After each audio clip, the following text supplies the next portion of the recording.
Ooh, that would be a good one. There we go. Dave, I was just waiting for you to get here. You gotta let me know when you're here.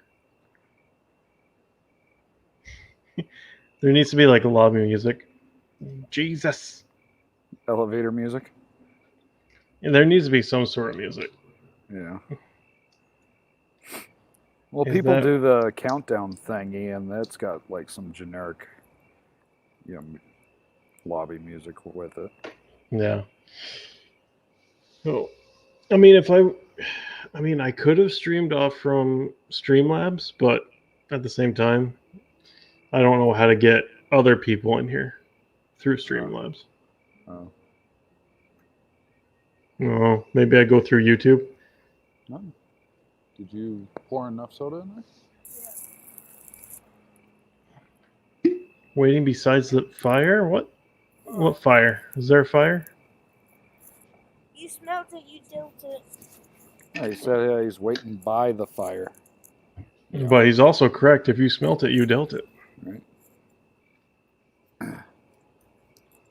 What's going on, Mothman, Miss Peaches, Dave? Hello.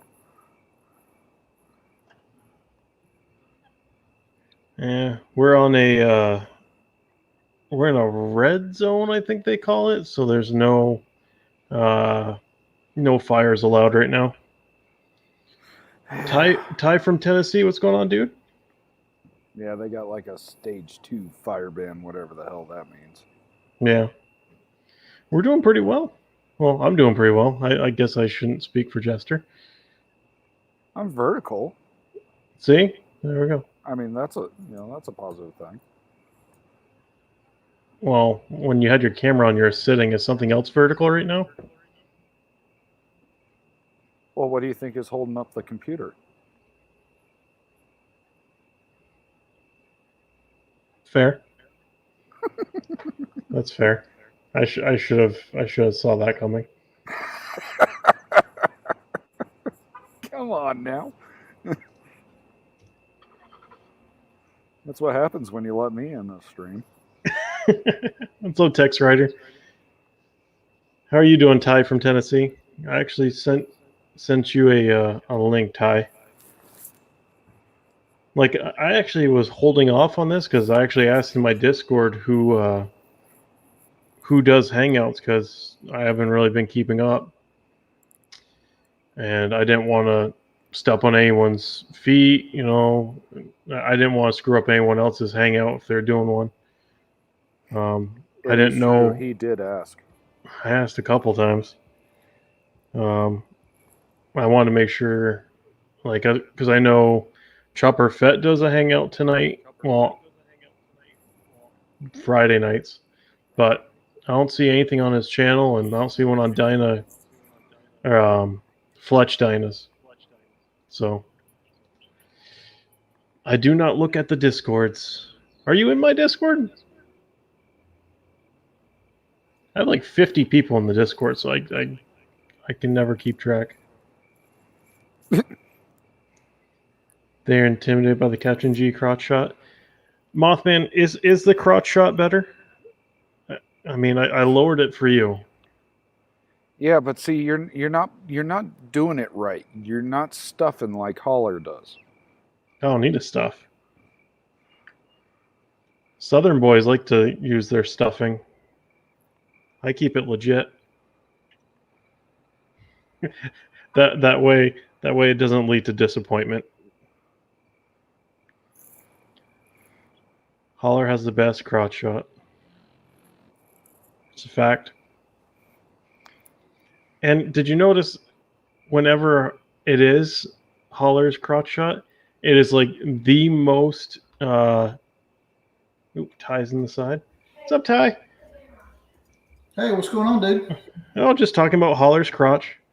Oh, okay. Well, We figure we get it out of the way before he shows up. Before he gets here and his ego goes.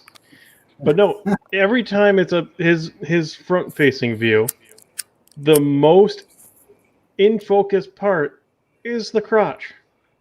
I'm pretty sure I think he locks the focus onto his crotch. It really does. Well, maybe I don't know what his subscriber count is, but maybe it works.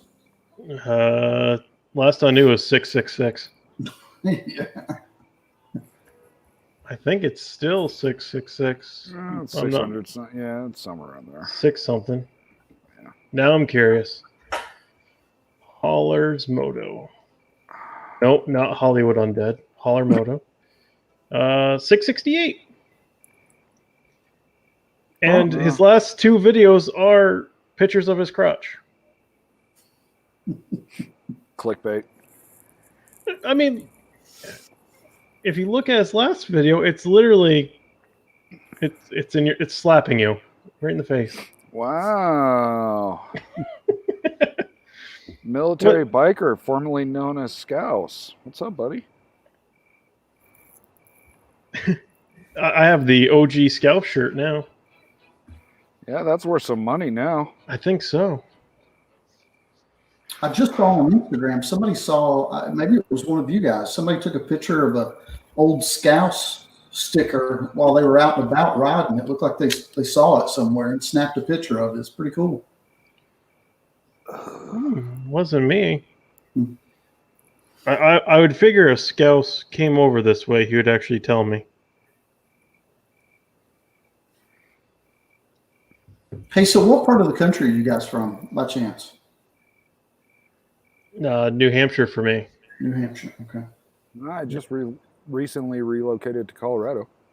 Yeah. I was just asking out of curiosity. Next week is the Panama City Beach rally. So me and a buddy of mine are going to ride down there, then link up with our wives after a couple of days. So it'll be my first rally. It should be, hopefully it'll be a lot of fun. Nice. Right on. Yeah. Yeah, we have the Laconia Bike Week here, which is the oldest motorcycle rally in the country. And this year is the most disappointing rally in the. Oh, she totally should start a channel called that. Wow, I really never paid too much attention to that detail, boys. Priorities: helmet head or crotch shot. All reviews. Next video title: slapping crotch shot. He might get a copyright strike for that because I, if I remember correctly, I've heard of a video called that. It's called Moist Moto. But then, if Miss Peaches created a channel, they would say, "Stop putting that filter on your voice, making you sound like a chipmunk." Oh man. See, you got to think about it. You know, Filthy has to use that filter to get his voice to sound like that. Yep. Peaches got it naturally. Yeah, that's true. You got your Captain Granite shirt on today? Ooh. That gets you 5 extra horsepower. Yeah, Peaches gave, I'm gonna have to Peaches invest. gave me a middle finger. I'm gonna have to invest in some Captain Granite swag. There's plenty of it on Teespring. That's That's right. for sure. You got to get the OG fanny pack. Peaches, I think Peaches is the only one that bought the fanny pack so far. But I had a couple people buy the sweet butter toast shirt, which I kind of figured. I mean, I had like 3 or 4 people in my comments say, "Why isn't this on a shirt?" I'm like, "Well, how do you want me to put a shirt? You want me to get a picture of toast with butter on and then slap my name on?" And they go, "Yeah." Dude, And there's put a guy sweet butter toast. I'm like, there's a guy over in the UK that his channel name is Beans on Toast, and it literally is a picture of bread with beans on it. but have you ever had beans on toast? It's actually quite good. Negative, sir. It's actually quite good. Yep, she got the pink fanny pack. Impressive. Someone was telling me they wanted like the lime green fanny pack. I'm like, Why? Because you made it. Why not? I don't know. The lime green one looks weird. I'd like the orange one. High vis orange. It's like this orange.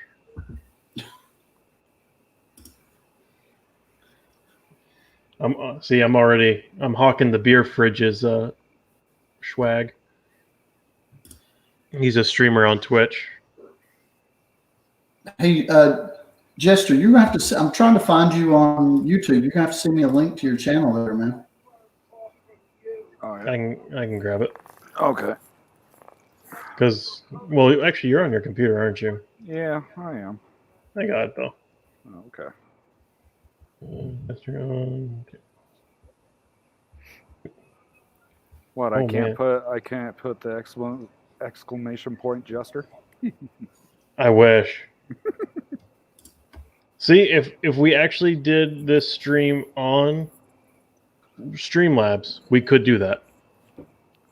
You could also just type in YouTube/Jester on2 and it should pop up. Okay. Yeah, there's the link right there. Gotcha. Military Biker, I did send you a link to something. I don't remember what I sent it to. Fans only. Whoops. Whoop. Yep, that's my channel. And now I have a copyright strike. Yes! You bastard. Dude, I'm actually kind of surprised I haven't gotten hit yet with the Macho Man crap at the end. Yeah. Yeah, but you're not monetized, so it really doesn't matter. And Macho Man is dead. It's pretty quick too, you know. I mean, Yeah. I don't know what the requirements are on sampling copyrighted material, but It used to be you could get away with about 12 seconds. no, yeah. And then It really doesn't matter anymore. it depends on the sound quality. If it's like a really crisp, like, say, like an AC/DC song, and it's just like 5 seconds of it, it's just crisp audio, they'll go, don't flag. Yeah. What's up, Wild On 2? How you doing, buddy?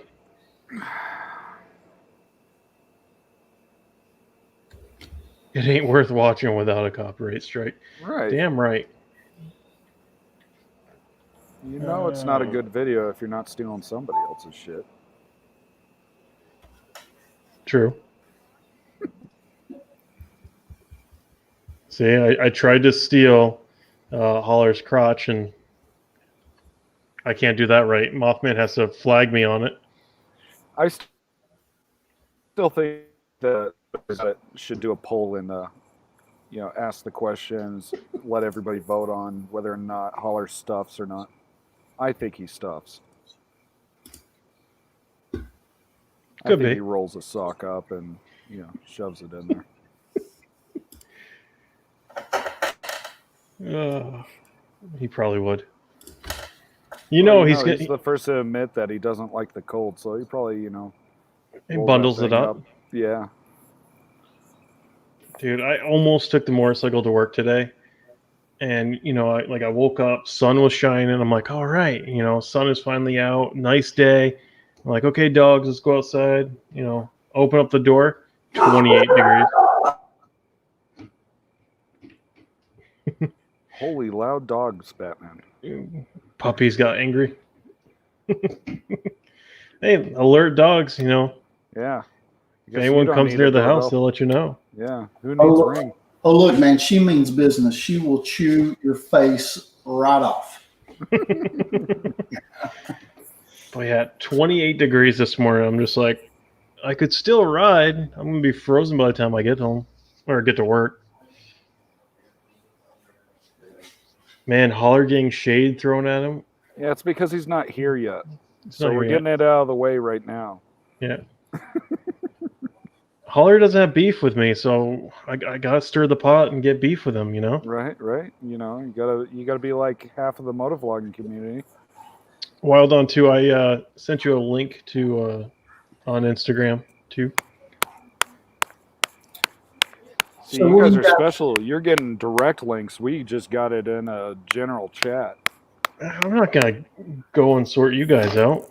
If I can get it all in one place, might as well.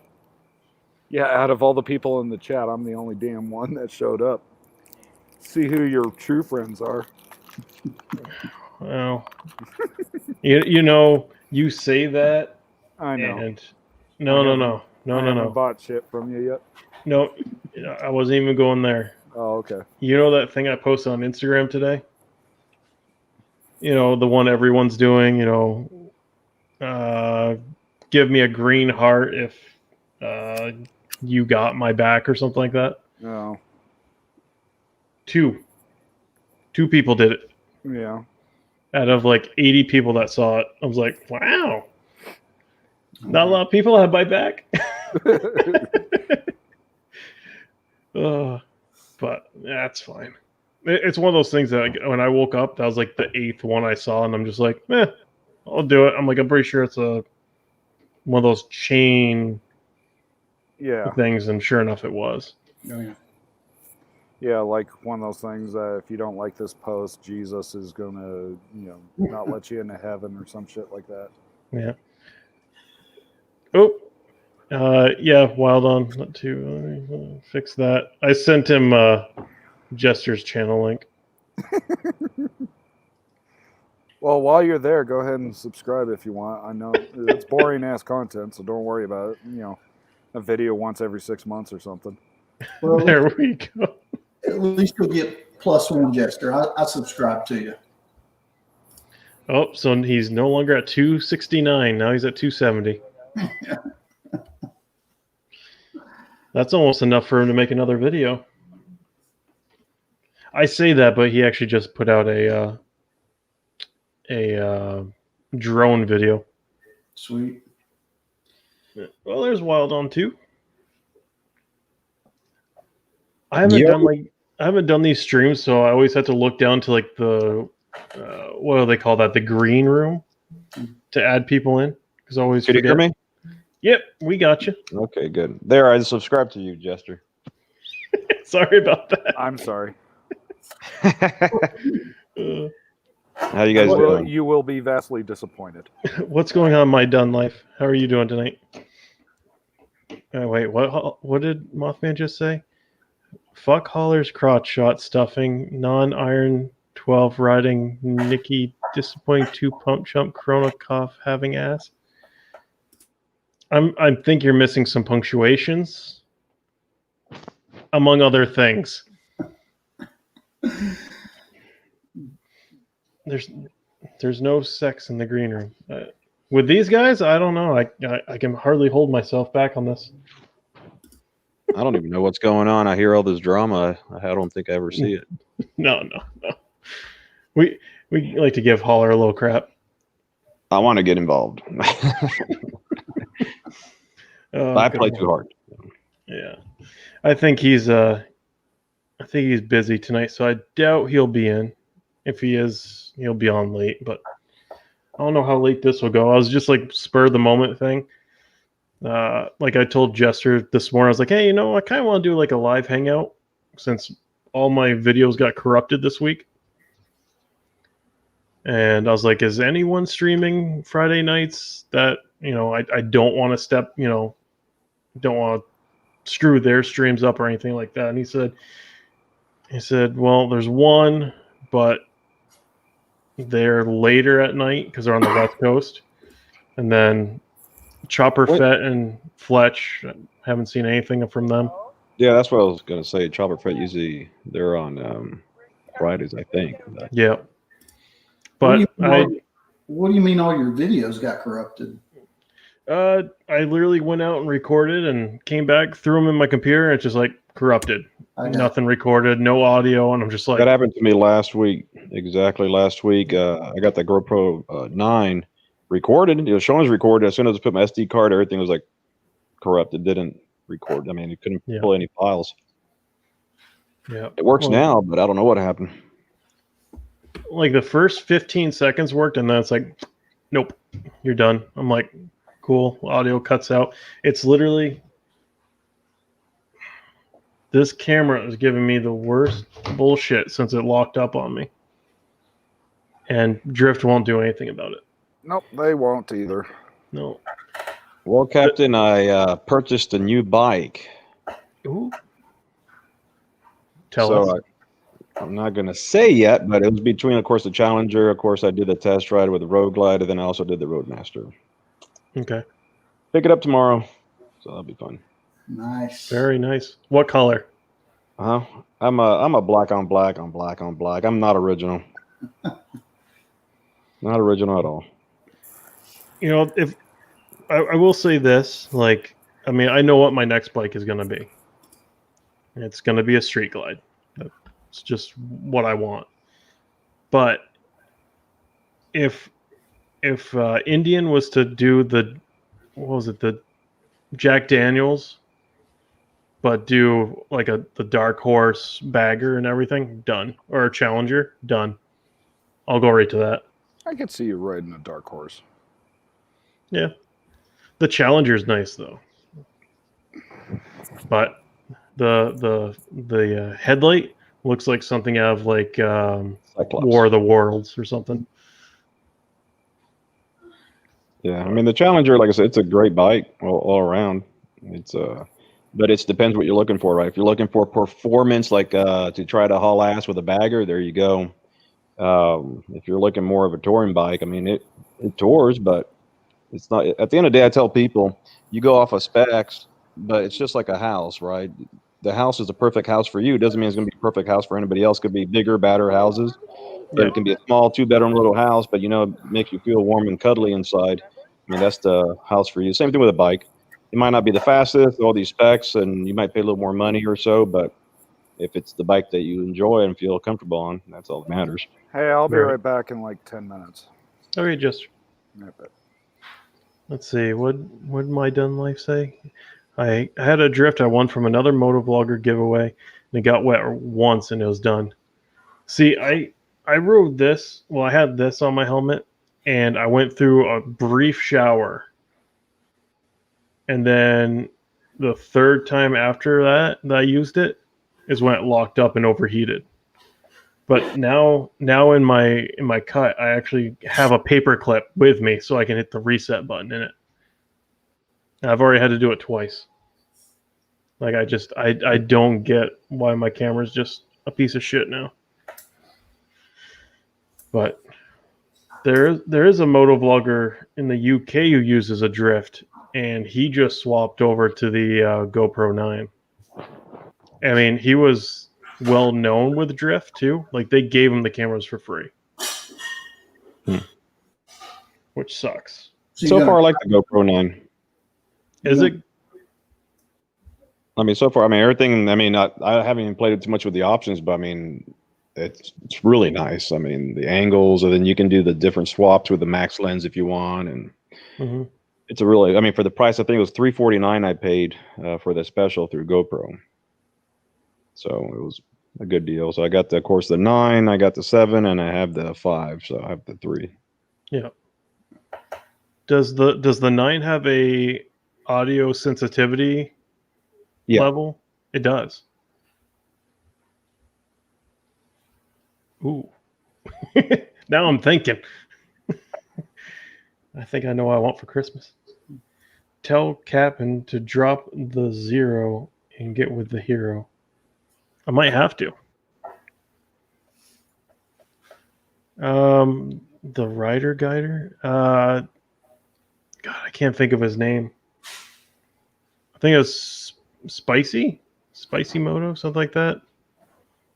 I honestly can't remember his name off the top of my head. I know I'm subscribed to him. Now I gotta look, because otherwise it's gonna drive me nuts. I'll end up getting that anxiety of not knowing off the top of my head. Spicy 110. Have you ever used any of the GoPros, or have you always just been kind of partial to that drift camera? Yep. Session. Session is my front-facing camera, which I've never had an issue with that, and that one was refurbished. So that one's actually been my rock star.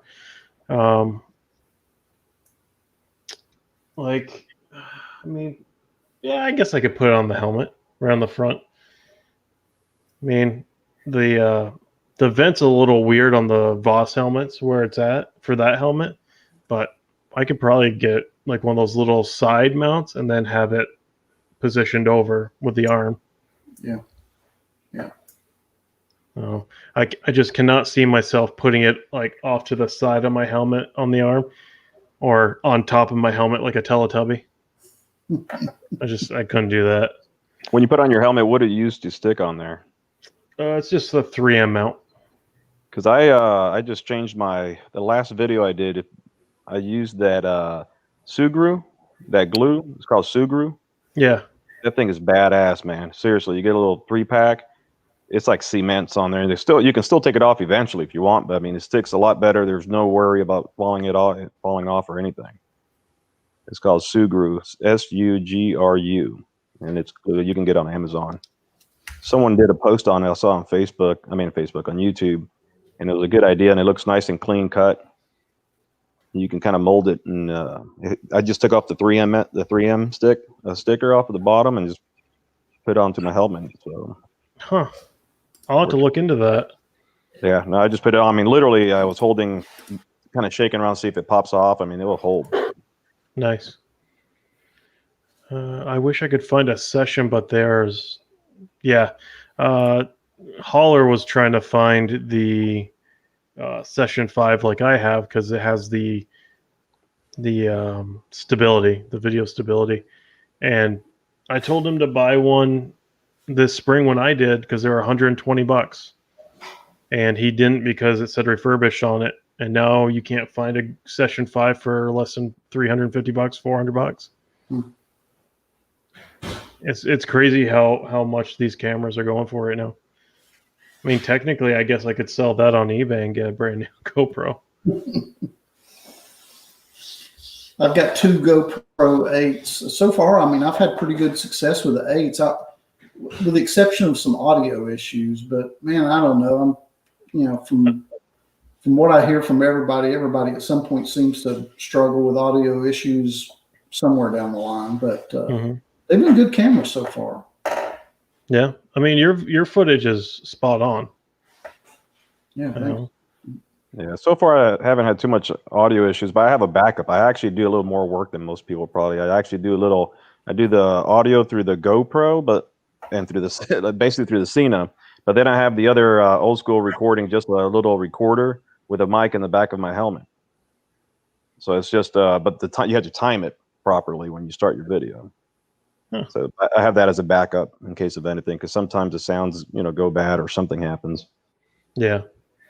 Well, when I'm matching these up, I know people have their different ways of doing like beeps, or they rev their engine, they watch the audio peak, or they clap or whatever. I mean, I'm sitting there, I turn on, and then after a couple of seconds, I go in front of the camera, I just go 1, 2, 3, and then as soon as I see my fingers popping up is when I cut it on both sides, and then I wait for like a couple seconds, and then I start talking, and I can usually match it right up when I'm editing. But sometimes matching it up, and then there's always a point when I'm editing, I cut something, delete it, and I forget to cut it off from the other line. So then I'm like watching, I'm like, okay, that didn't match up. Oh yeah. What did I do? And then I have to undo a bunch of crap because it's always at the beginning. But yeah, I loaded up my footage this past week, and just 15 seconds, I could hear wind, and then nothing. It was out. It's like,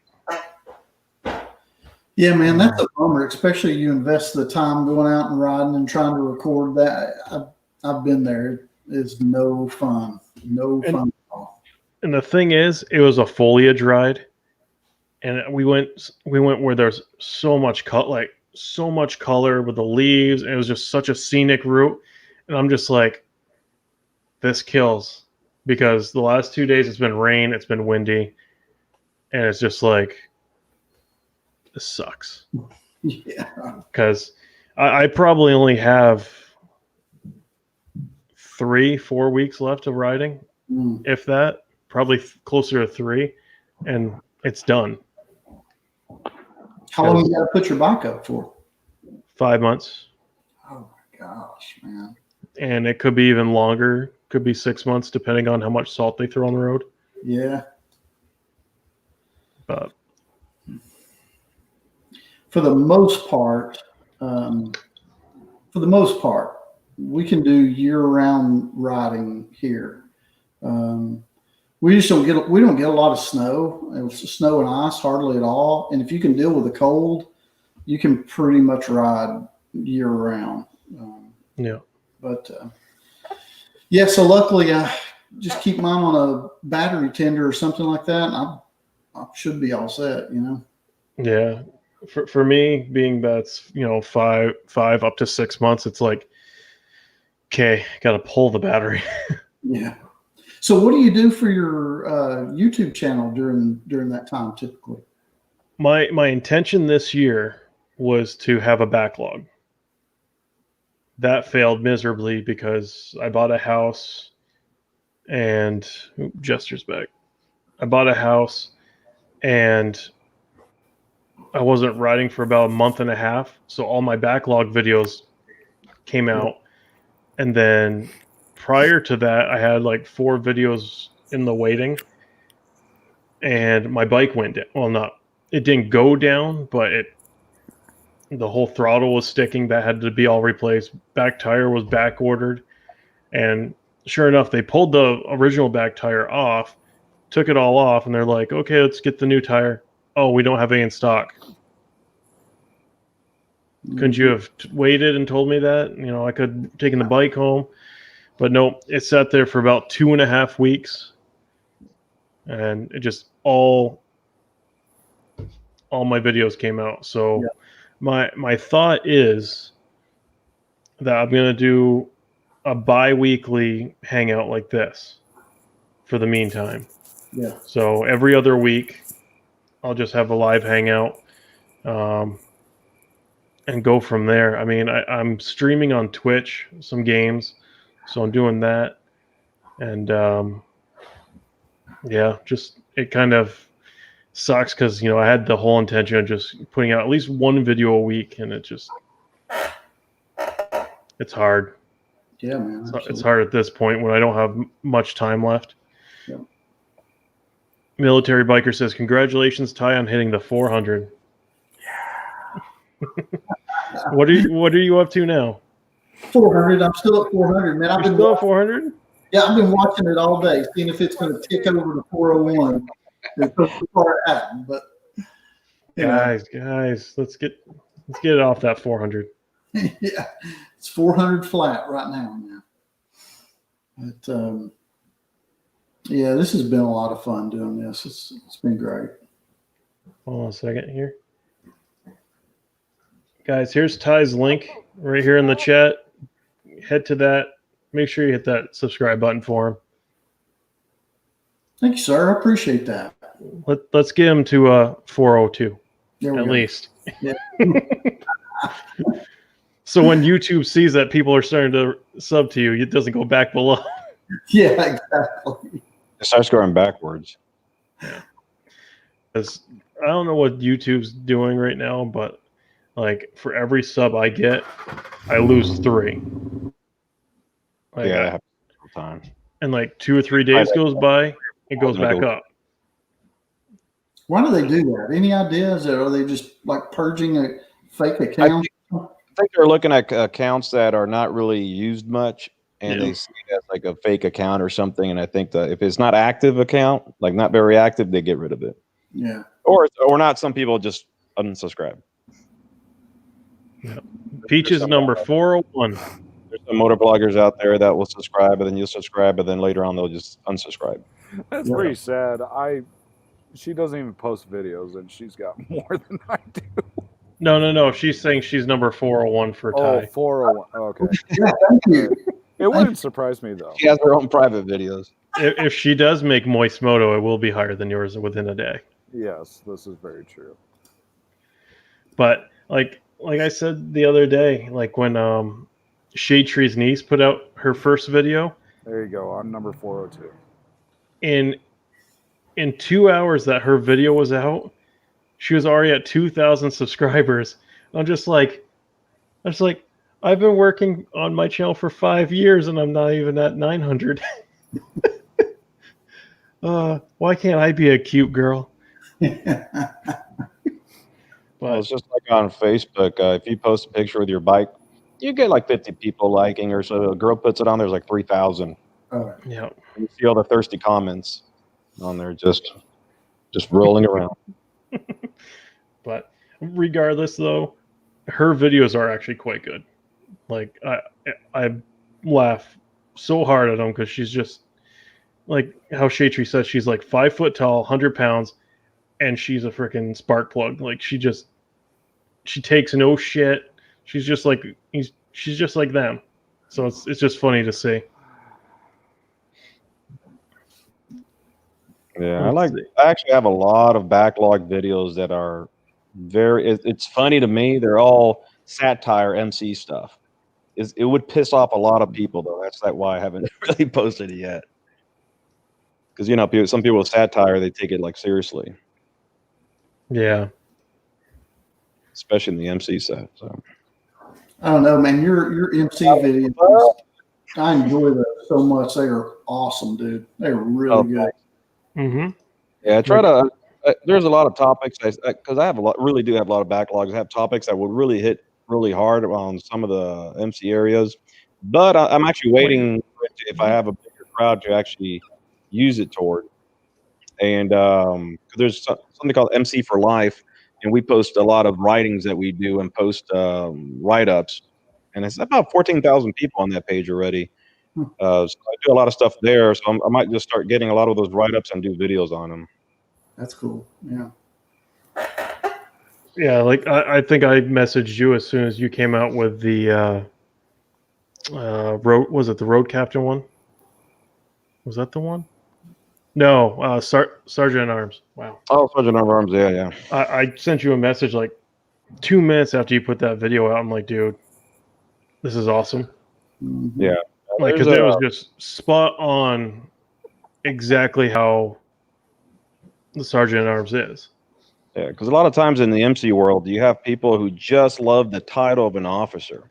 They don't know. They don't really know what the fuck goes on, and once they get the title, they think they sit there. It's 24 hours. Especially a sergeant of arms, man. You're on call 24 hours, literally on Yep. call 24 hours. They'll call you right now, your state boss or something, and then you got to go right up somewhere across the state or something to another state on the last minute notice too. So it's a lot of work, and a lot of people think it's all like glory, but no, you're the most hated guy there as a sergeant of arms too. Yep, 100%. So Oh, Chester fell out again. Military Biker, I sent you a link to your Instagram if you'd like to hop in the panel. Yeah, I mean, I made it up to, well, I got patched in, and like literally a week later, because of how I was, they put me as business manager, which in the club that I was in, it goes president, vice president, business manager, then it goes to sergeant at arms, and then rogue captain.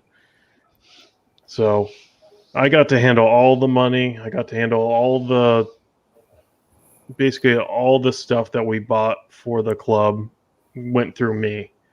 Like, Yeah. it was just weird. It was weird to do.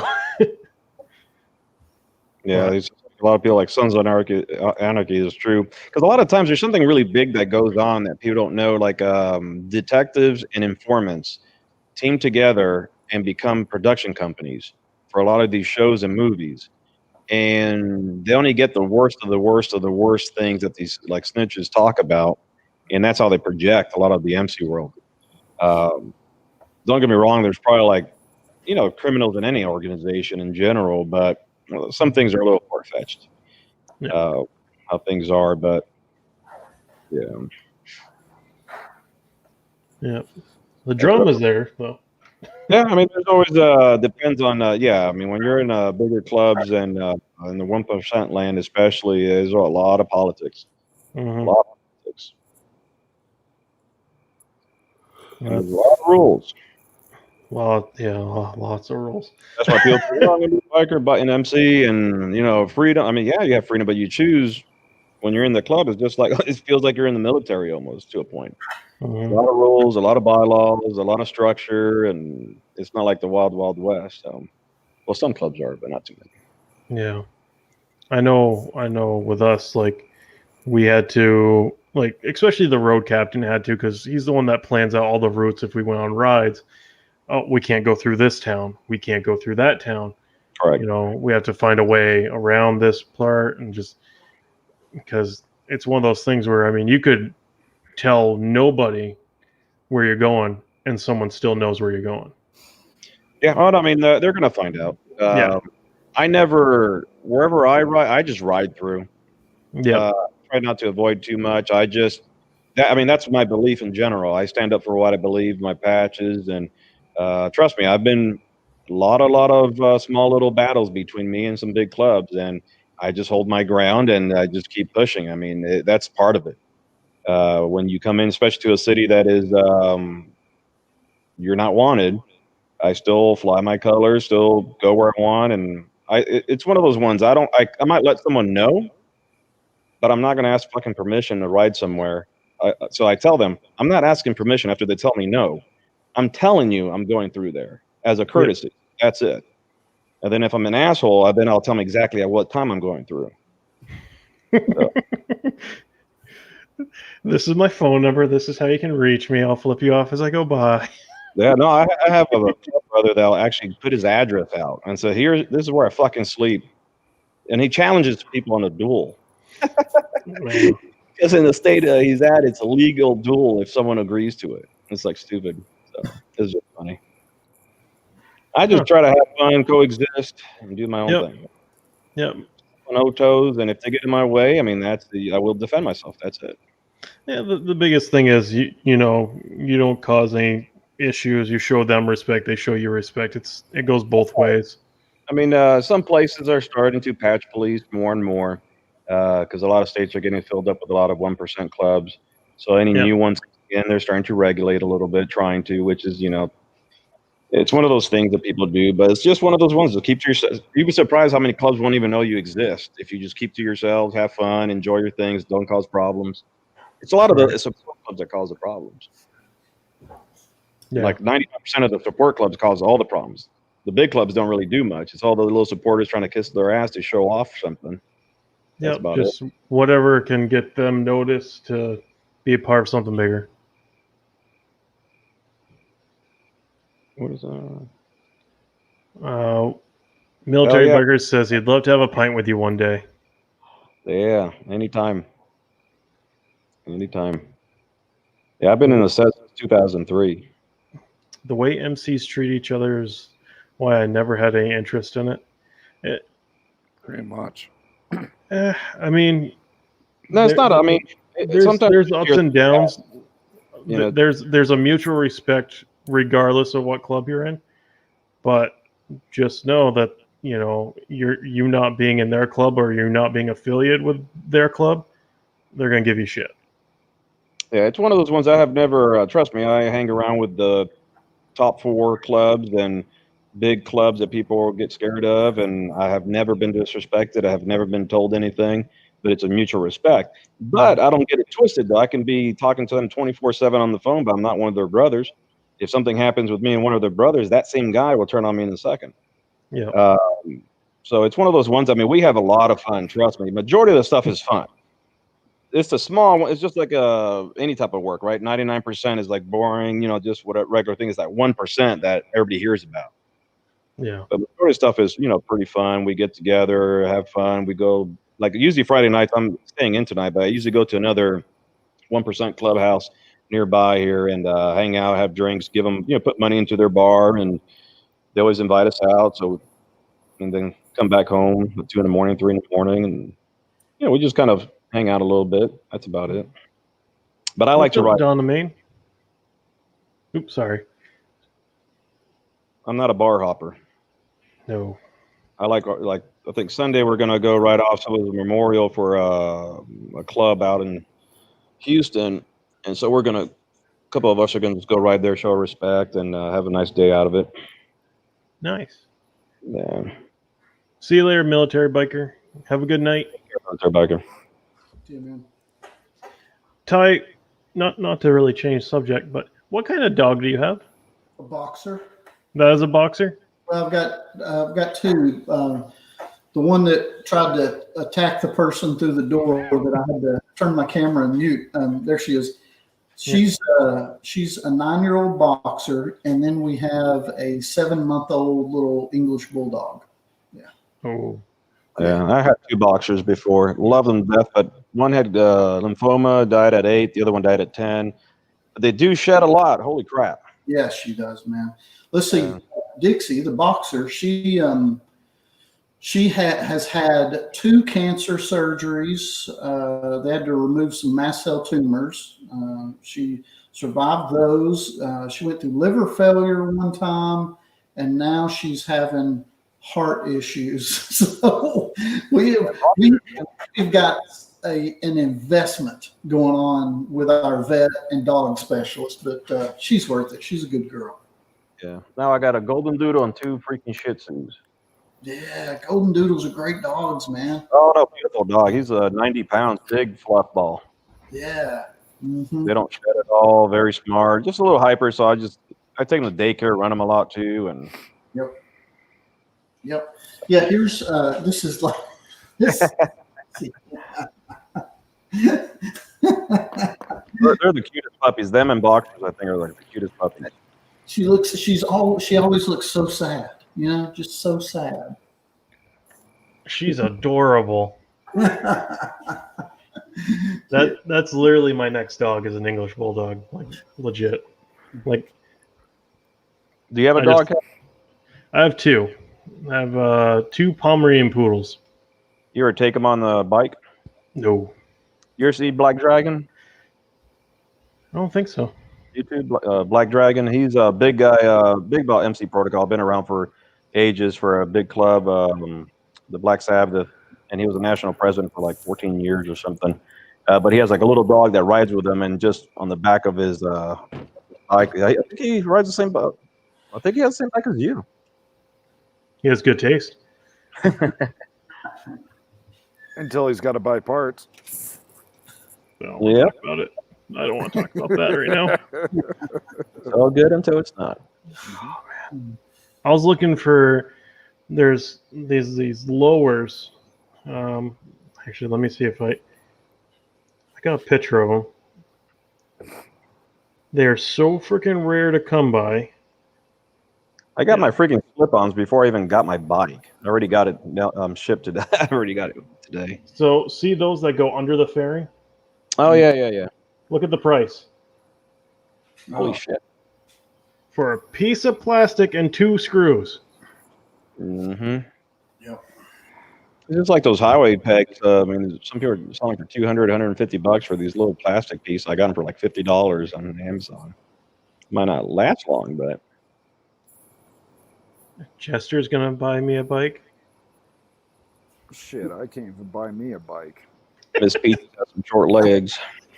Yeah, Peaches is like 4'6". Dang, legal midget. I don't know. She's probably like 5'2" or something. I actually have a friend that she was 4'11", and she does anesthesia, but before that she went to clown college because I guess they paid a lot of money for shorter people, and I never knew there was a clown college. So I've heard of it. I didn't think it was real. I didn't think it was real either. Tonight's beer of choice. PBR action. A little PBR action. It was either that or Oktoberfest.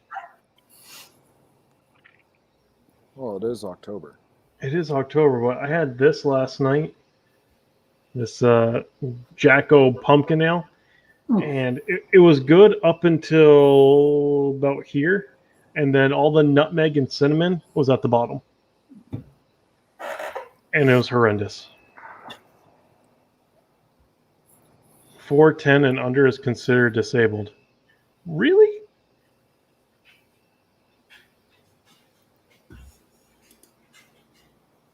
Billy Ballantines' granddad started the clown college? Wait, so Backroads Moto's grandfather? Didn't know that either. Small world. Just need the dun dun dun dun. The more you know. The more you know. Cue the rainbow going across. Yeah. And the guy from Star Trek reading me books. Was his name Just Geordi? wasn't the same. It just wasn't the same without the glasses. Yeah. Oh, the Cyclops eye there? Yeah. Yeah. And he did Reading Rainbow for a number of years, and I think he actually still owns the rights to it. Oh yeah. Yeah. You notice how Peaches did not say how tall she is? Instead, she's just continually flipping off Jester in the side chat. Yeah. Well, that's how it rolls.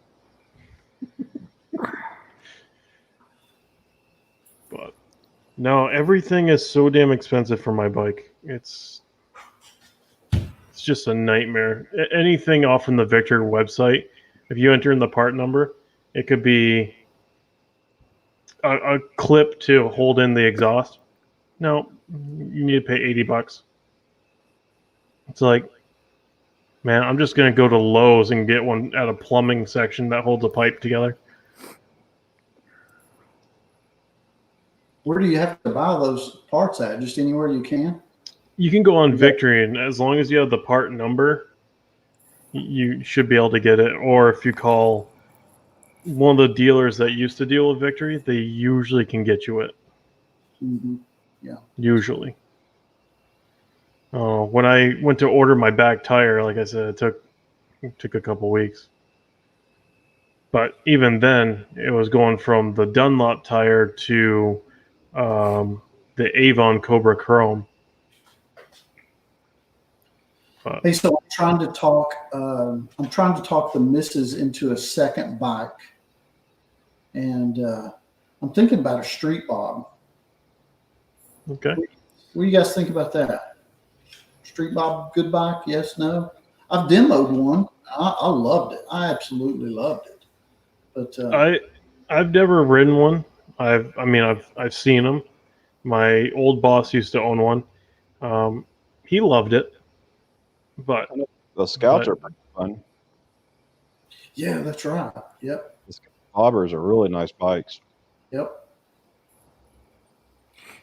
Yeah, but the difference is it did run. Just where you? Jester's off on his own little adventure of Peaches. No, I'm over here commenting. Yeah. Don't mind With me. Victor, you're dealing with whatever is left in stock or in the warehouse. Yeah, I mean, they say that they're still producing some parts, but if you get into an accident, like the littlest thing, they'll just total your bike. Mm-hmm. Like they don't want to deal with it. Parts are going to be too much for it. Totaled. So if I ever hit a deer, it's totaled. Yeah. But I mean, we have 200, 250 pound deer running around us. So if I hit one of those, it's going to be totaled. You're probably gonna have more problems than totaled bike, right? Yeah. Hey, I threw some jumper cables on it yesterday and started it up, and it started. Okay, thank you very much, and ran. Did you take it out and actually do a video? That's a negative, sir. Shame. I'm surprised you don't have snow there already. I know. We're supposed to get some this weekend, but apparently it's going to stay warm. You don't ride an H2's experience. Damn it, Mothman. You experience an H2. I don't know. You don't ride an H2, it rides you. I'd scare myself on an H2, I think. Because I'd be like one of those guys that gets on, it's like, I've heard this thing's fast. Prove it. And just see how it goes. Welcome back, Mr. Donna Mine.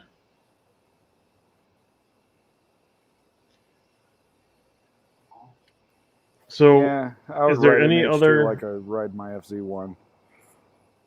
in storage? Yeah. It'd be at 93 degrees and my ass would be hanging over, trying to lean the thing. Ty jumped so high.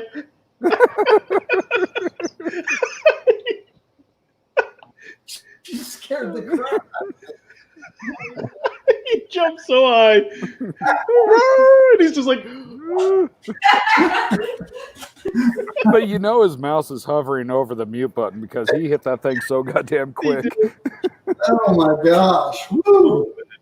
Well, yeah, you're exactly right. I was hovering above the mute because I could see the lights in the background, but man, she caught me by surprise. and there you're like, ready for the door, ready for the door, ready for the door. No, for the dog. Oh, That's good stuff, man. I mean, you're a little bit pixelated on my screen, but you jumped pretty good. It's like he was over there watching one of the, it's a reaction video to one of those, like, they jump out of the video things and Yeah. scare the crap out of you. My done life. Damn, Ty about jumped into the camera. I was just about to say, like, in one of my recent videos, the Q&A one, someone asked me if I was to get a second bike, what would it be? And I said a Grom. I don't know. I just think those look like they're fun. I'd probably put like some knobby tires on it and just take it out where I'm not supposed to. So Ty, it would either be a street bob or what? Would you say? You should get what I used to ride, a 1957 BSA. Old British. You trying to put him in the same category as Captain where he can't find parts for his shit? I rode one for 4 years in Florida. 4 years. Mixed in between a big MC, so they always laughed about it. It was not really allowed. I just rode around with it. It's like when you show up to an MC ride and you're on a Sportster and they just look at you and like, oh no, we came in with Vespas at one time. oh really? Yeah, That's awesome. My road dog. A road dog is like someone that you ride with 24/7. And him and I, we just do silly things. That's why I got a lot of videos of silly things we do. And I have a video of us pulling in with these Vespas and this big club just looking at us like, are these fucking guys serious? And we just got there and we're revving our engines and we were dead serious. We were going to go on this ride with them, but we didn't last that long going too far with it. Yeah. They took off riding hard and we can barely keep up. It would have been awesome if those had the little ding ding. Oh yeah, no, we were laughing about that. We were just, we had our the half helmet backwards. We were just all messing around. Yeah, you gotta have fun. Oh yeah.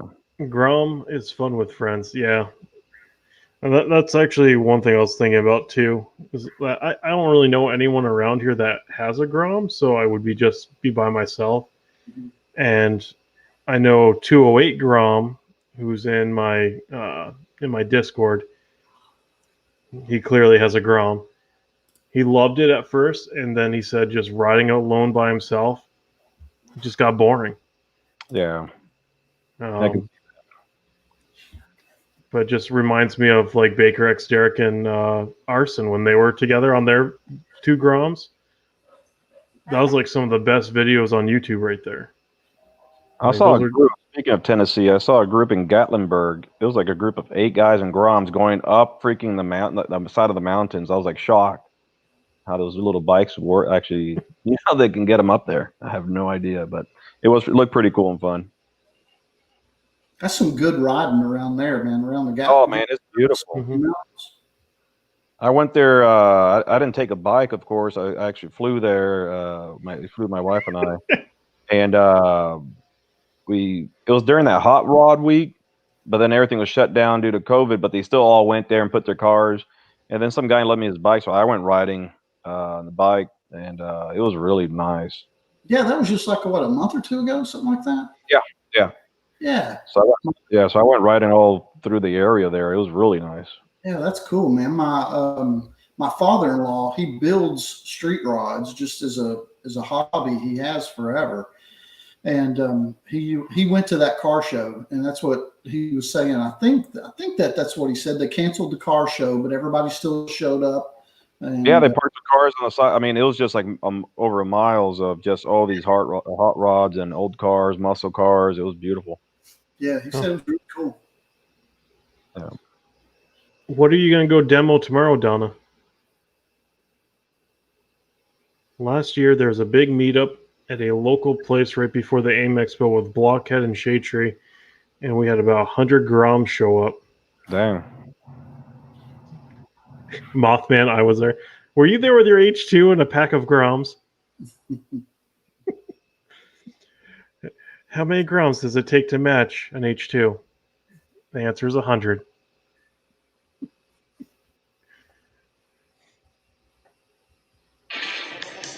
Mothman's bike is pretty good. What Multistrada 950S. Ooh, going with a little Ducatis. All right, so you guys school me a little bit here on this. Grom, I know they're small bikes, but what are they compared to like a Sportster or something? What's the No, these are 125 cc's. Yeah, very tiny bikes. Let me bring one up. So They're great, like little city bikes, little neighborhood bikes, and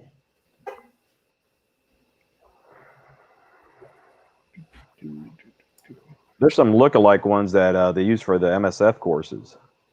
Yep. All right. So this is the 2020 Honda Grom. oh, okay.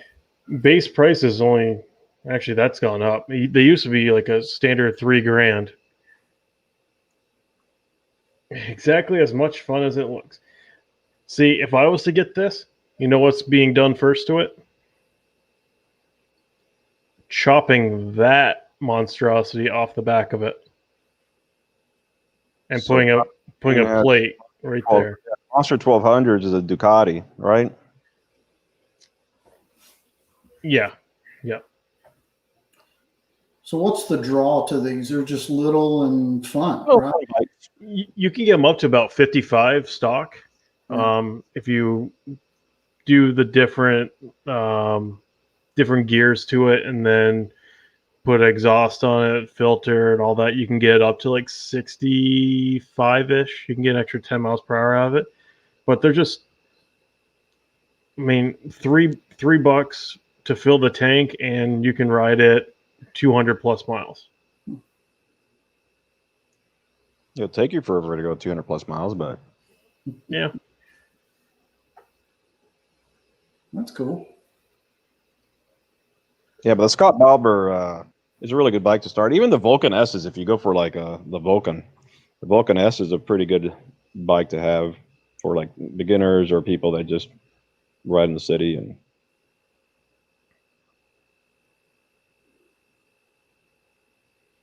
Where Pennsylvania, Ohio, and West Virginia meet.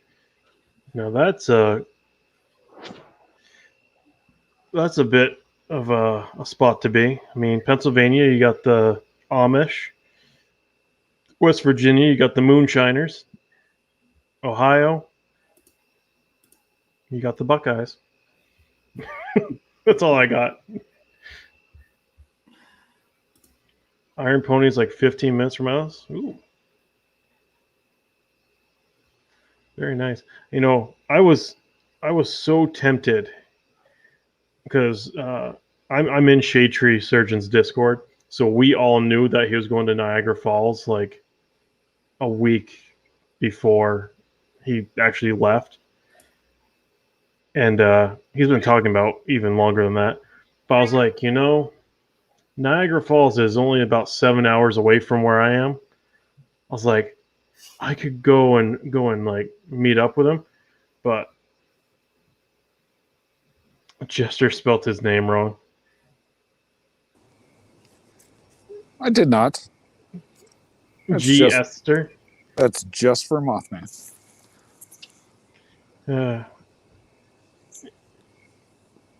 He went to Niagara exactly 1 week when I was there. Dude, I just can't believe he did it all in one shot, like one go. Like 3,000 plus miles in 24 hours. Mhm. On that shitty ass bike. Yeah, that had some issues. And he got a lot of work done to it before it left. But it didn't break down the entire way up. It broke down 3 times coming back. Luckily, not bad that he could fix it roadside. But I guess it's always good to know a bit about your bike before you take a long trip like that. Yeah, that's a long fucking ride. What are you giggling about? That's not me. Not me. I'm looking at Ty. Ty, you giggling? That's not here. Yeah. I was thinking, Jester. I went to the Ozarks, and it was about 15 hours for me, and that was a hell of a ride. Yeah.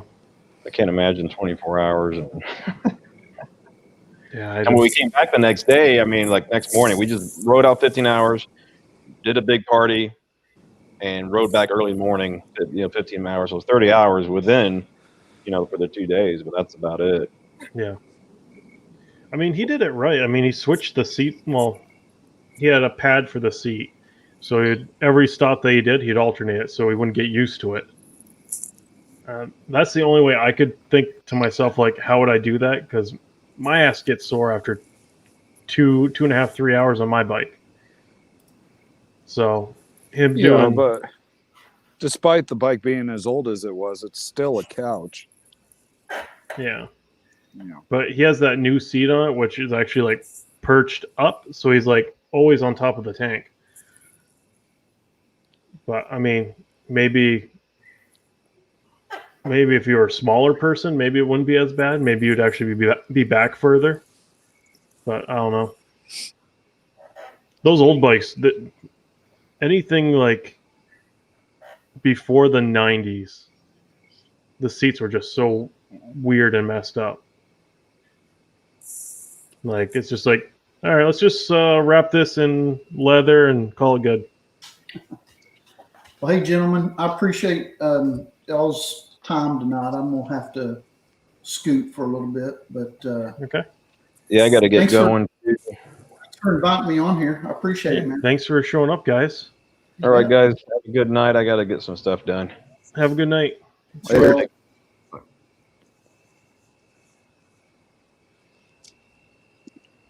Then there was 2. We started with 2, and now we're back to 2. All right. Well, you know what? I'll do this. I'm just going to open it up to that. Posting more people's links in the side chat, apparently. Hold on a second. Mothman's got to get in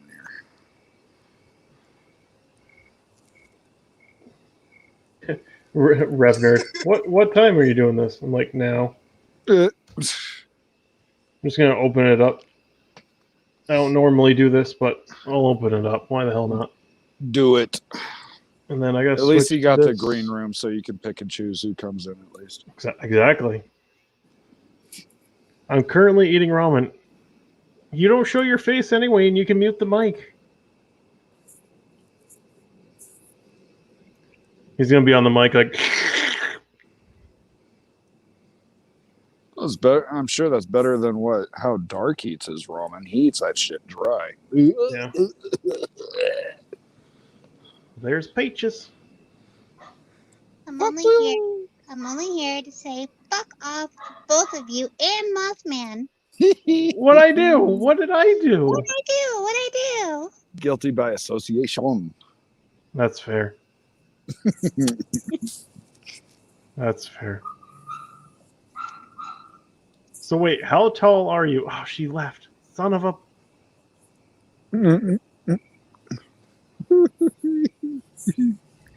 Thanks for getting me in trouble.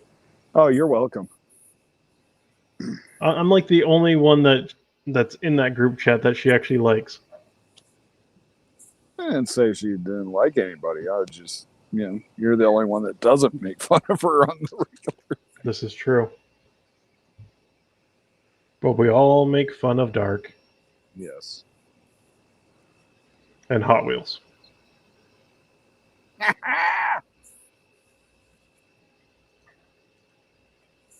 Let's see. So yeah, if anyone wants to hop in, Do it. do it. Hop in. I'm at my brother's. If I leave soon, I'll drop by. Okay. So Reb's busy. So he won't be in. Oh, here we go. There he is. What's up? What's up, dude? Man, look at that Mike Armin setup. I'm jealous. I mean, I got two of them. Yeah, there we go. That one looks more like mine. I used to have one like that, and it was okay, but I had, man, every time I just hit it a little bit, it would ring, and it's like, Yeah. I'm still trying to get my audio correct for when I'm streaming on Twitch. Because, I mean, that freaking mini fridge right there hums like crazy when it's on. Surprisingly, So- I don't know if you can hear it. I have an air conditioner on in the background. I hear nothing. Believe it or not, this is a $15 microphone. Yep, same here. What are you using? This is a toner condensed microphone. This is a Pyle PDMC 58. It's basically a Shure 58 clone. You know what's great Nice. on those mics is if you replace the wires that are going from the diaphragm to the connector, you put some thicker wire in there. That totally changes the sound on those. I've seen some videos of that. Yeah. My next streaming kind of purchase will be a Blue Yeti mic. You won't like it. No? No. Oh, I've seen so many people say it's good. They're junk. They're convenient. Let's put it that way. Okay. Yeah. Because you can kind of like put them anywhere. It doesn't have to be right up in your face. But as far as if you're an audiophile, if you're a guy that likes to sound good, you will not sound good on it. Yeah. Bass is your I'll biggest put it problem. this way: if you can buy it at Walmart or Best Buy, guarantee it's not a decent mic. Yeah. I mean, I bought this off from Amazon, and it was just mainly to be no Mothman, not a blue waffle mic. Although they do kind of look like it. Yeah. But like on here, it sounds so much different on here than on Twitch. Yeah. But I'm also going through Stream Elements where I have a bit more filters and processing to do. But Well, the thing is with what do you how are you streaming to Twitch? I guess should be the question. Streamlabs OBS. Go into your settings and make sure that the bit rate for your audio is not at default. Default's 160 kilobits. It's Yeah. absolute garbage. Put it up to 320. That's basically what you would normally use, like standard MP3 you would use in a car.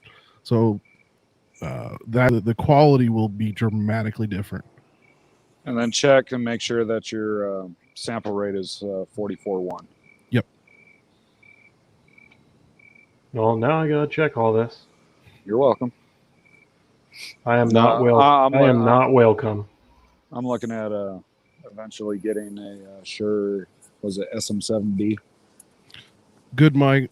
I think they're overpriced, but it's a really good sounding mic. Yeah. Well, it's a toss up between that or the RE20, but I think the SM7 is going to sound better with my voice. Keep a real close look at Black Friday. Like hit all the weird audio file or like camera that also sells audio stuff. Some of them will have Black Friday sales with those, and you can get them for like 30 to 50 bucks off. I get all the ads because I do the music stuff on the regular, so I get all those ads and shit like that. This is probably gonna reset my screen real quick. Kick us all out, restart your computer, hashtag PC life. Because we're too cheap to buy Mac. Right. I would never buy a Mac. Oh, I love my Mac. I Although love I the Mac will- operating system, but I hate paying the it's like I have an iPhone. I mean, I love as far as the Apple products and software, but I absolutely refuse to pay the premium to not being able to modify it or update it, and like their systems, I just can't do it. Okay, so if I'm looking in my settings here, can I actually? I Yeah, will yeah, I admit can. I am thinking about updating my PC so I can start using it for streaming. But I love my Mac for editing. It's awesome. No, that's not what I wanted. All right, so So under audio, go to your stream settings. boop, General? No. the general. Maybe Why- advanced. Hold on, I'm pulling up OBS on mine. I don't know why. I could probably find it easy on mine, but Audio. output. Oh, okay. I think output. Let's see. You've got the old edition. So you crap. They changed the menus in the newest one. There's a Scroll new one. down.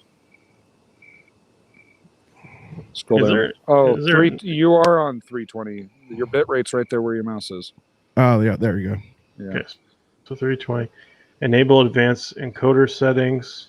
What Encoder interface are preset. you using? What do you mean? Well, how are you getting your mic to your computer? USB. Oh. Yeah, I don't have a mix amp. And then actually one thing I did see is audio. The sample bit rate is at 44.1 and there is a 48. Don't even bother with it. Yeah, it was 44 one's good enough. 48. Sometimes you can get away with it on some systems, but a lot of them it starts tweaking out and does weird things. Okay. So is there a new update for Streamlabs? Yeah, there's a because I just installed it like a week ago, so there is an updated version. That menu's different on mine because I'm looking at it right now. Basically, that menu that you were in on the output, I have a tab that says streaming, recording, audio, and replay buffer. Well, you're hearing crickets because you're making jokes.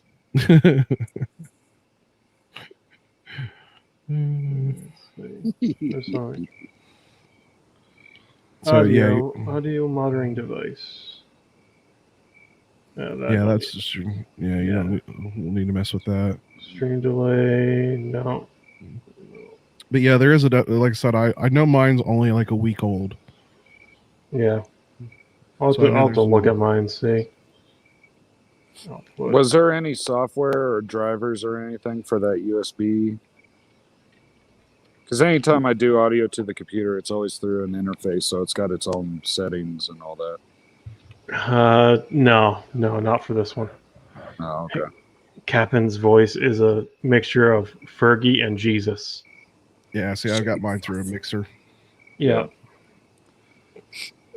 All right, You don't even need you really don't even need a mixer, but unless you're bringing in other sources.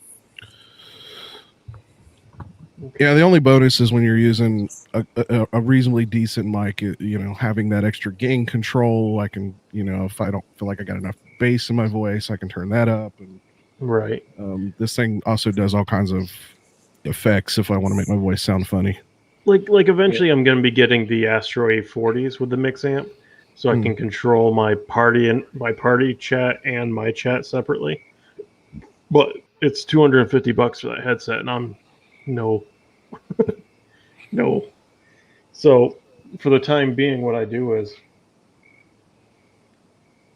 earbuds up underneath these while I play, so I can hear the alerts go off on the computer, or if I use Discord chat, I do it that way.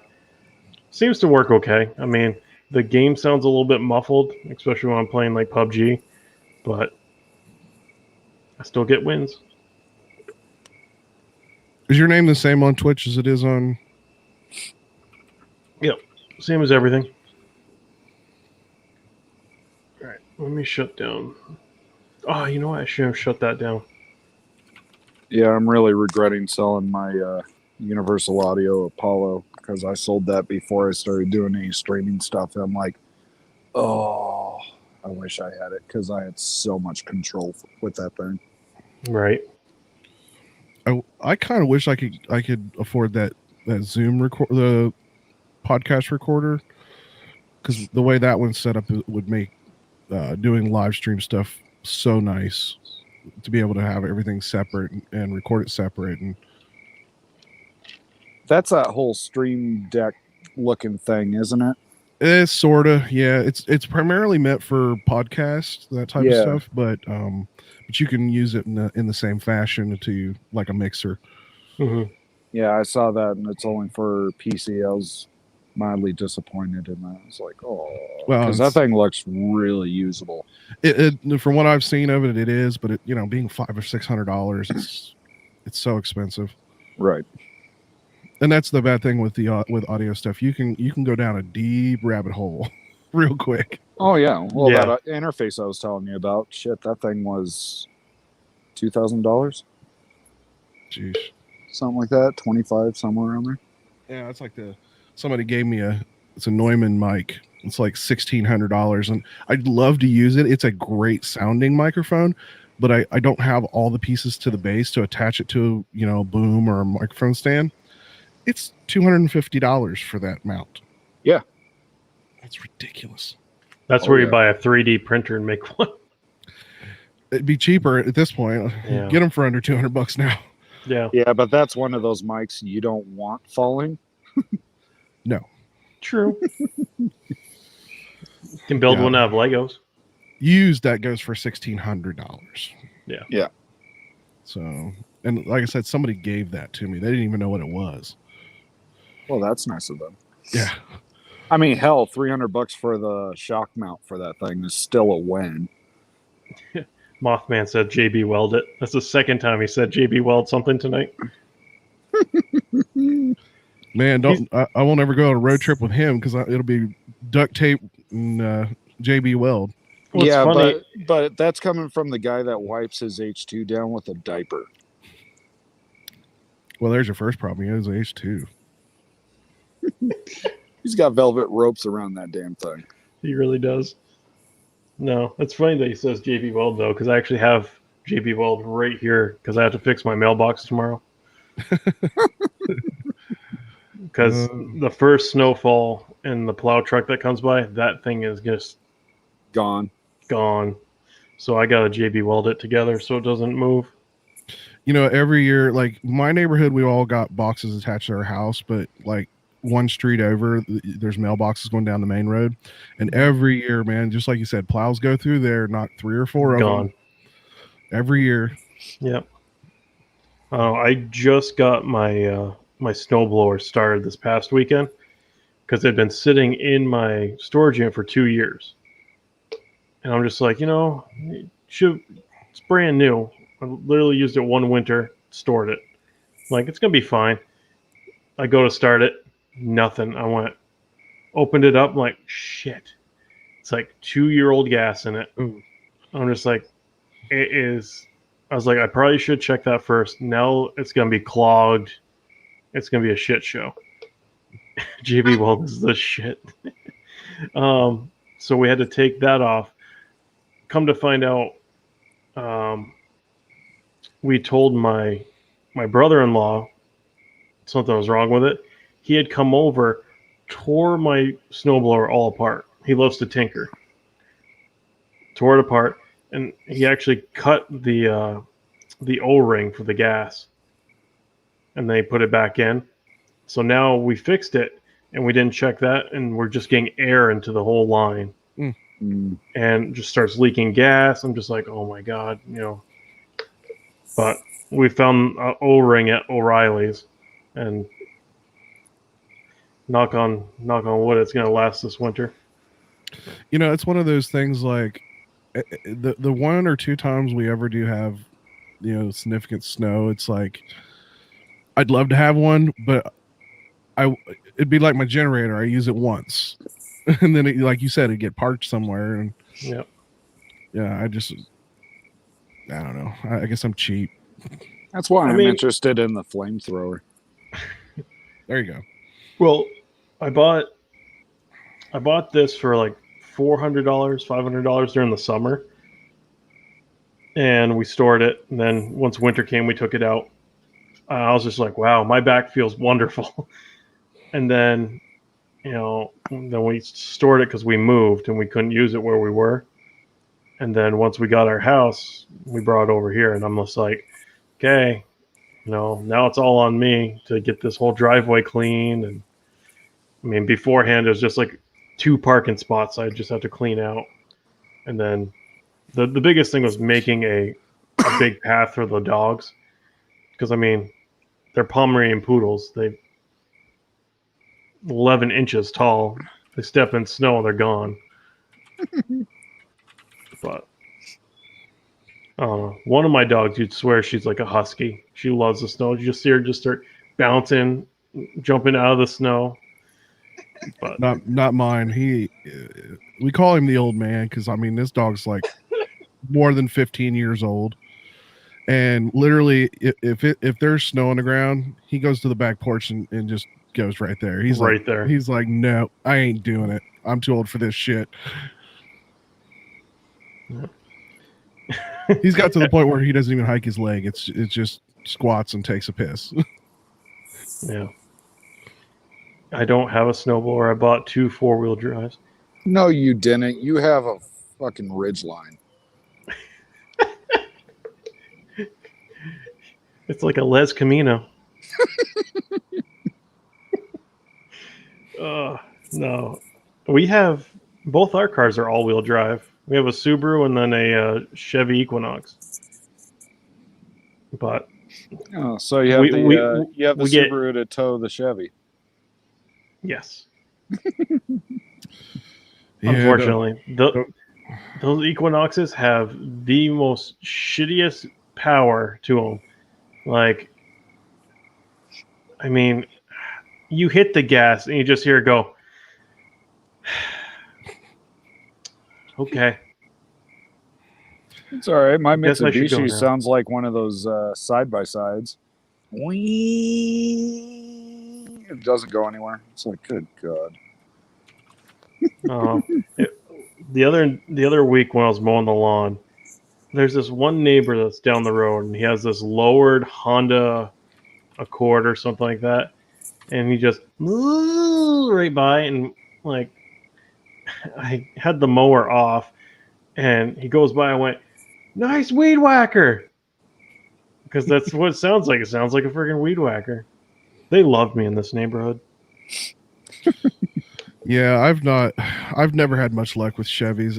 Every one of my friends that seems to have a Chevy, and I get stuck helping them work on it, I'm cursing it the whole time. I mean, especially I've got to the point where I've all but refused to work on any car from GM from the mid '90s. Mm-hmm. Whoever those GM engineers were, they were all smoking crack. I've seen some of the dumbest things ever as far as design. I'm just convinced that Chevy owners are Ford owners in denial. And then my son decides he wants a truck, and then he decides he wants a C1500, which I've been working on for the past 6 months. Just got done putting a new rear end in it because the other one, it's supposed to have like 9 or 10 thousandths play, between locking in the gears. No, it had like a quarter of an inch worth of play. It would rumbled going down the road. It was hilarious. I just saw your White Claw comment. Sorry. Oh, I was wondering when somebody was going to. I was sitting there laughing. No, I was trying to find that meme I shared in the chat the other day. Yeah, I've been talking shit to Mothman for the past 10 minutes. Oh, here we go. Studies suggest that 9 out of 10 men prefer a woman with curves. The 10th man drives a Ford and prefers the other 9 men. I posted that in the chat. It's funny because Hot Wheels has a Ford. I will say I miss my Ford Ranger. That was like one of my favorite trucks. But I will have a Toyota Tacoma one of these. Have you seen the prices they want for a new Ford Ranger? Mm-hmm. Tell me that's not just to Ford Ranger owners. I mean, Yep. At that point, you know what? Spend the extra $5,000 and get an F-150. that's it, and get a like you go a base one, not 4-wheel drive, not extended cab, regular cab, white, $26,000, and it's like you can get a mid trim F-150 for 28,000 or 32,000. Like, why would you do that? Yep. Well, you're talking about the Ranger, and he just brought up the Tacoma. Have you seen the prices of those? Tacomas Oh my- are expensive now too. Oh my God! I mean, They're always expensive. I love Toyotas. I'll swear up and down by them. They're great vehicles, and yeah, they're expensive, but that's the one vehicle you could buy and it'll last forever. But Yep. God damn, it's expensive. Well, the same with Subaru. Subarus just they don't Oh, die. I know. Hell, Like, you can find we're- an 06 and it's still 20 grand. We're like, we're good leasing grief. we're leasing this one that we have, and the lease is up in February. And I've only ever leased one other car, and I gave it up well before it was due. So I've never gotten to this point where it's like, we're thinking like we want to keep it. Yeah. And I remember when we signed all the freaking paperwork, there was some sort of deal where if we like it and we want to keep it, You could buy it out or something. there's a certain price that they haven't knocked down to where they give us so much credit towards this car. And it's just, I need to call them eventually and figure that out. Yeah. Well, a lot of it depends on what the current value of it is. That's the big thing, and that's that ultimately with those you have to sit down and look at is it really worth it? Because it's really weird on some of these cars. It's like you 3-year-old car is only $4,000 cheaper than a brand new one. It's all full warranty, and it's like, why would you not spend the $3,000 and get the full warranty? Right. So yeah, that's the big thing. Whether you'll have to decide is whether or not it's cheaper to go get another Because one. we're going to be about 5,000 to 8,000 miles under what we were given for the entire duration of this. So So you're in good shape. yeah, so we're in pretty good shape. It's just I'm going to be curious to see what they say and what the price will be.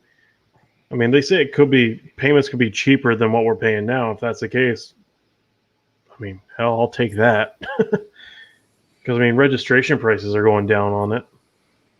Yeah, the lucky ones is the ones where you get one where they think the residual value is going to stay a little high, but it ends up tanking because that's the problem with sedans. That's exactly what happened with the sedan market. A lot of the leases, they thought that they were going to stay pretty decent because they were at the time, and then they tanked because everybody started buying SUVs and trucks again. Yep. And so when it came down to the at the end of the leases, people were buying them up pretty cheap because they were cheap. Yeah, and used cars are selling so quickly right now. So I'd almost think if there's a Subaru coming back to them or possibly coming back to them that's well under the miles that we were given, they're going to want that car. Yeah. So I'll just be kind of curious to see what they say. I mean, hell, if they have a used Tacoma on there, I'll just be like, I want that. Give me a truck. I would also say the trick is to talk to the leasing company before you take to the dealer. Yeah. That will be because if you can negotiate without the dealer involved, that's going to be your best bet. Mhm. But if you have to take it back to the dealer and do it through them first, then that's where you might run into the issue where they're going to go, well, hey, we're going to make a bunch of money on this, and it may not be worth it for you. So Right. Justin Hughes is in the side chat. What's up, sir? Hope you're doing well. He went down the other day. Uh-oh. His bike was a little crooked. Oh, you said went down. I wasn't sure what you were meaning in that.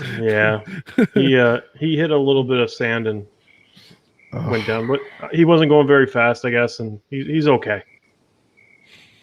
Now he posted a picture on his Instagram. He got the front fender and the tires over here. Ouch. Yeah, so it's a little off to the side. Nothing a little. Wait, actually, Mothman, JB Weld. JB Weld. He's just gonna take both the tubes and just start squirting it. There we go. Mothman's working on that prized paid He's gonna be an advertisement affiliate. for it. Yeah. Askew. Yeah, the front fender and the tire are askew. Thank you, Mothman.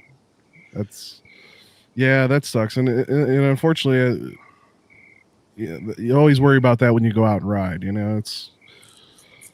Yep. I took the bike out this week, probably for the last time. I may try to sneak in another day. I'll be surprised. I'm actually really surprised because Ohio, it seems like we normally in September we'll get a couple weeks of fall weather, and then it flips. Then it'll get cold. Where the high is like 55. Right. And this year, like today, we saw almost 80 degrees.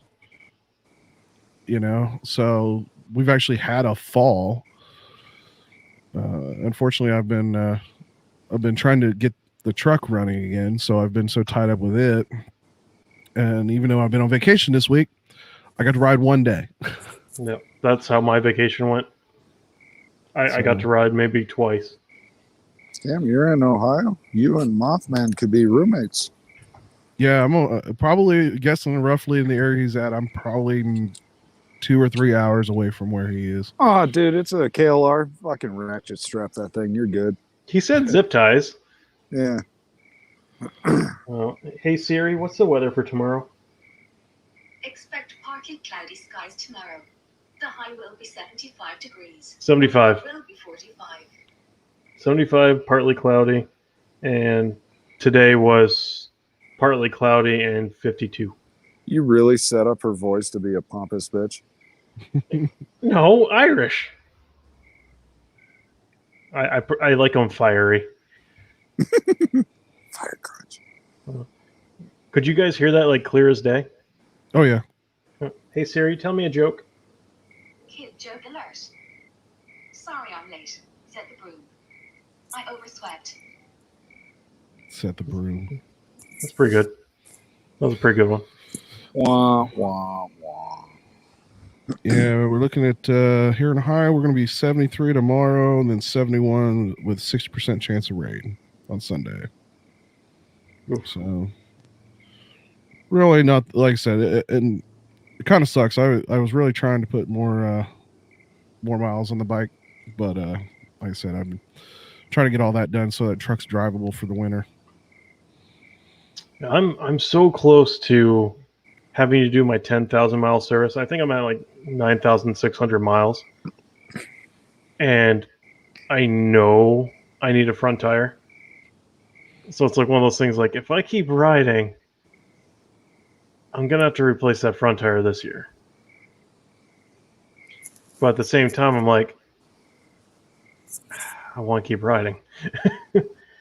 Well, I mean, that's why I've kind of slowed down, because I'm about 1,000 miles over my valve check, and I just want to trade the damn bike in, because fuck that. yeah, that's my next decision coming up over the winter. It's am I going to keep the Sportster? Or am I going to do something different? I got a couple bikes in mind. There's a Honda made an 1100 Ace Tour for a few years in late 90s. And they made a really cool kind of like retro two-tone. So it had like either it was a color and a cream or a solid color.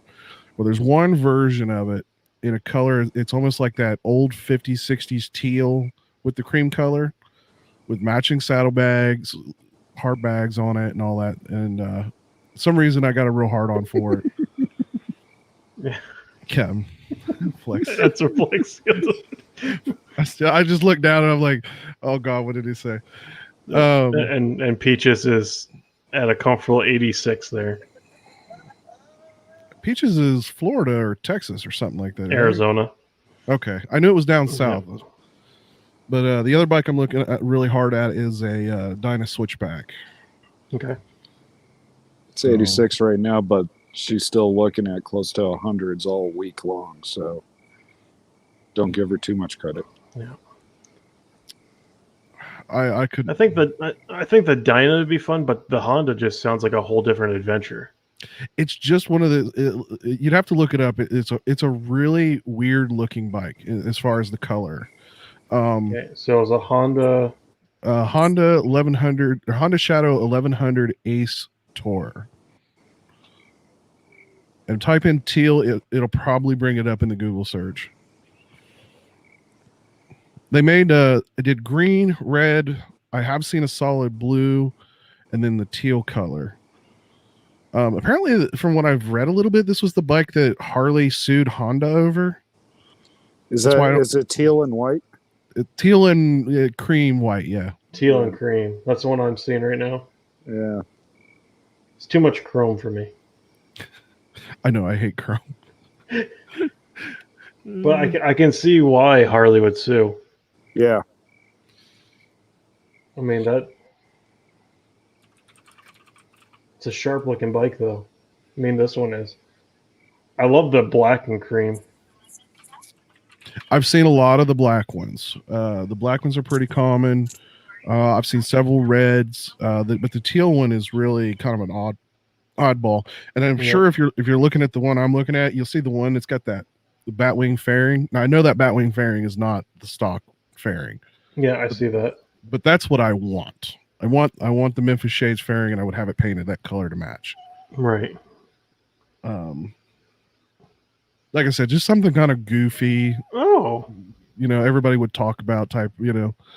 Justin Hughes wrote an article about Harley suing Honda over that bike, and he had a black Ace 1100. How did you like that, Justin? I'm curious. Somebody that's actually owned it. He is actually extremely knowledgeable about bikes. Hey, Justin, I do have a. Here you go. That's the link to get in here if you want to get in here. Do it. What's this say?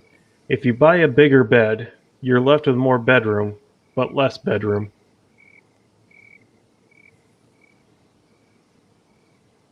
That's fair.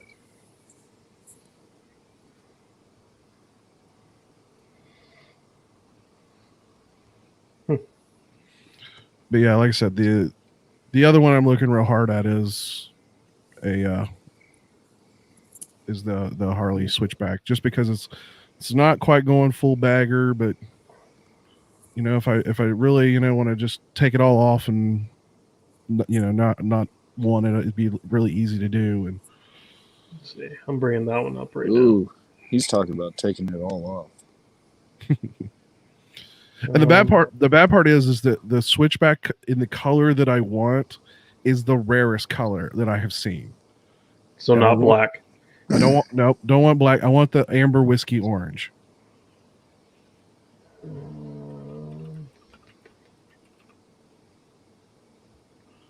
I'm seeing red and black. Let's see. I gotta keep an eye on the green room, see if he pops in.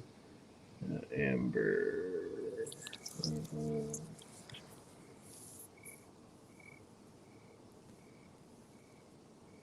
Yeah, he says he's starting up the laptop. Ooh. That's my favorite color. Okay. I like that. I The do like Honda, that. The only Honda 1100 that I want is the new Africa Twin. No, you want the Pan America. Shut the hell up. Get out of here. I want the Pan America motor in a Sportster. Mothman wants me to go bankrupt. That's why my name on here is Giester. Wants me to get a damn BMW. I'm like, nope. They're nice for what they are, but finding the dealers that actually carry parts in stock, it's not an easy bike to keep running right now. So what I think I do love about Harley, I can walk into any Harley dealer and I got a 20-year-old Sportster and I can still get parts for it. Well, yeah, that's like going to a Ford dealership. Of course they're going to have parts for it. Oh, dude, fucking BMWs up here are a dime a dozen. Everybody's got them up here. Yeah, they're pretty rare around, at least in this side of the States. Yeah, not here. I will say this. God. if Ford Rangers in the U.S. would have came out with the Ford Ranger Raptor edition, That'd be I pretty would cool. I would have done it, but it's only in the UK or it's in Asia or something like that. Yeah. I want that- a Svart plane 401. What the hell is that? Why do I know that? It sounds like a knockoff Husky. It's probably like one of those scooters that's in Northern Tool magazine. Yeah, it is Husqvarna. 373cc single cylinder engine that is remarkably compact. I would just get a Grom. It looks like a cafe styled Grom.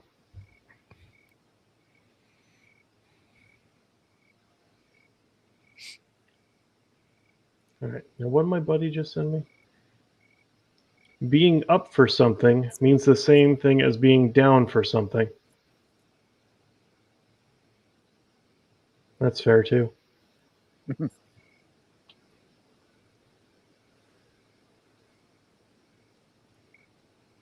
I love the awkward silence after you say these little phrases and shit. Like he's just sending me a whole bunch of them.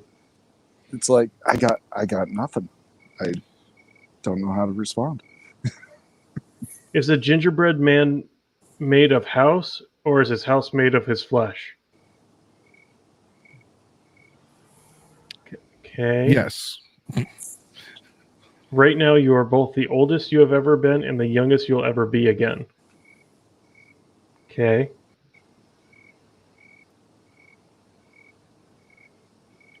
At some point, your parents set you down and never picked you up again.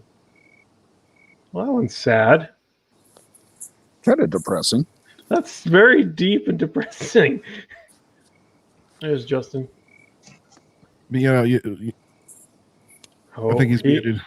He is in the pirate van. Hello. Yes, I am in the pirate van tonight. How are you, buddy? Fine and dandy. Walking, talking, all that good stuff. Where are you about? Are you in the park right now, or? I am in the Oxford Casino parking lot up in Maine at the moment. Nice.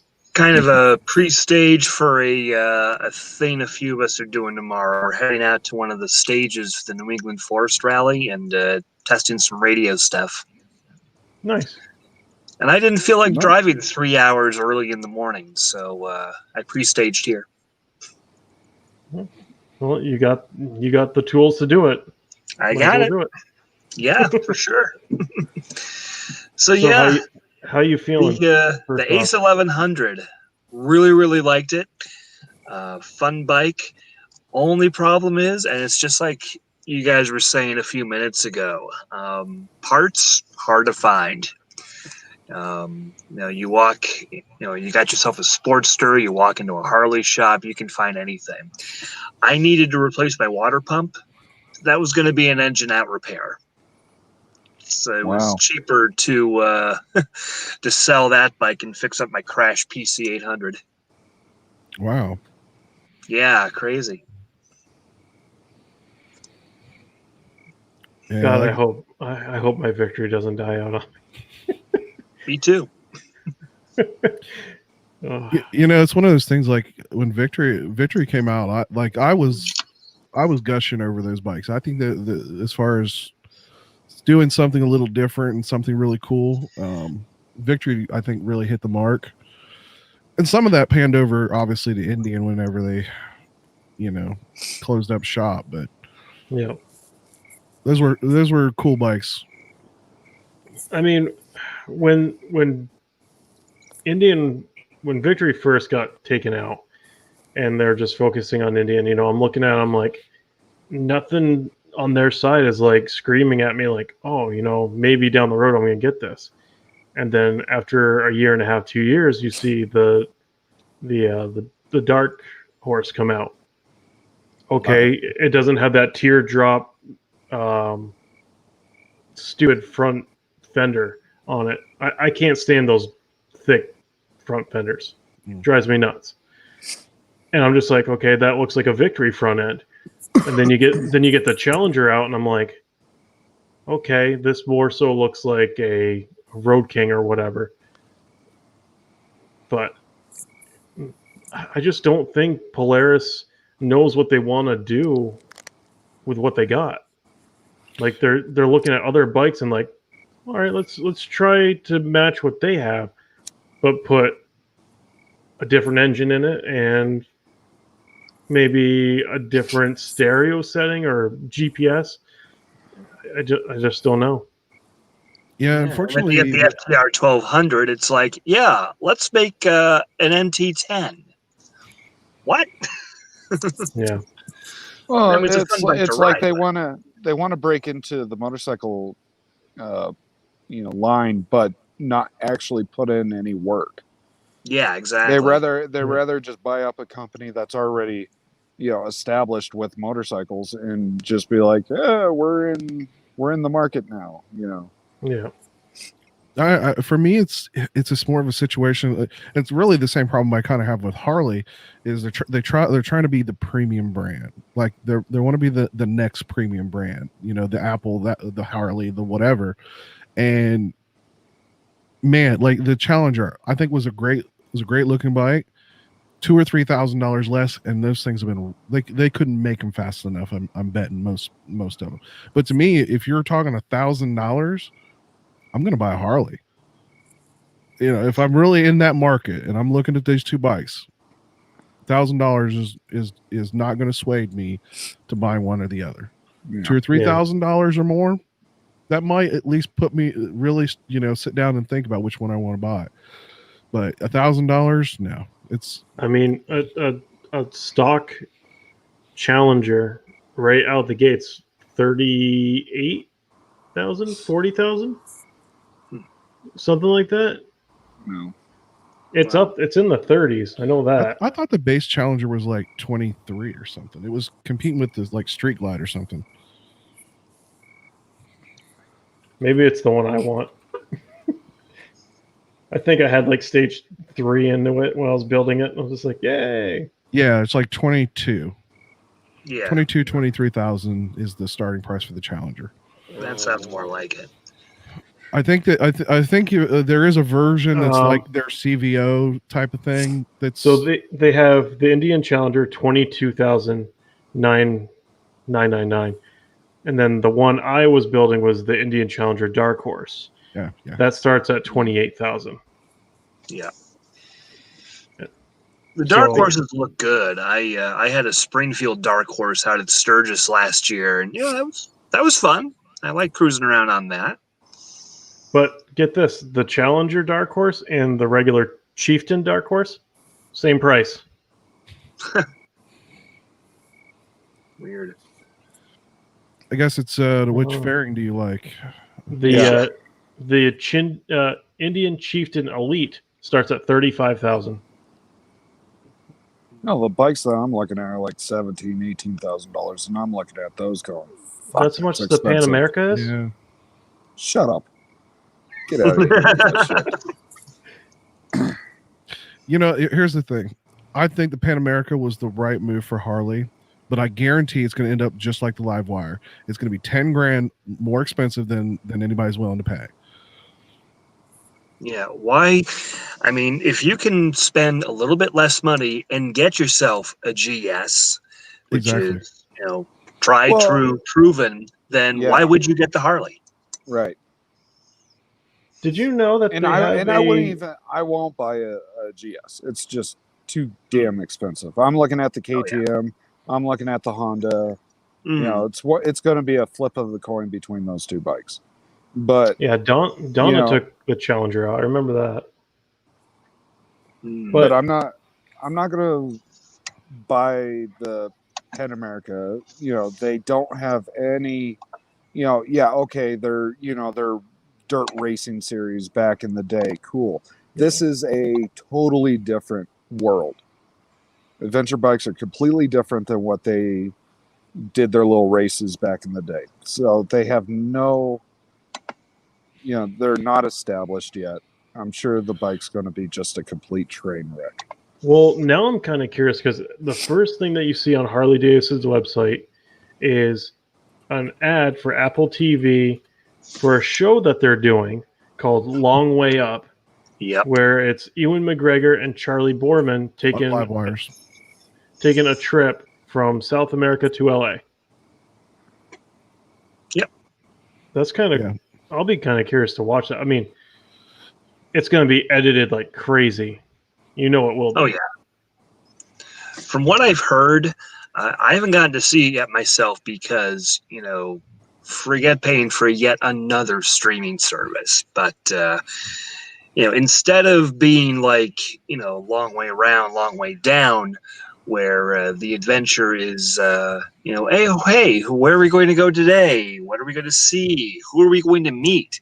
It's how are we going to get 100 miles to our next charging station? Yeah. Yeah. Right. I mean, okay, here we go. Loaded. So I said what? 28,000 for the Indian? For the one you were Yeah. after, yeah. Yeah. So I decided instead of going just Street Glide, I went Street Glide Special. For the 2020 model, it starts at $27,699. So $300 cheaper than the Dark Horse Challenger. It's not a lot of money to sway differently. You pretty much at that point, you either have to be anti one or the other. And Well, what size engine does the Indian come with? 111? I think it makes more power though than the Harley equivalent. Yeah. I want to say I think you got to get like into like stage 2 before you're like neck and neck in the horsepower 'Cause category. This one comes stock with a 114 But and zero chrome, which I love. But it's so funny. You pay years ago. It was the complete opposite. You paid extra to get that chrome, and now you pay extra to not get that chrome. Well, I mean, that's the same in the car industry, with the manuals versus automatics. Man, I could go It all used day on to that. be, another 1,000 or 2 for the automatic version. I ran Now into you're that. lucky if you can even find a manual. See, I ran into all that in my these- last car. I ended up buying a 2018 Hyundai Elantra Sport with the manual. Played hell finding a manual. Yeah. But I was also looking at a Kia Forte SX, and the SX, it was a $2,000 additional option to get the manual transmission. Because now a manual's considered a sports mod. Wow. I will say this is like the best color that they have for these. Let me share my screen here. That's probably the best color they have. I can tell you, I can't tell you exactly why. I'll just say that the blue looks great, and if you're a white fan, that white actually looks really nice. Yep. That is a good white, yeah. See, the white looks good. The blue and black I can get with. This one I cannot. I can't get with that gray. If this was all orange, If it was all or orange and black, orange and black would be fine. Yeah, I can not tell you, I've gray. seen this one too, and it doesn't look very good. The red looks like a speeding ticket. Right. That red is not a very good version on the website. I can tell you it looks better in person. It's got a little bit of a pearl in it. Yeah. The burgundy. The burgundy actually looks good in person. Was this the denim? I think this one's the denim gray. No. I That's can't get like with the that. olive. It's okay, but it's. If they did a forest green, I could get with that. Yeah, I agree. British racing green on a Harley. As I'd long as go it's not for it. cowie green. If it's cowie green, then the hell are you Spot doing? green, yeah. No. Oh, dude, I saw Indian that was the damn near Kawasaki green, and oh my god, that thing actually looked pretty fucking cool And Yeah. a black because it was like a Street Glide. metallic. is a dime a dozen. You'd get lost trying to find your own bike in a parking lot at a bike meet. That's true. Yeah, very much so. These just blend in. I like the black, but you're right, not very distinctive. This would be my go-to, I think. Doesn't look that much different than what you have now. I was gonna say, the white is kind of Captain's thing, though. This is about 150, 180 pounds lighter than my bike. Yeah, I believe it. Which I can't remember, but isn't that paint color a little more expensive? Isn't that like a? Still says it's still right there.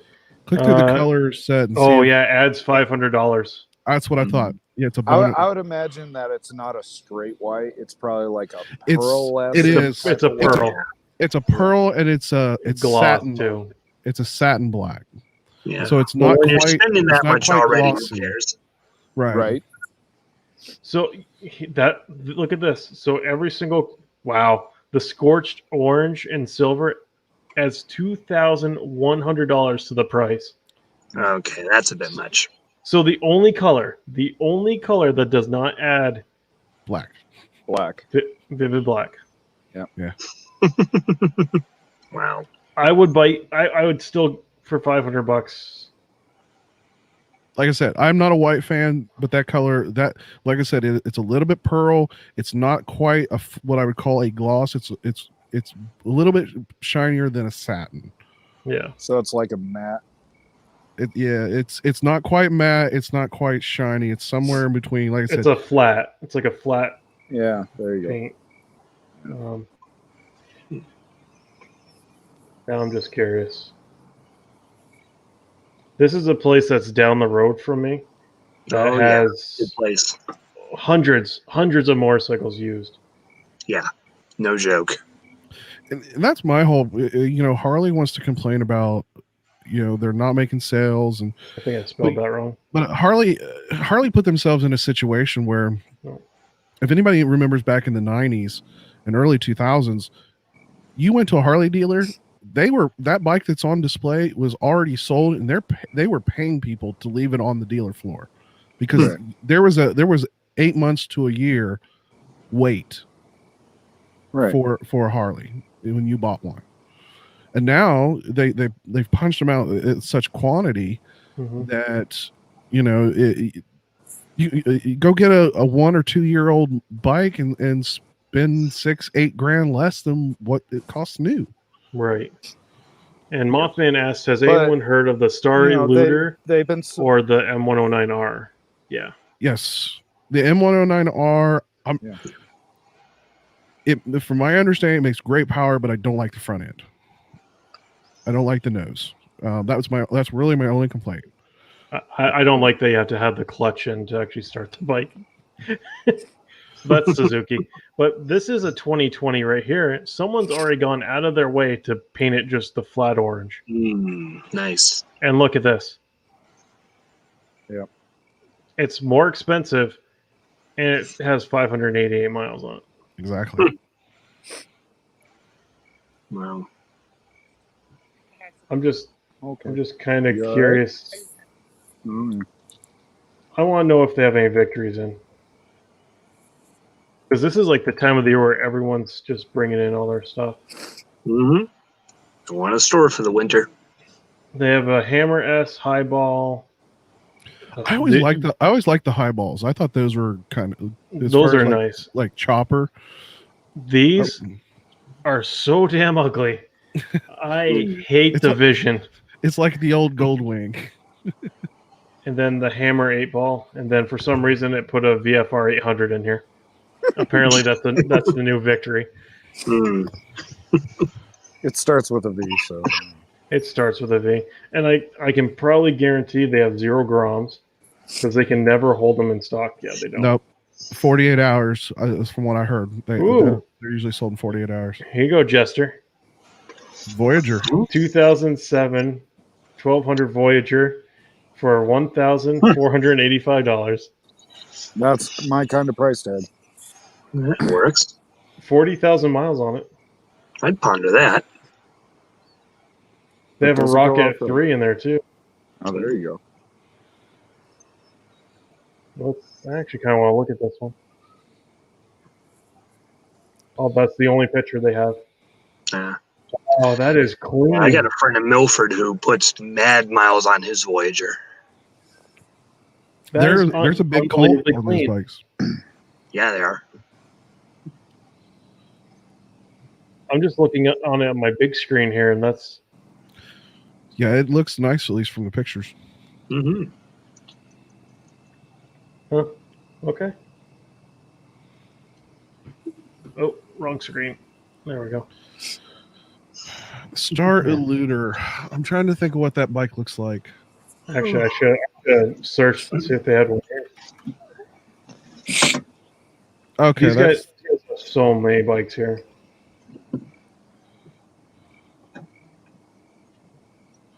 that's Road the mats. yeah. I think that's the mid-size touring bike. If I'm looking at the pictures correct. They have no M109s here. They have a Thruxton 900 apparently. I was actually kind of surprised seeing the M109 and how small it looks. Well, In the pictures, it looks like a big bike. The fairings, the way they're shaped, makes it look big. well, But in person, it does not look like a big bike at all. look at Psycho Nurse Chris. He's a big dude, and he has a 109. I know he does. Dude, he's the only guy so far that has made me feel small. 'Cause he's got like 3 inches on me. In all If directions. I was to meet him in person, he just looks like a person that I'm like, damn, you're a big guy. I'm gonna give you a hug. And he is a sweetheart. Like he seems like he's like the nicest if I guy. took a picture. I can't remember if I took a picture next to him or not. But yeah, he's like, where's the camera? Fuck, there it is. He's like here on me. He's like, good God. And you're how tall? 6'4".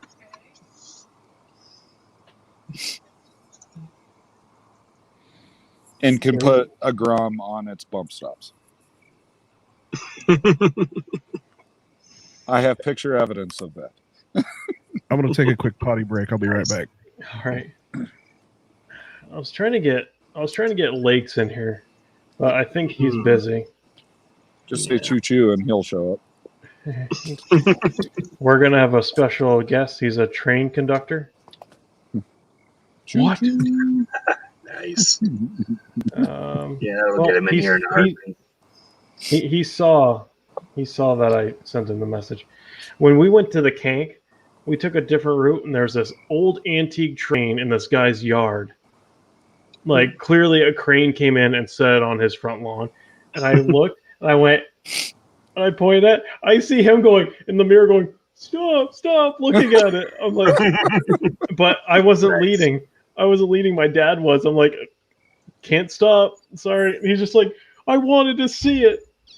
He was so upset. But no, he had like 0 fork oil in his bike, so you could go like that, and it would hit. Oh, jeez. Like he was. Well, there's a problem. He was like grounding out if he hit a twig. Ooh. Wow. But there's this new place up the road here that opened, and they put some fork oil in it for him. Mr. Fish is a train guy. That is true. I forgot that he is a train guy. And if I remember correctly, didn't he just buy a scooter too? A Honda scooter? Yeah, he's got like one of those like next step up from like a monkey type of scooter looking thing. Yeah. Because he doesn't have his Africa Twin anymore. No. He should have sold it to you. Yeah. Still an 18 though. It was either a 17 or 18. I don't remember which one it was. Yeah. But if I was going to do that, I'd just buy one here and not have to pay the shipping fees for that. Yeah. Yeah. So Justin, what's the complete damage to the bike? The fork's really about it. That And that's the sort of thing I've had a couple friends tell me, and one guy look at it. If I just loosen up the bolts around the fork, maybe loosen the axle bolt a little, and just Re-straighten them. re-straighten them, tighten it back up, done, good to go.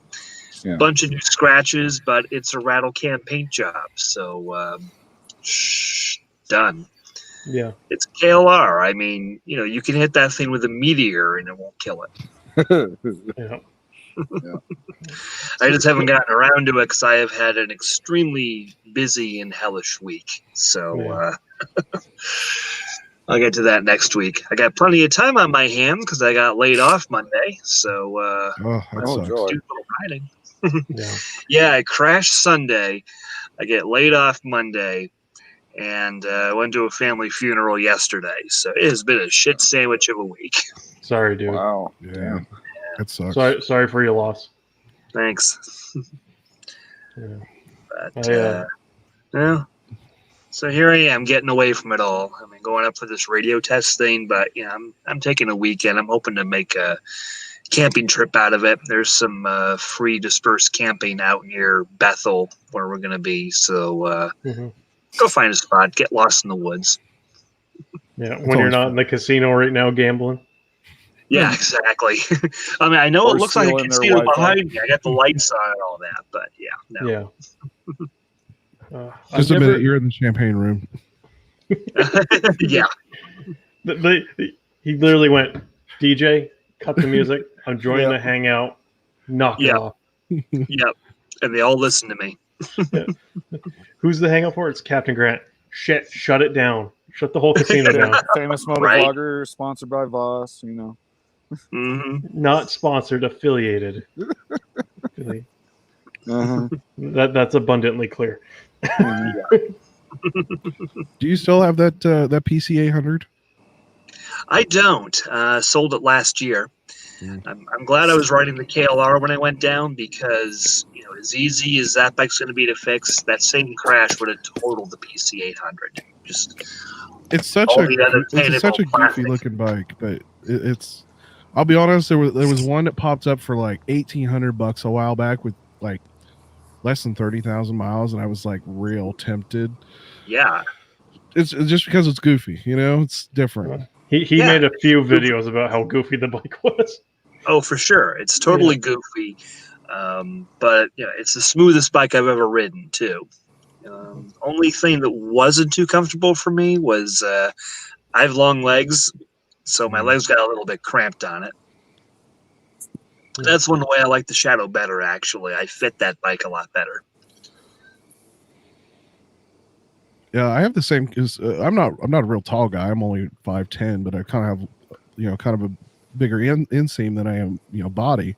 And a friend, the kid that I took with me on my trip this summer, he's 17 years old on almost the exact same Goldwing that Shade Tree did.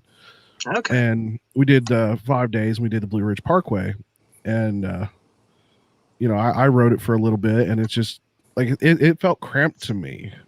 And maybe I'm just even my Sportster, I got forward controls. Maybe it was just because I'm not used to it, but it just didn't. Yeah. It didn't feel comfortable to me. Yeah, I mean, if you're used to forward controls, then I think that's probably it right there. I mean, I really like the forward controls on my Shadow because it gave me leg room. Yeah, I was able to stretch out a bit. Plus, your body's so used to that riding position. Once you change it, the whole circulation, your legs, everything changes, and you get the different aches because the blood flow is not going to those areas that it used to. You're staying in that one position for so long. Like with my Sportster, when I had it, I had forward controls, and that was nice. I love that. Yeah, that was so nice. And then once I got the 8-ball, those were a little bit more towards me, and it took a good solid couple months to get used to that new position. But also the pegs were a lot different too. And now I'm just a completely spoiled rotten brat with the floorboards, where I can literally, I could just stand up on both of them and just sit back, and like it's ridiculous how big those floorboards are. Oh yeah. but definitely don't scrape them because they have like little give. Right. It actually almost pushes you back. So, was there anything this year you guys didn't get to do that you wanted to do because of COVID? Everything. Bike week was pretty much a letdown. Yeah, so I heard. I didn't get to do a lot of riding. I lost half my riding season because I broke my foot in March. So literally getting your motorcycles out, you broke your foot. yeah, exactly. And then I dropped it on the same foot again last weekend. Fortunately, I didn't re-break it. But Oh I was man! lucky on that. I had my motocross boots on, and they saved me. If you break it again, do it now, not spring. Yeah, Right. exactly. Well, he's got a bike to repair now. Yeah, Right. Bike week sucked, but realistically, I think I did most of what I wanted to do. Up here, if you own a motorcycle, you have to do the Kank, Yeah, which is the Kangamangas Highway. I did that 3 times this year. yeah. Even I got to do that. And it never gets boring. For some reason, that strip of road, it goes across pretty much the width of New Hampshire to the White Mountains, and it is the most peaceful, surreal ride I think in the state, because there's just so much to it. There's curves, there's straightaways, there's hills, there views for days. Yeah, that's one of the highlights for sure. Yeah, I did not get to go to Castle in the Clouds like I wanted to this year. I did just think of that. Fletch Dana. Well, Fletch. PBR's hitting me. What's up, dude? How you been? Fletch, good guy. Yeah, that was actually one thing I said to Jester. I know I said it once or twice already, but I asked Jester, I'm like, is Fletch and Chopper Fett doing a hangout tonight? Because if they are, I'm not doing a hangout. Because like I don't want to intrude on someone's time or space because a lot of us all have the same following. I don't want people to be like, oh, well, he's doing this, he's doing that. I didn't want to do that. Yeah, I usually, anytime I can, if I'm not working on Friday night, I usually try to jump in on their stream for a little bit. Yeah. Well, at least I'm not drunk this time. Yeah. Last time I was. I'm not yet. Like the last time I was in the sideshow, I was just making fun of Holler the entire time, and then Chopper posts a link. I'm just like, I hit the link. I'm just like, oh god, I'm in there. I'm drunk. I'm just like, I think I was on that one. Was you were? Okay, I thought that's yeah. We are not doing it for a month because I am deep in a work project and bone tired. Sorry to hear that. I understand that, man. Totally. But you know we're all going to be waiting for you guys to come back. So yeah, about that time, Fletch will be riding season for Fletch coming in. Yep. And I'm sick of this getting dark at 6 o'clock right now. I know. I mean, it used to be like 8:30. I was like, this is nice. I envy the.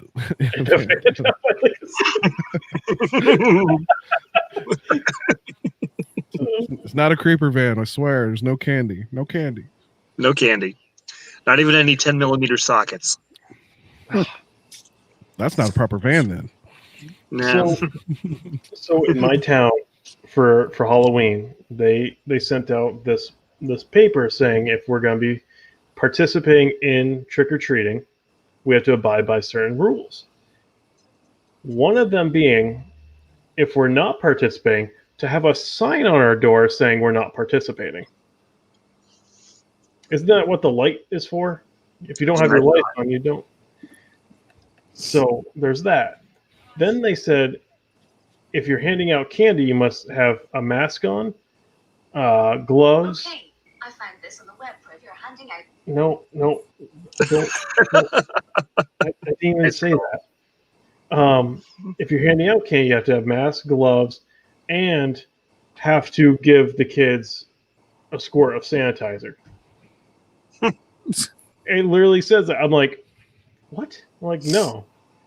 Or you can have a bowl of candy out there It has to be wrapped candy, of course. Of course. Mm. But you have to have sanitizer available outside. Get the fuck out of here. You know, if you put a jug of that with a little squirt thing on it, first kid that comes up there, Squirt, Gone. squirt, squirt, squirt, or their parents are gonna be like, "Take it." But that's also the Probably neighborhood the I'm in. two coolest things I've seen so far, at least on Facebook or Instagram. One was a guy did like almost like a plastic chute that goes down his The PVC pipe. yes, Yeah. PVC pipe. Yep. And then the other one is like this dude's got like this, it looks kind of like this ghost, and it's got this little tray that just goes back, and he's got hooked to his drill, and it's like puts Yep. 2 beers in it, and then he puts candy, like clips Candy to for the each side. kids, beer for the dad. Yeah. Nice. Alcohol lined candy. The biggest thing that they're worried about, Fletch, is people putting their edibles in it. But any person Edibles are that too damn expensive to give to kids. any person that does edibles is gonna be like, I'm not giving my edibles to a kid. I'm not giving that I shit paid away. No $25 for this brownie. I'm not gonna give this Right? up. And if I was, I'd want to watch the aftermath. That too. I'm making a candy chute held up by skeletons. See, Peaches has a plan. That works. Hell, Oh. just get to the point. Make a spud launcher and just put candy in it. Fucking shotgun their ass. I was gonna say, Ooh, trebuchet. just- I should build a trebuchet because trebuchets are awesome. yep. And Very much. fill a super soaker up with the hand sanitizer. Just shoot the kids with a hand sanitizer. Nice. The power of Christ compels you.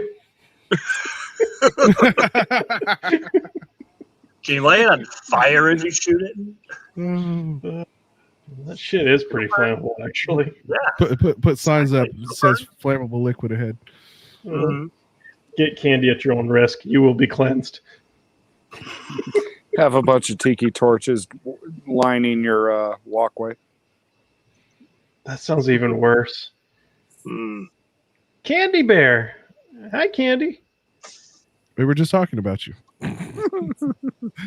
Candy Bear. Right here.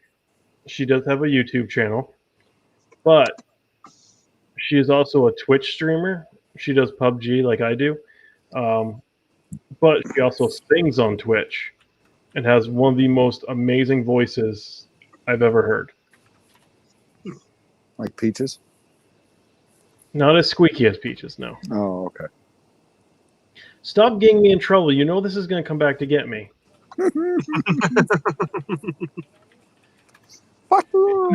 We're talking about candy in general, and then you popped up.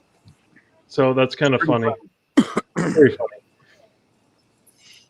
But yeah, the rules that they have enacted for my town is just like, I'm not going to do that. I'm not even going to put the sign on the door. I was raised to, if the light's off, don't knock. Yeah. Right. If the light's on, I got candy. Mhm. Simple as that. Why make it complicated? And if you're that damn worried about it, then don't go out. Yeah. Yep. And take my candy because A, I'm diabetic, and 2, I'm on keto. Mm. I can't have this crap in my house. I found a Kit Kat bar in the freezer the other day, and I looked at my wife. I'm like, "What are you doing?" Bad. See, Jester, you got me in trouble. She says, "Yep, you're gonna get it." Son of a Peaches, it's his fault. You know, it's funny. I'm under the age of 40, but I remember I grew up in this small town. Like everybody knew everybody, and everybody knew my grandmother that lived in the same town. And we made popcorn balls from scratch, wrapped them up in wax paper, you know. And obviously, we didn't give them out to people we didn't know. But my grandmother practically knew everybody. Like she knew she was a cook at the school. My grandfather was a bus driver. Like they knew everybody. They lived in this town all their lives. So it was like they knew their kids, they knew the grandkids, they knew the parents, the grandparents, whatever. So I remember giving that out, you know, for Halloween. And it's like now you get lynched if you ever did that. Yeah. You got the FBI knocking on your door if you did Homeland shit. Well, you have Homeland Security that show up at your door when you buy 50 pounds of potassium nitrate off eBay. Yeah, that too. It was 48. Gotta get it Well- right. It was 48. Well, they said they flagged me at 50.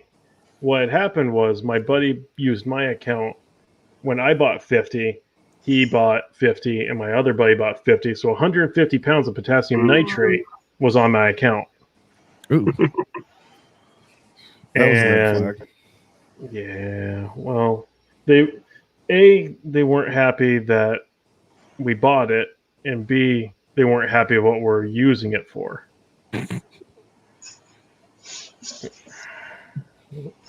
I can see if I can find it. It was for I the think- YouTube channel, right? I was like, this should be good. Doing it for the views. Were you doing an FPS Russia? Was that what was going on? Let's see. Do not try this at home. I am professional Russian. Russian. I loved that channel, man. I used to Me watch that too. religiously. I'm not All even right. into guns, and I love that channel. So this is my I feel bad for what happened to that dude. Yeah. Candy Bear. I'll show you here in just a second.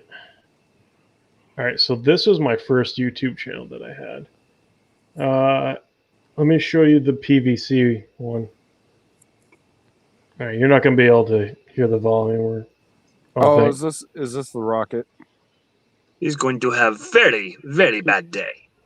So 2007, Makes very big boom. we were making homemade rockets. So this was mine. I didn't think it was going to work. Oh shit. I guess it worked. Gone. Yeah. So when the camera pans down, right here, there's a little mountain. It went over it. That one right there, it shot over it. And that's about a quarter mile away from my house. Damn. Um, Might have overestimated that one a little. and this one was not The mine, dynamite but there, Butch? I helped put it together. And we didn't think that these were going to work because of the cold air. Because that one that's right here failed. Like it didn't work. So we thought the mixture was wrong.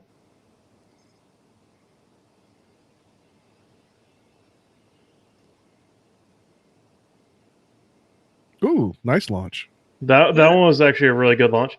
You see that one? Unfortunately, we forgot the parachute. We were sitting here waiting. And we're like, what's coming back down? We're like, wait, what? And then you hear, Poof. Shunk. bam. I know that sound. Yeah. Been there, done that. Oh. So More like I need them at SpaceX because they seem to have a problem. So they were a little mad about it. So basically, potassium nitrate is an accelerant that you can use for it. What you have to do is there's a certain ratio to granulated sugar you melt in a pan first. Then you add in the potassium nitrate. It makes basically a putty, almost like C4. Very low ignite temperature. So we were using a hot plate. We had so many instances of it lighting in the pan that we just took the pan and hucked it through the window or out the door. I was going to say that stuff will start going up like thermite if you're not It's careful. quick. It is so quick. Yeah. And we just literally would huck the pan out the door. But yeah, That'd get some YouTube views, man. I'm telling you. yeah. Sure. Homeland Security was not impressed, to say the least. I wasn't able to buy anything off from eBay for I think it was 3 years. Jeez. Yeah, but it's all free and cleared now. They understood. They didn't flag my name in any system. At least that's what they said. But they were not happy. And we haven't done rockets since then, but I know my buddy still has everything to do with them. He has his So you ways. can buy it under his name. He buys like those high like the pen lasers that have like a 5-mile range. You can see the beam midair. Mhm. He has those. He knows how to tweak them. It's crazy what he can do. Pump up the power. Yeah, light things on fire. He can light things on fire from like 100 feet away. Mm-hmm. It- Yeah, it's- just make a lightsaber out of it, literally. he literally can. It touches your skin. If it hits you in the eye, you're like instantly blind. Yeah. I don't know. But yeah. So if anyone is watching this, do not buy that said amount off from eBay. 48 pounds. 48 He's pounds. He's Just sitting cut there it talking off. about. He's worried about the stream and talking about this shit. Yet he's got the FBI listening right next to him. True. Literally, my wife talked about a certain coffee creamer the other day. This morning I go to work, open up Facebook, an ad for coffee creamer. There it is. Dude, I'm I did like, what the hell? I did one search because my son, my cat decided to take a piss and shit on my son's mattress, so we had to go out and buy him a new one. Yep. I did one search, and from now on, for the last week, I've had freaking nonstop mattress ads on freaking YouTube and Facebook. I wonder what I did to get all the Manscaped 3.0 ads and all the freaking Well, you're the- condom ads. You're the talking age about group. crotch shots. Holler Moto crotch shots, son of a. I had to do it too, but in all honesty, you're the right age group for that. You're right, Dana. Or why do I keep saying Dinah? Fletch, you're absolutely right. Big Brother is watching. Oh, yes. Holler Moto crotch shot. Here's what I found on the web for Holler Moto crotch shot. Rule 34, man. Don't search on the internet Ever. ever. I wonder if Siri would actually do it. You don't Hey, even Steve- have to search. I was talking in a hangout with Holler about something, and now I'm getting ads about what we were talking about. You don't even have to search for it anymore. No, your phone's constantly listening to you. Yeah. Anybody that tells you different is completely lying. And that's not tinfoil hat shit. It really does. I've had the Yeah. same thing. Me and a friend, we were talking about a gun or something. All of a sudden, I start getting ads for it everywhere. Well, hell, Peaches, She gets banned on She Instagram for- like every other well- day. she forwarded a thing for Holler, and now she's got the CDC watching her. They're subscribed to her channel now, Wow. Are they really subscribed to her channel? or her Instagram. They are. Oh, Jesus. That's funny. Oh, man. Hey Siri, Holler Moto crotch shot. Okay, I found this on the web for Holler Moto crotch shot. Really? It worked? Sounds so classy when she says Did it. it look? Did it find it?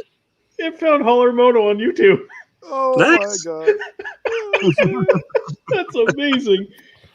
I am not searching that at all. Never. All right. Hey Siri, tell me a joke. Lighten the mood. Tell you a joke about potassium. Okay, Yeah, it's not listening to you at all. No, not at all. You joke about potassium nitrate, sure. Uh-huh. See? Exactly. Mm-hmm. Wow. Hey Well, FBI, tell me a joke about a crotch this time. Hey Siri, tell me a joke. shout out to everyone who A asked, skeleton what's the walks opposite of into a empty? cafe and says, "Give me a coffee and a mop." Yeah, you did that. I didn't do it. Yes. You triggered mine as well. Wow. Oh, Mothman and Peaches, did you guys try it? Mine popped up with a Holler Mo's YouTube. I think Jester's trying it now. You know what? It is a unique enough name, though. It should, as far as a search engine. Yeah. True. That's funny, though. We were talking one night, and I said to him, like, why didn't you do it like a news alert? Like, every time you go to it, like, do, like, news flash, do, and crotch cam. And he goes, I could do that. And he got all excited, and I created one for him because he was at work, and I sent it to him, like, what do you think of this? He goes, dude, I love that. I'm like, cool, make it yourself. I deleted it. Like I'm not having it on my computer. And he's Yeah, used because it we know they're once. watching. Yeah. 100%. Oh man, I got to be up and out of here in 8 hours minus. So I'm gonna get out of here, Very good. guys. All right, have a good night. Thanks Have for a good having night, me man. in here. It's been Thanks fun. for being here. Sure thing. Catch y'all later. Hey, before you go, Yo. can you send me a link to that the article you wrote for Oh, Honda? about the Honda and the Harley. Yeah, I will drop it in the chat once I find it. Okay. Yeah, I'd Yeah. like to read that. Well, thank you, sir. Have a good night. Thanks. You too. Bye-bye. Later. Later. But it's funny. We were. I had asked about the. If anything you guys didn't get to do because of COVID. It's like normally every year I normally go to Easy Rider Rodeo in Chillicothe, and of course they canceled that. I was really looking forward to going to AIM Expo, and then they pretty much canceled that. And I was going to go to the Midwest Moto Meetup, and they canceled that. So, See you later, Fletch. Have a good night. Night, Fletch. Yeah, and then they canceled. Well, I think it's next month actually. The Florida one. The one the Blockhead does. Yeah, is that one canceled? I'm pretty sure they canceled that one. Well, did they cancel it because Florida just wants to do everything? Yeah. Because normally Blockhead would be advertising that. So they were advertising it like crazy, and then nothing. So maybe they did cancel it.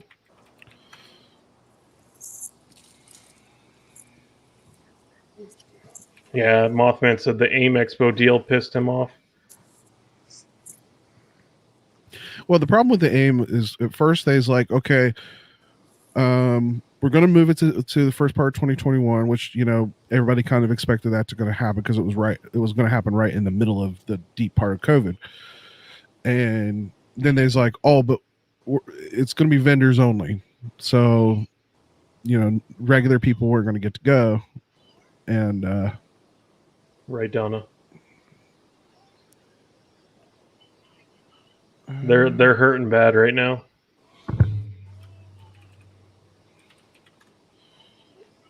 But like you gotta wonder, what are they gonna do for like say the Super Bowl this year? That's gonna be. It's gonna be on TV. I mean, that's gonna be weird. I'm sure what they're probably gonna do is that they'll have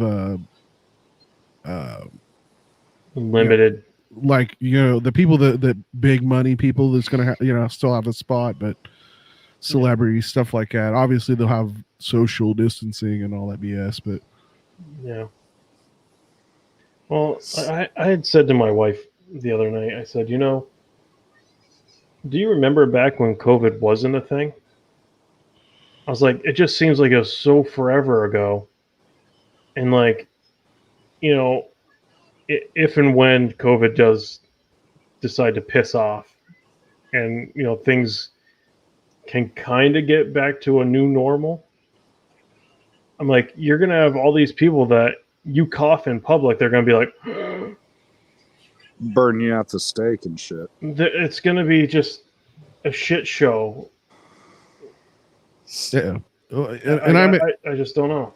I sort of made the joke, but it wasn't a joke the other day. I said, I never imagined that America would start looking like China. And because you see it in China all the time, people wear masks because the pollution is so bad. It is. It's awful. Like when I went there, I mean, I've been to China a few times now. When I came back over here, I landed in Boston. I went outside, and Boston doesn't necessarily have the cleanest air in the U.S. at least. I go outside, I went to breathe in. I got a lung infection because it was just so sharp. Like it actually it killed the insides like that bad. Like my lungs had gotten used because I spent 2 weeks in China. I got used to that pollution level. I come back to fresh air and it shocked my system beyond belief. Hmm. It was some of the worst pain I've ever had. Wow. Yeah, I don't know. I think about what what I have a feeling is post COVID is going to be like post 9/11. There's the things that are just never going to go away. Yeah. You know, and it's sad that it's going to be that way. I hope the mask thing goes away. That's probably for me. It's I'm not necessarily a person who has panic attacks, but for some reasons, if I wear a mask for a long period of time, I start. You feel Claustrophobic. Yeah, I am claustrophobic. You feel enclosed, and I have to kind of really watch, you know, that I'm not like. One day me and the wife were in a store, and she looked right at me and she knew something was wrong, and she's like, "What's wrong?" And I said, "I'm about to have a panic attack," and I had to pull the mask away from my face, and you know, I just had to let myself calm down a little bit. It's a really weird feeling. I know what you're talking about because I had that happen in there's a strip mall right up the street, and we were in there for a couple hours, and just having that thing on, my anxiety, you know, I felt my anxiety starting to build up because of it. I had to keep pulling it down just to relax a little bit. Yeah. But yeah, like I said, though, I have a feeling some things are just never going to be the same. And yeah, Mothman just said, I always get a sinus infection coming back from Hawaii, and they're clean air. When I get back to Pittsburgh, dirty air. Yeah, like it's basically, it was like a sinus infection, but it was just in my chest wall. Like it just, I don't know. I have an aunt that lives in the south of Phoenix, Arizona, and every time she has to come back to Ohio, she has that same problem because she goes from no trees, no grass to trees and grass and all the allergens that all the pollen, everything. Exactly. Well, not to mention dry air versus, moisture. Oh yeah. Yeah, humidity. that'll do it. Yeah. But my God, the humidity in Ohio is nowhere as bad as it is in Georgia. Oh my God. I've been in Georgia. My mom now lives down in Georgia, and we've gone down a few times during the summer to visit. And my God, the freaking humidity down there is just ridiculous in the summer. Yeah. When I went to Indonesia, we went there in August. Oh my God. I got off the plane, stepped out, and I'm like, I'm soaked. I'm like, I can literally, the air was like, you could cut it. Chew it. It was bad. I was just like, this is awful. That's how I felt landing in Puerto Rico for a vacation over summer. As soon as we land, I felt that humidity, and I was just miserable the entire time because my fat ass does not do humidity at all. Me neither. Because coming from Arizona and not having humidity, Yeah. Sorry, I much rather have the temperature set to bake than broil. Side chat. In New Hampshire, Captain Swamp Ass. JB Weld fixed that too. Noah ShamWow. ShamWow and Flex Seal. Yeah. Fix really that seals in the flavor. keeps the anal seepage at bay. Ooh. Yum. That's like one of my favorite Jeff Foxworthy jokes, where he's reading the medicine for a headache, and it's just like you get upset stomach, more headache, this, and he goes at the very end, anal seepage. He goes, I'll keep the headache. Yeah. Just the word seepage is just wrong. It's right up there with moist. Yeah, I was going to say that. Moist. Yeah. Can't say it with a straight face. My son, it was hilarious. I don't remember. It was kind of on the same lines. It was some comedy bit, but my son, who's just now barely 18, but it's like every time one of us says vaginal discharge, he just loses it. Jester just starts giggling. And the worst part is I've done some live streams and some podcasts, and I've done that to him in the middle of I'll say vaginal discharge in the middle of podcast, and he just loses. It's hilarious. She's baking a loaf of bread, and it's. I think it's sourdough. Mothman is moist. I don't think he's moist. I mean, it's pretty cool up this area right now. I mean, New Hampshire gets everything. It gets hot. It gets dry. It gets the humidity. It gets the cold. It literally gets everything. Yeah, in the course of a week in Ohio, it can rain, snow, sleet, hail, sun, cloud, shine, all in a 7-day period. That's usually a day here in New Hampshire. It just goes all over the place here. Like just north of me is Mount Washington. They say that's the home of the world's worst weather.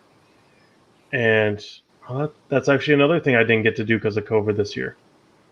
I didn't get to go up to Mount Washington. But hold on, I'll be right back. Yeah. Like right now, if I look at the weather for Mount Washington, which I gotta find my freaking weather app for it. So, Mount Washington right now. So it says it's 30s up there, but it's 69 mile per hour winds, and it feels like 15 degrees. Wow.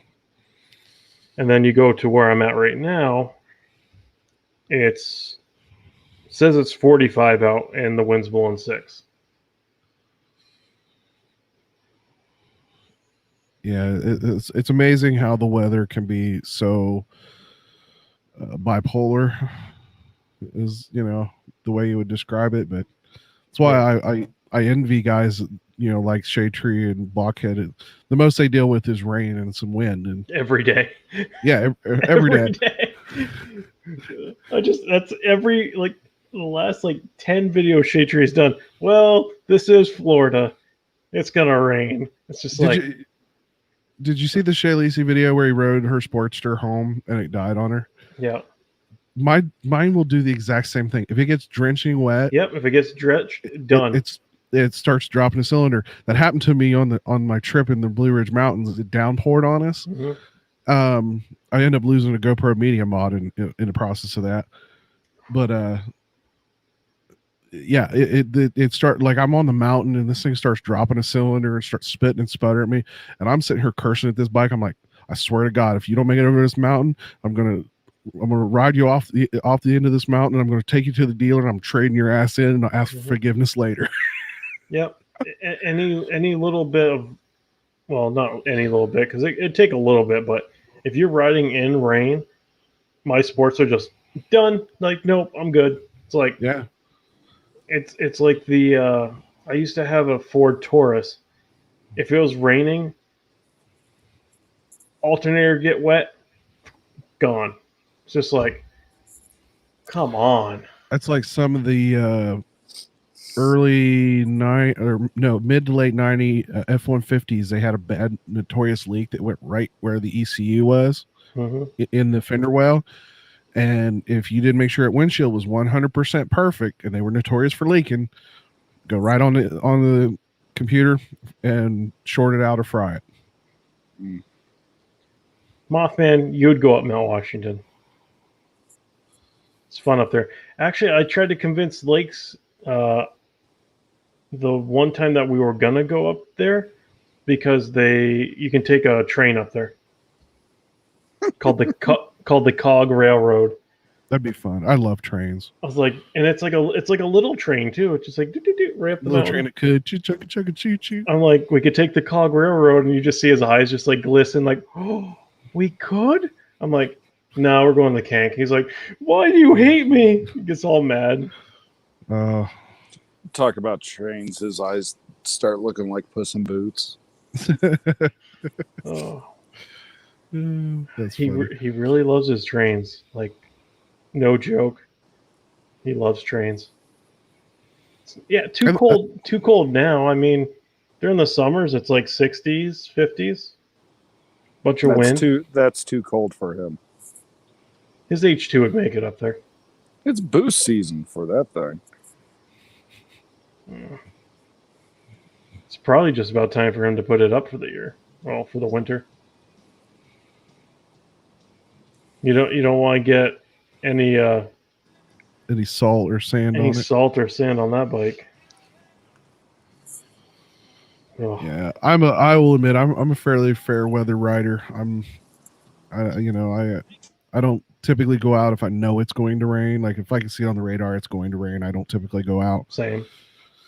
But yeah, it was interesting though on that trip. It was honestly we almost did it in 4 days, but I'll be honest, we almost picked the worst week because it was right as like that first tropical storm hurricane had come up through like Texas and Louisiana. Mm-hmm. So it was supposed to be 7 or 8 day trip, but we cut it short because of all the storms that were rolling through. So it's like pretty much we got the first 3 days we got rained on.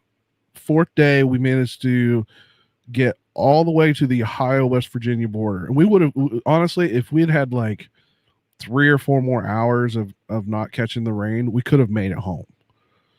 But literally we got there just as the line of nasty storms was like, I mean, it was just red all the way across the board. Yeah. So literally I'm pulling in, it's starting to sprinkle, we're chucking shit off the bikes and checking into the hotel, and then we rode the rest of it on the last day, on the 5th day. But I tell you, it was my first big trip. It was my first out of state trip, and it was just an experience that I can't even honestly begin to describe. Mm-hmm. Spending the time on the road, and anybody that hasn't been on the Blue Ridge Parkway, it is absolutely a wonderful piece of road. The roads are well maintained. They're nice and windy. The views are just absolutely gorgeous. I mean, there are different places where you can just pull. I mean, they got pull-offs everywhere, and you get up 2,000-3,000 feet, and you can see for miles. I mean, it literally, you could just literally watch the storms roll through from right. A couple 100 miles away. And what happened to us was we were looking at it on the map and we're like, oh, it looks like we're gonna miss it. It's gonna hit right in front of us. We'll probably get a little damp, but it's no big deal. Nope. It exploded as we were going up the mountain, and as it come over, and it just poured buckets on us. Yeah. So we didn't have no rain gear. Like, we took rain gear, we didn't put it on, so we were drenched. At that point, if you're already wet, yep. Why get your rain gear wet? And the kid that was with us, he started to grab his rain gear. I was like, dude, there's no point. I said, we're already wet. It's not going to help. No, it's just going to seal it in and make it worse. And yeah, it was. But overall, it was a great trip, and I couldn't have picked 2 better people. Well, I took my stepdad. Like I said, I took my son's best friend, who's a motorcycle rider. And the Goldwing he took, he had like 100 miles maybe on that bike. He had almost no miles on that bike, and then taking it through. This really got him to. Yeah, he really got a full experience of riding a bike. He had no idea how really, he's like I said, he's rode it, but not a ton. And yeah, I mean, it was like I said, it was an adventure, and I want to do it, but I'm ready to go west. As far as car and in the bike, I've been East Coast, I've been Pennsylvania, I've been to Virginia, all that good stuff. I've been to Florida. I want to go west. So I'd love to do next year Route 66. I'd like to do part of it. Yeah. I'd love to go out to the Sturgis area, even if I go outside of the rally. I want to experience all that out there. But yeah, I want to. I mean, I haven't really ventured out too far on my bike. I've gone to Vermont. I've gone to Maine. I've gone to New York and Mass, and that's it. Or no, I did not go to New York. I took the car. Yeah, so I went to Mass, but that's really it. I haven't really gotten to venture too far out. Like I told my wife, I was like, if I would have known Shade Tree was 100% going to go to the Niagara Falls. With a little bit more heads up, I probably would have just went to meet up with him and then ride some of it back with him. But I was so mad because I was like, like I said, 1 week. He literally did it the following week after I had just got back from Niagara. So me and the wife drove up there. It's only 6 hours from where I'm at, so it's not that far as driving. And we went up and spent like 4 days on the American side because obviously you can't go into Canada. We don't have passports anyway. Yeah. And man, I never imagined how just incredible that is. I've heard it's amazing. It is absolutely amazing. And here's mine. The worst part is, like, I have this drive. It's a WD passport Wi-Fi, and it's got a SD card slot, and it's battery powered, so you can put the SD card slot, hit a button. It's supposed to download the images for you, right? Or whatever's on it. It's supposed to download it to the hard drive. Yeah. Here's the weird thing. There's a folder. You're talking about losing files. The day that me and the wife we took the boat ride, I went underneath the falls. I went down into the cave and actually stood basically underneath the falls, which was kind of a very scary experience for me because I'm horribly afraid of heights. So you were down there like 20 or 30 feet from the floor of Niagara with the falls coming at me. So, but I experienced it. I did it. I was like, I couldn't believe. I was almost hyperventilating by the time I got away from it. But the folder was there. Like, the worst part is I had been on my phone on that because it's got Wi-Fi too, and I was on my phone and I had seen some of the footage from that drive. Then when I get home, nothing. It was gone. I did every type of recovery thing I could find. I even went to the memory card and tried to recover files. Couldn't get not one file to show up on there. I wonder if a magnet hit it or just it was something. it was the only, because I had used one memory card because I have one 256 meg card and I can shoot all day on my GoPro. That's the only reason I use it, because I didn't want to have to switch memory cards all day. Yeah. And like I said, it was just that one day I lost all that footage, and I had the special cover, the plastic cover for the GoPro, and the weird part is, like, I could hear the falls. Like, I was surprised I had any real audio with it. And like I said, I had seen the footage on the drive and it was gone, and I was so mad. I was so pissed off. But it was a lot of fun. I did a couple of literally walking vlogs while we were there because we did a lot of walking. Yeah. Mothman apparently was there a week before too. So he would have been there the same week I was then. Yep. So I had no idea where my passport was until I saw it right there. But yeah, there's.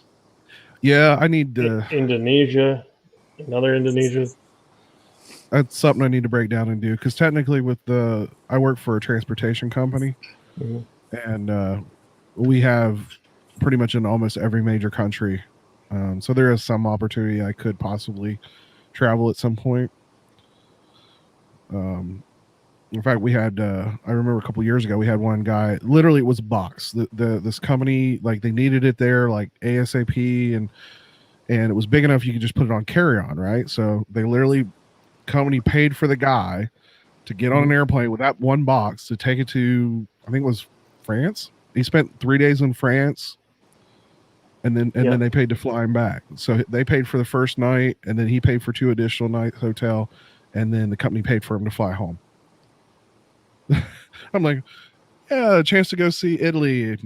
I'd be, out of the blue. Yeah. Of course, he spoke the language, so that kind of helped too. But well, how I said it to my parents, I'm like, because when I first got this job, I'm like, just so you know, it's going to make me travel outside the country, and they're like, what? I'm like, it's just weird.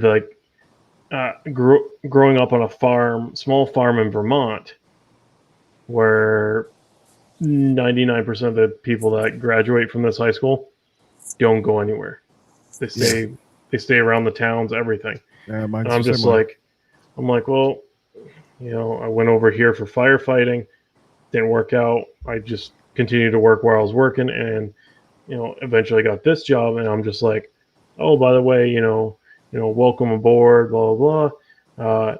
In 2 months' time, you're going to be going to Indonesia for some training. Okay. Do you have your passport? No. What's a passport?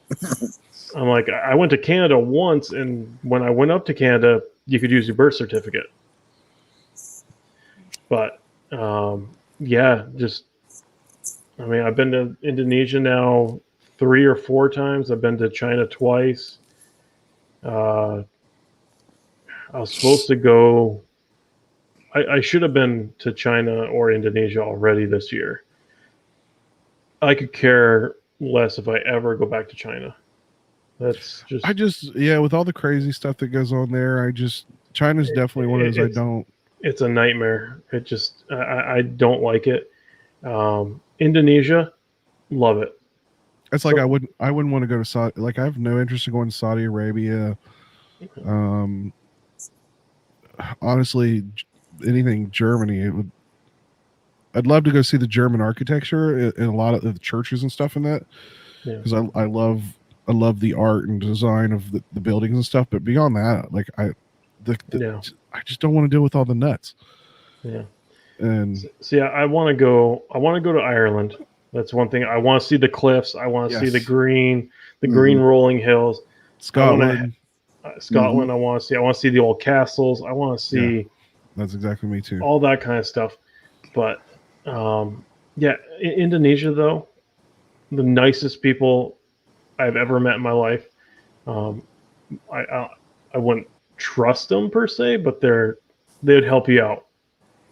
I really want to go to Scotland and all that just so I can dig into my clan a little bit. Yeah. My family's supposed to have history there too. I'd love to dig into. Didn't someone in Discord send you your clan stuff and everything, and like they found it? Yeah, we were talking about it. Yeah. Was that Gorilla Biker or? Yeah, he found your crest. I already had the crest, but yeah, he right. But I was just shocked that he or whatever. I was just shocked he pulled it up. He's like, "Here's yours." Yeah. It's just like, how'd you find that so quickly? Are you stalking him? Not without paying for it, at least. Well, it's a big clan. So right, but it's just cool that he's just like, boom, got it. Yeah. Yeah, I'd love to go to England. I'd love the chance to see England. I think that would be awesome. New Zealand's definitely a place I would love to go riding. I've seen some of the Kiwi riders videos, and I'm like, man, that looks like beautiful country to ride. I wouldn't mind adventure riding out in New Zealand. I have no interest in going to Australia though. There are a couple of bits of Australia that I wouldn't mind seeing, but like I wouldn't want to like trek across New Zealand or Australia. I have no interest. It just seems like everything there can and will kill you. There is some truth to that. It's like, hey, look there's a spider that's the size of a Doberman. Get that thing away from me. Yeah. Oh, and here's 9 of the top 10 world's deadliest snakes. This one bites you, you die within 25 seconds. It's like, I mean, when you can see a black widow eating a snake. Yeah, just annihilating a snake. It's like, hot damn. Yeah. Oh. And then, I mean, like... Anytime you go to take a shit, you got to flush the toilet a couple times to make sure the snake's not going to pop out. Or spider, or some other poisonous lizard. Yeah. Like, I have no interest of ever going to Africa. No. For the same reason. Yeah. For the same reason. Well, and it's if not to sound stereotypical, but it's like if the creatures don't kill you, then some of the indigenous people might. Yeah. I do want to go to like the UK. Yeah. That seems fun. I don't want to go to France or anything like that. Like I get the whole Eiffel Tower. I get the, what is it called? The Louvre. Yeah. Big Ben or whatever. Not Big Ben's in UK, London. Yes. But yeah, Eiffel Tower, the Louvre. I have no interest. Colosseum. Yeah. Leaning Tower.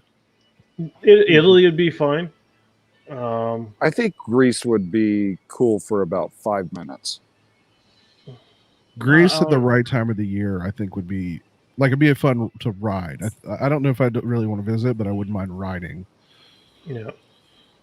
I kind of want to go to Poland just because that's where I have that's where my family is from. Is Poland. It'd just be kind of cool to see what it's like there. But like Ireland, Scotland, those are the two biggest ones. Yeah. For me, and I'd love to see the Swiss Alps. Like that's one thing you see all these pictures of like these towns and villages just like set inside these ginormous mountains in the background. It's just like I want to see that. I want to go to that. You know, can't ride a motorcycle through it, but you know, you can get one of those snow bikes. Yeah, that's true. I'd like to go to Narnia or Wakanda. Oh my Wakanda. God. There's a lot less wanting to kill you.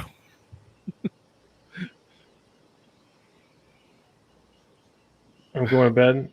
Yeah, I'm definitely not going to repeat what Dark Zero just posted. No, I'm not repeating what Dark said. Donna, I'm going to bed. Have stream. We are having stream. No, thank you, Donna. We will have a great stream. You know, Mothman, as much as I agree with you on the pyramids, Egypt's another one of those ones I know. Yeah, it's like I won't go to Mexico. Like I just know I'd end up dead. I went to Vegas. I saw a pyramid. It's the Luxor Casino. That's fine. I get it. I lived in Arizona. I've seen enough desert in my lifetime. But yeah, other than that, I mean, like in the United States, I'd love to go to like. I really want to see Mount St. Helens. For some reason, I love volcanoes. I'd love to go to Hawaii to see volcanoes in action, but Hawaii is is definitely on the bucket list vacation. I'll be honest. I'd love to go back to the Bahamas. Because Dark needs Mothman as a sponsor to get back in the United States.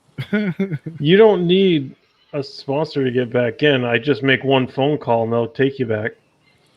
It makes a second phone call and they pick you up for 50 pounds of potassium nitrate. Potassium nitrate. I'm clear. I'm clear from that. We'll see if that statement holds true tomorrow. Yeah, right. But like I went to Bali. That was so beautiful there. I'd love to go back there. Monument Valley would be cool. Yeah.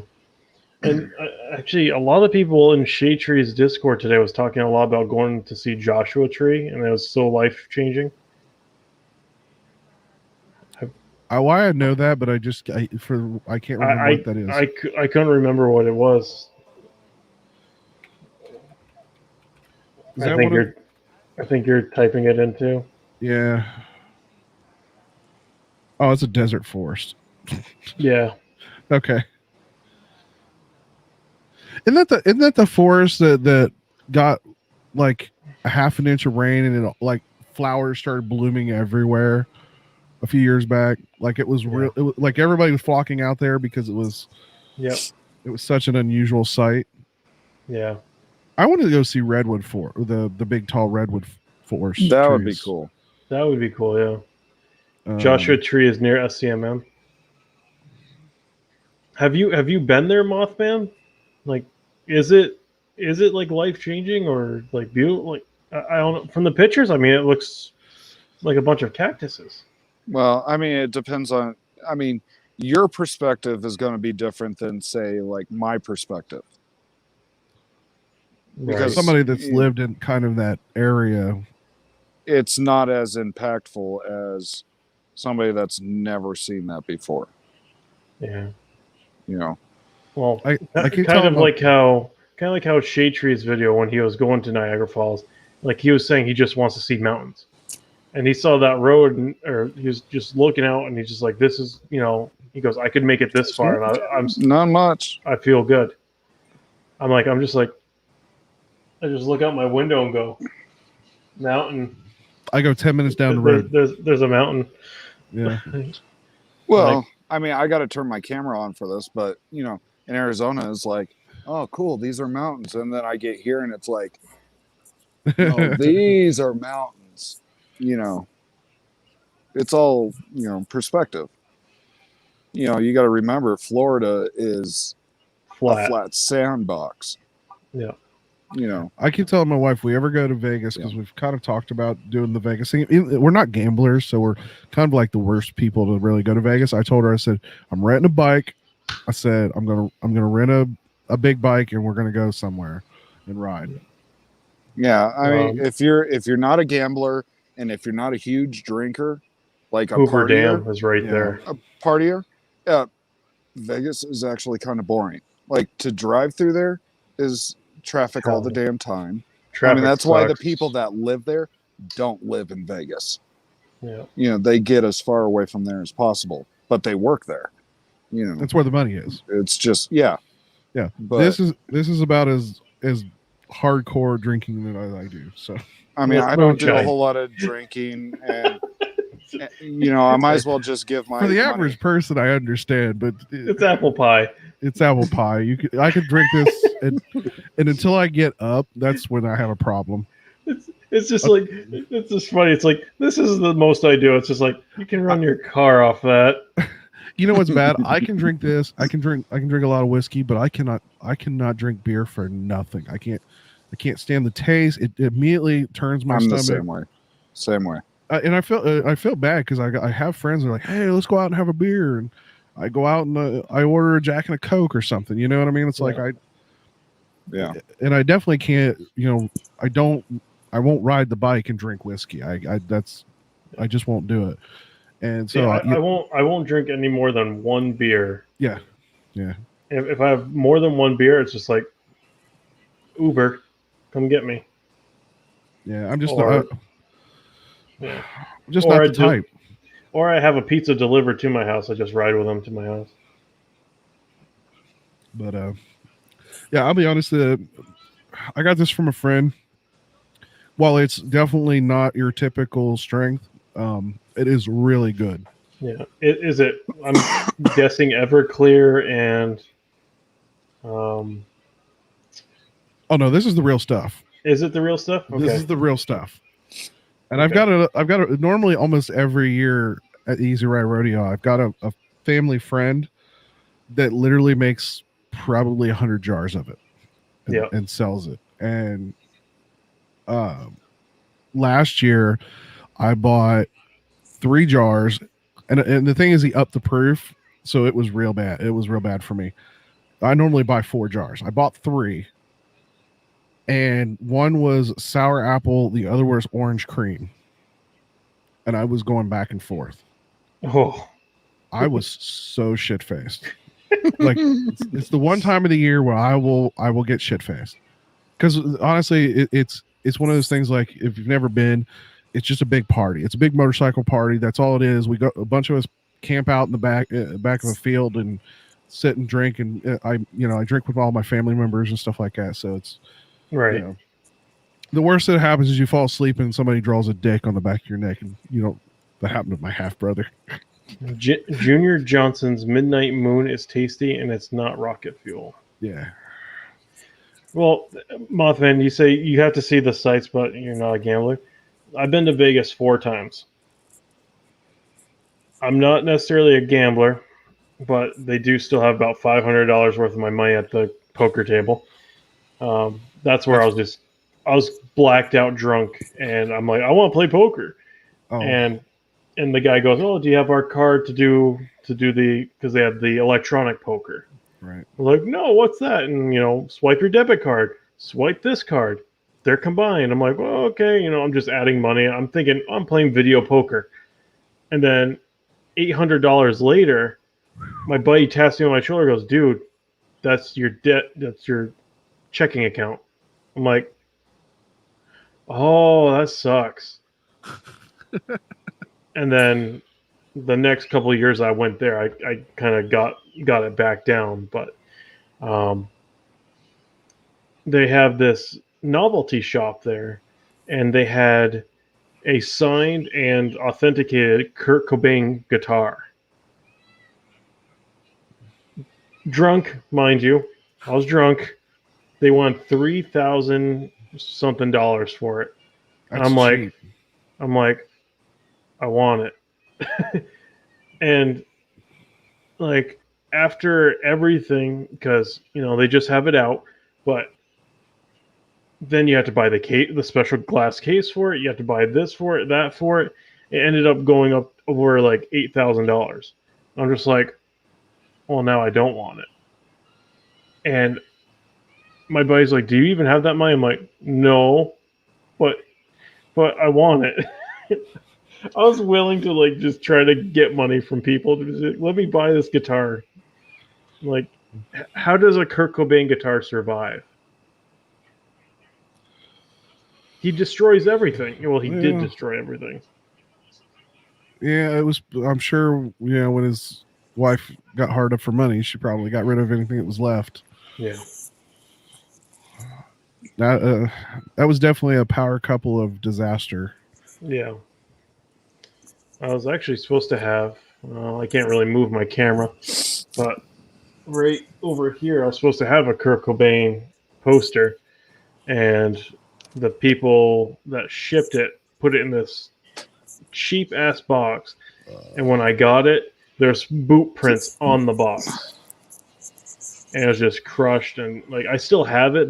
They said don't send it back. We see the damage. It's not even worth it. I'm just like, but I want the poster.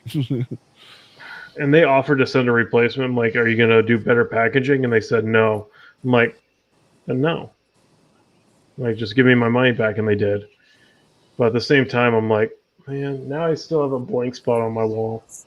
Why didn't they put that in a hard cardboard too? Ship it the way I ordered the PUBG poster from somewhere else, and that came in like perfect shipping. Like, it was in a triangle-shaped box that was sturdy. It was in a tube inside, packaging material inside.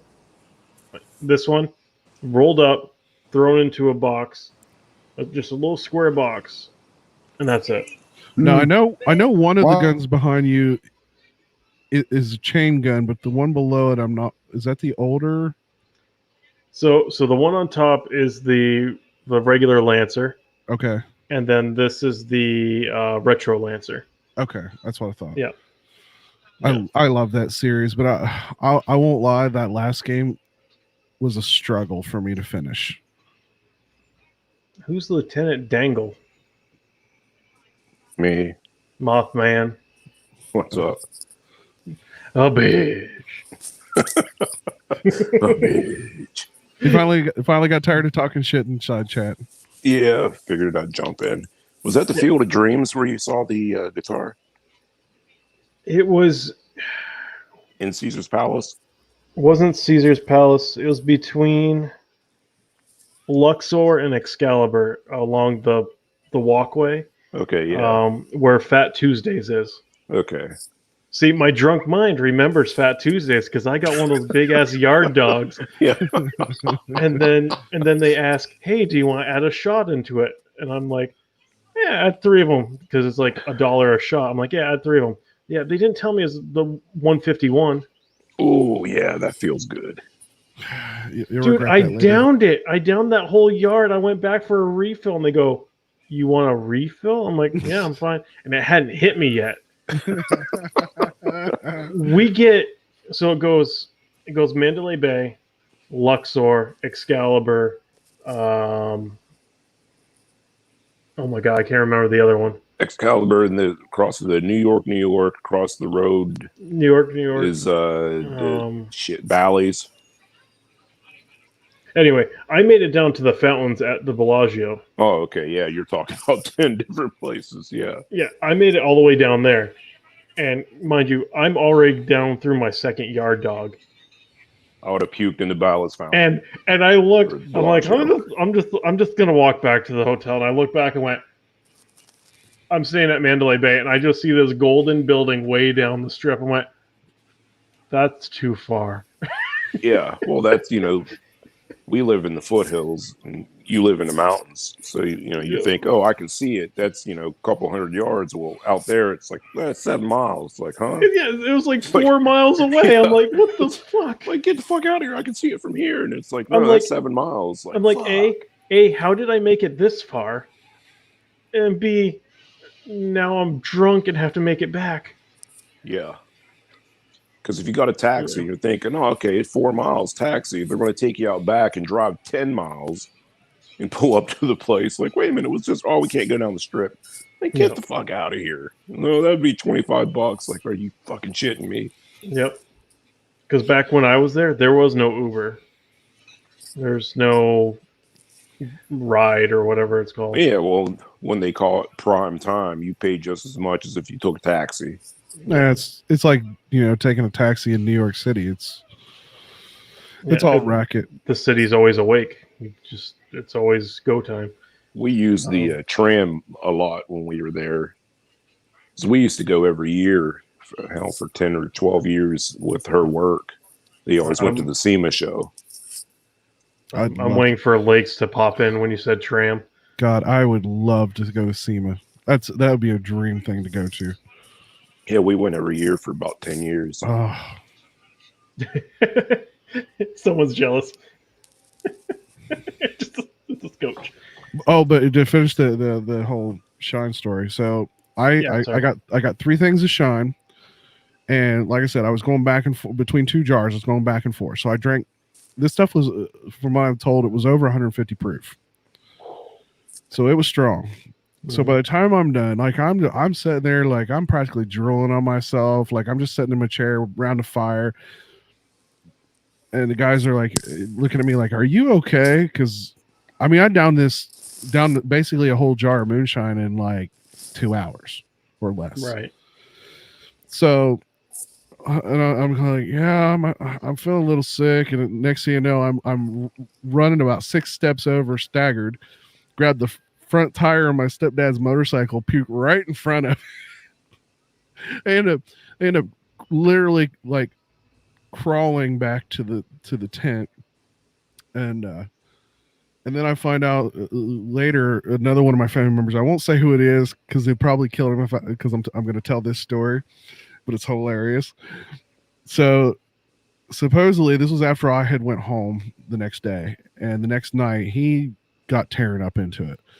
So he had to go take a piss, and they got porta potties everywhere. So he went over to the porta potty. Next thing you know, my family members hear this crash and thud. Somehow he had tipped the porta john door front. Oh no! With him in it. So they're literally like lifting this porta john off of him. He's covered. He looks like a blue Smurf and shit. From head to toe. Like his hair is blue. That's how much of this shit was all over him. Yeah, I would have puked. Yeah.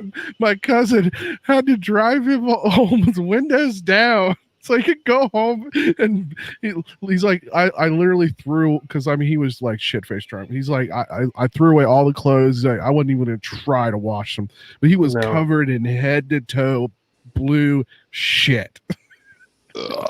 That's gruesome. Oh. Nope. Yeah. Nope.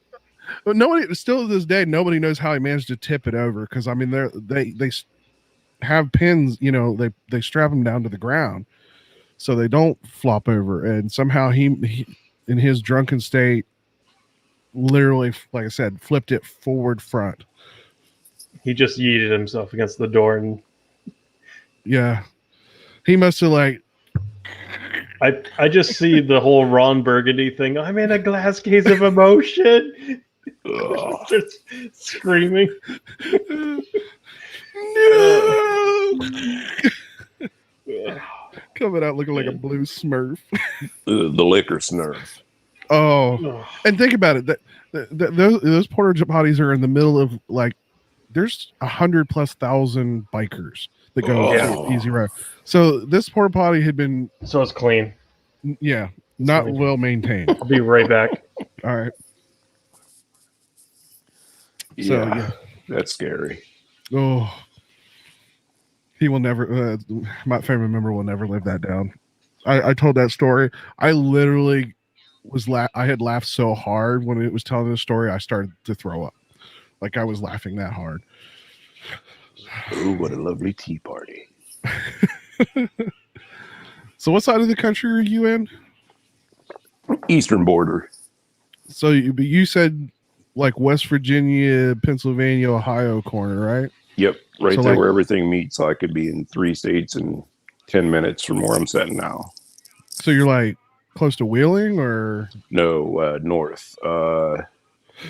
East Liverpool, well, south of Youngstown, put it that way. South of Youngstown. Oh, okay. Okay. Yeah, I literally on the east side of Columbus, so Yeah, I used to live, well, I have family there. I used to live there back in the early 90s. back in the heyday when it wasn't all this crazy crap going on. Yeah, back in the heyday when they were really building. I worked for McSwain Carpets way back when. Yeah, I've been living up here 16, 17 years now, I think it is. I originally from Chillicothe, Ohio. Okay. And kind of like Captain Grant talks about, growing up in the farm, the little town outside of Chillicothe that I grew up in. I mean, everybody knew everybody. We all worked farms, baled hay, cattle, pigs, all that crap. I grew up doing that kind of stuff, and it was a simpler time, man. It was. Yeah, it was a lot easier.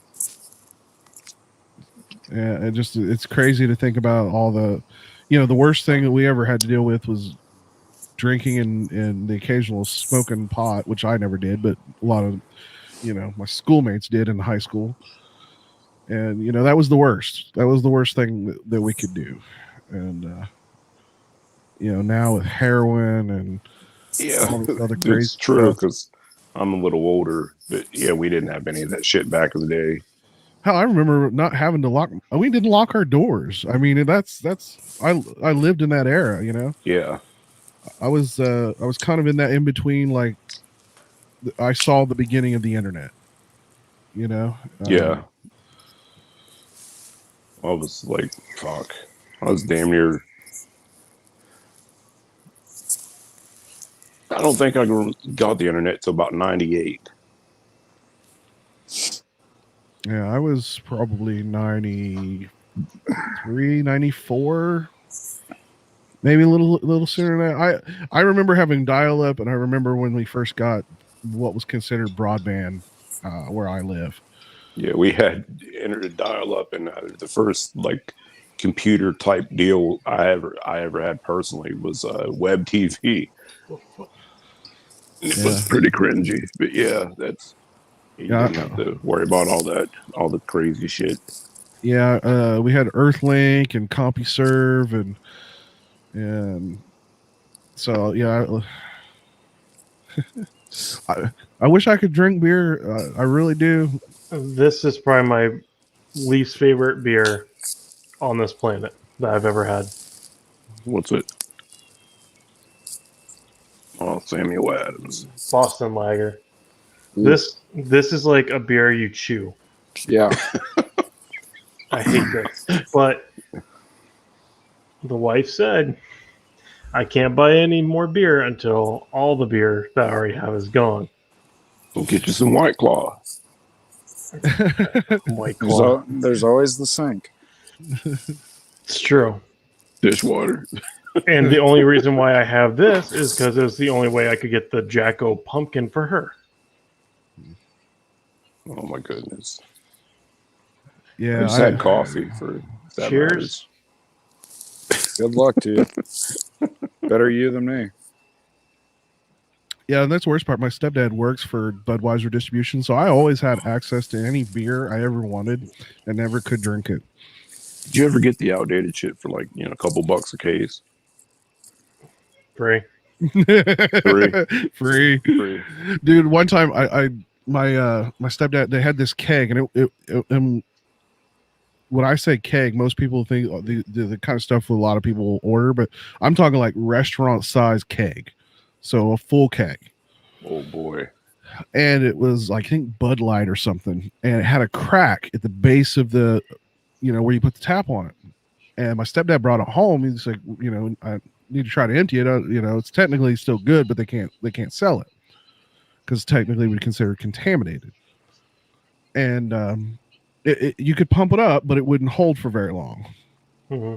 So my parents were going. It just so happened my parents were going like a 3-day vacation, and my stepdad brings it home. And he tells my brother, it tells the three of us, me, my brother, and another friend of his, like, have at it. Just don't go anywhere. We don't care what you do. Just don't drink and drive. That's all we ask. So my brother and his friend all weekend long, from the moment they get up to the moment they go to bed, are pumping this damn thing up and drinking beer. They were so sick of beer. They literally, I don't think my brother touched it for months after that. My stepdad still came home and took like 3 gallons out of this thing.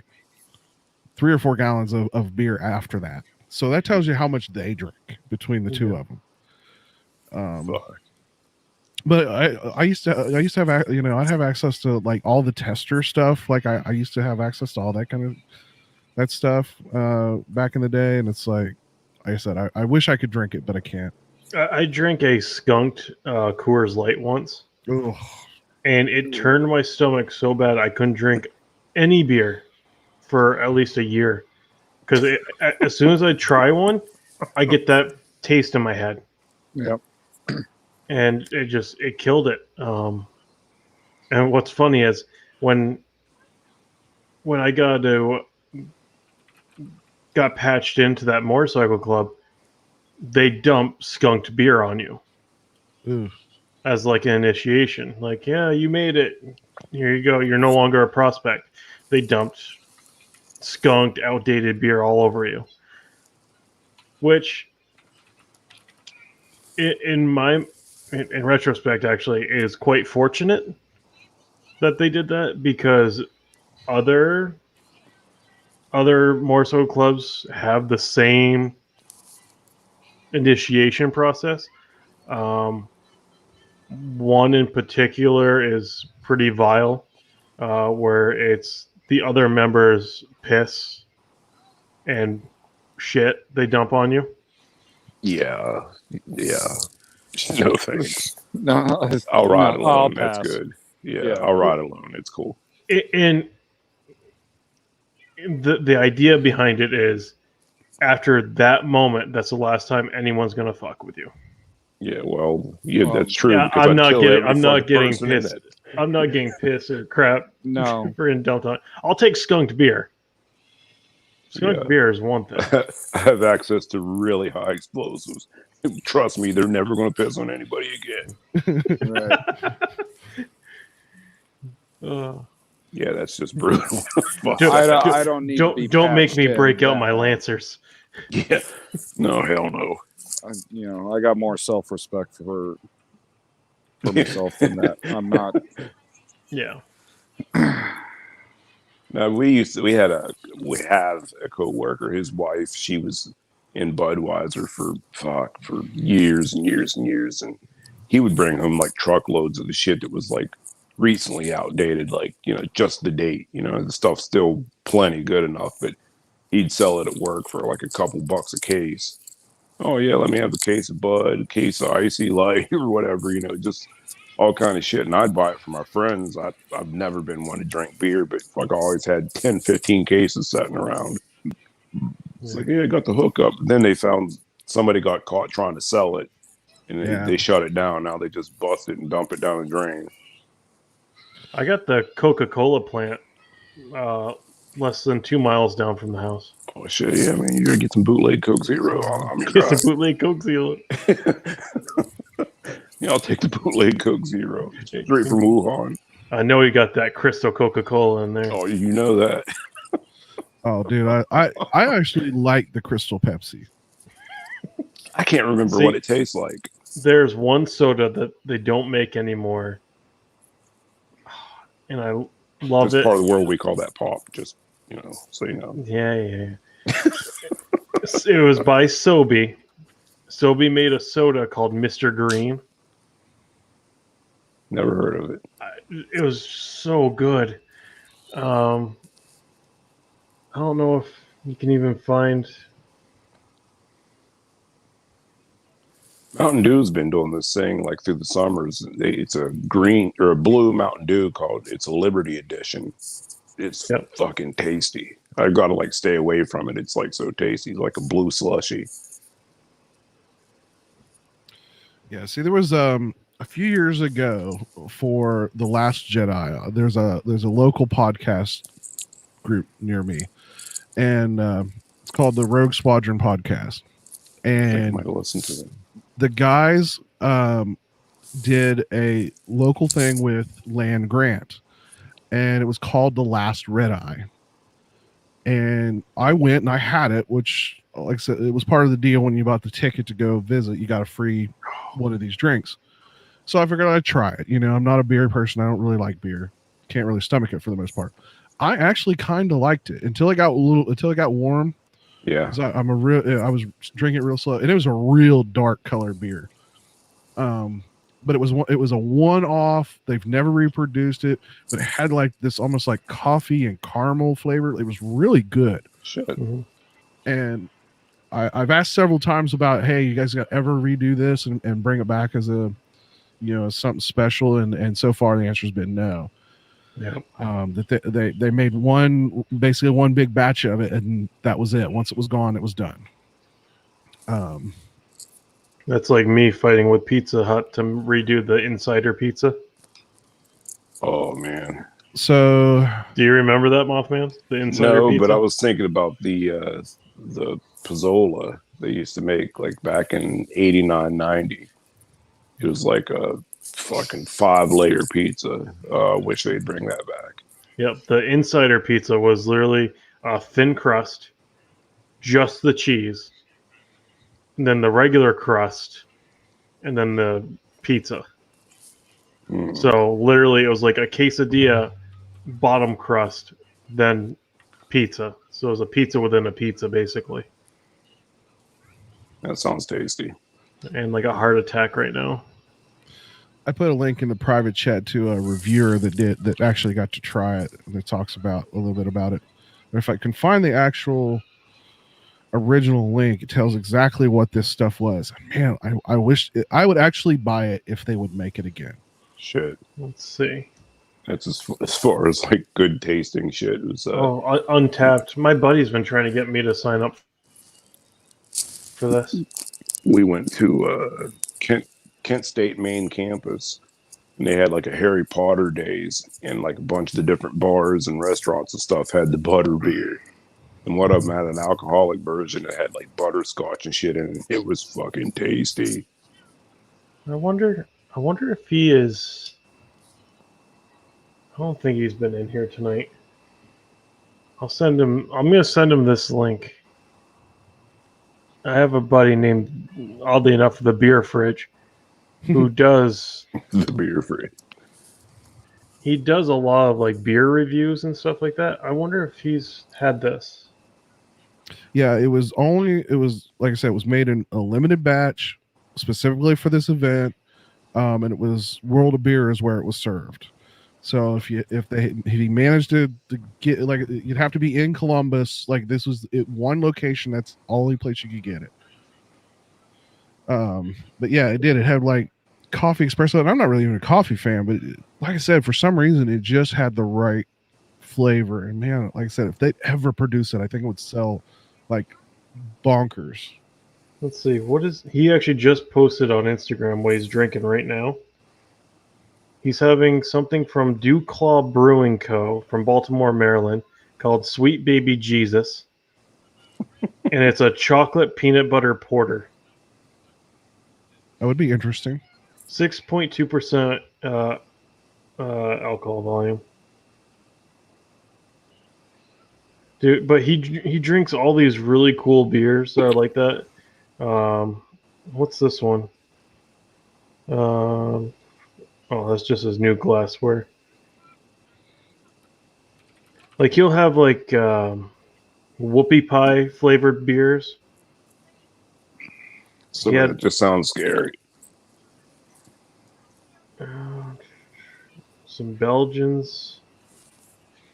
He had one called Tickle Pickle. It was a pickle flavor beer, which he did not like. He did not care for it.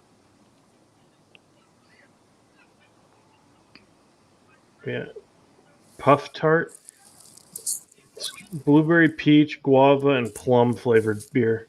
It was a Yeah. sour. See, I'm weird. I like sour beers. Like I don't know. I like the kind of not necessarily. Well, they're fruity. They're fruity, low alcohol content, but I like a bite to them for some reason.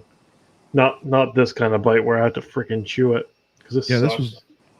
this beer I was talking about was back in 2017. In fact, they don't even have the link that originally went to the website that showed. That was what I was looking for. That said exactly what it was and what the like APV and all that was. Is gone. It's not even on their website anymore. Huh. But yeah, like I said, it was so good. So you have a podcast? I was doing a podcast with my son, but I know these guys. They're local to me. Like I've actually met them in real life. But they do Star Wars stuff. And me and my son, one podcast I did was a tech, and another one was like a sci-fi podcast. So I haven't done that in a while. I'd like to get back into doing it, but I just haven't got a schedule down that's worked with everybody that I wanted to do with it. I love podcasts. I love doing podcasts. That's why I listen to a shit ton of them. I do too, and that's why I love. I try to join in on different the live stuff like you guys are doing.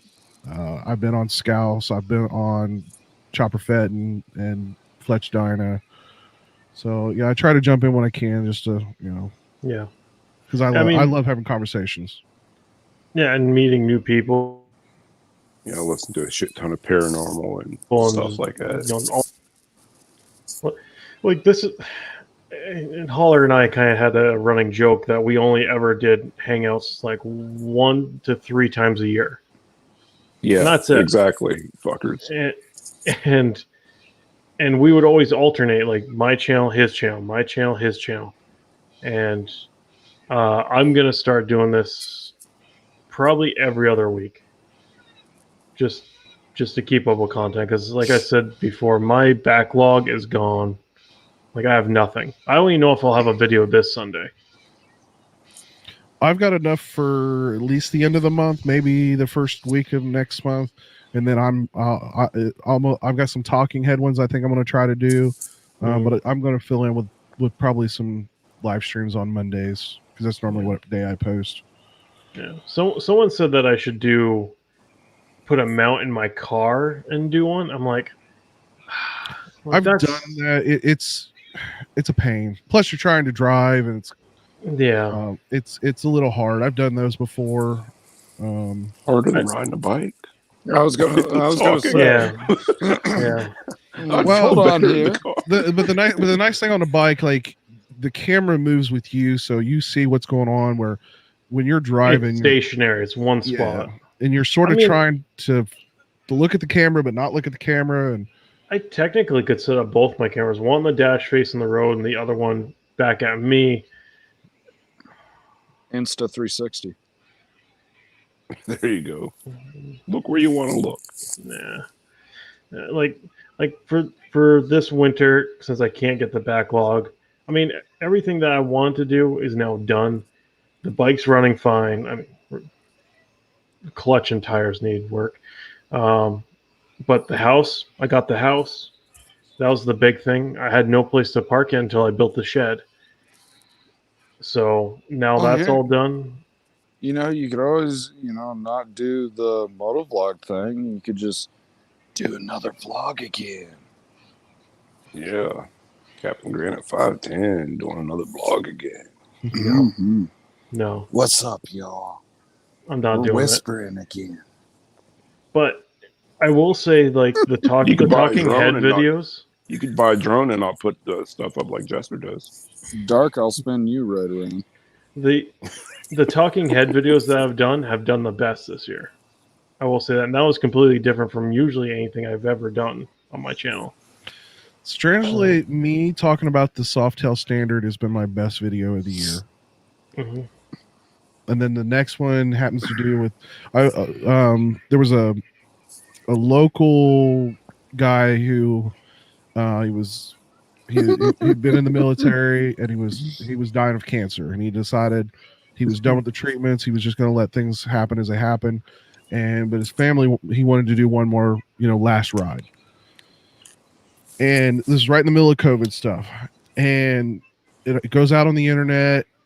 There was a couple thousand people on Facebook said they were going to show up. It ended up being over 10,000 bikers shows up. Sweet. So literally, we got the county police are like blocking off the roads and doing all this stuff. And I have a video on it if you want to just check out my channel and see that video. Well, when I put your link in earlier, I was looking through my subscription list. I'm like, why am I not seeing it?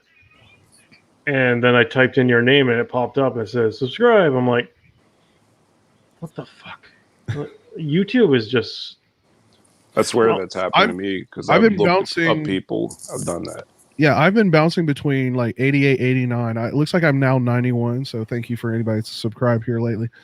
But there for a while, like a couple of weeks, it was 88, 89. Just kept bouncing back and forth, back and forth. I swear YouTube just does it to mess with me. Like, I don't get it. Supposedly, if you don't watch, at least that's what I'm hearing. If you don't watch for a certain period of time, it will kick you. It will kick you out. Not true. There's some people that I don't watch, and I'm still subscribed to them. Yeah, like me. You don't watch mine. I watch yours all the time. Like I'm subscribed to do it with Dan and all those guys, and I haven't watched a video in 3 years. Mothman only watches mine because he thinks that my crotch cam is going to evolve. Oh, your zipper's down. In one video it was.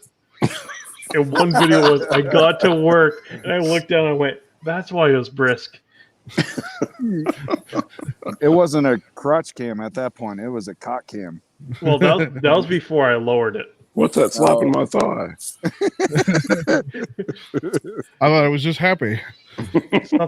Something slapping the tank. I thought my pants were a little poofy. Oh man, puff out like old pajama pants, like MC Hammer pants. Can't touch this. Parachute pants. I was looking for the word. I couldn't remember what it was. Yeah, the parachute pants. Yeah. But then again, he's got that big old freaking windscreen on the front. He probably doesn't get no air in that. Oh, I get buffed horrible. With that big ass fairing? My wind buff is awful. Wow. Like, you see the two. I gotta find it. Damn cameras. Okay, this way. The two vents here and there. Those two top vents. So the wind hits right at those. So I need a 12-inch windshield. I'm at 10 inches right now. 12 would push it up and over me. That's what she said. Like every guy's life, those extra 2 inches play such a big deal. But underneath the fairing, I have wind coming up underneath and hitting me in the shoulders. So I think I'm catching some wind noise here too, but like I'm getting hit in the head and the shoulders, so I'm constantly rocking. Head, shoulders, knees, and toes. I'm fine as long as I'm not behind a semi. If I get behind a semi, I'm. Everyone. Everybody. Yeah. Well, Holler bought a Voss helmet, and he was complaining about how bad the wind noise is. I'm like, you do realize like you have nothing guarding you. You're just getting all the wind. And he's like, well, I have all the vents closed. I'm like, it don't matter. It's going to come in every crack, every crevice. Yeah. You know, you're a big wall in a sea of. You know, the funny thing is I had a touring screen on my bike when I got it. And I realized one day I stood up and all my buffeting went away. So I cut that windscreen like damn near off. Like I cut it to just, to clean up the fairing or whatever, make it look somewhat decent. And taking that off improved my sound because I wasn't getting so much wind turbulence from the screen itself. Right.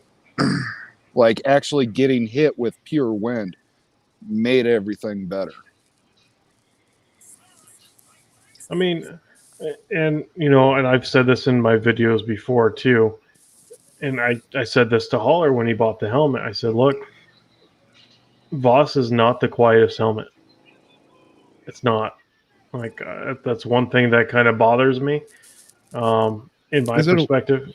Is it a lightweight helmet or is it fairly heavy? It is extremely light. It's the lightest helmet I've ever owned.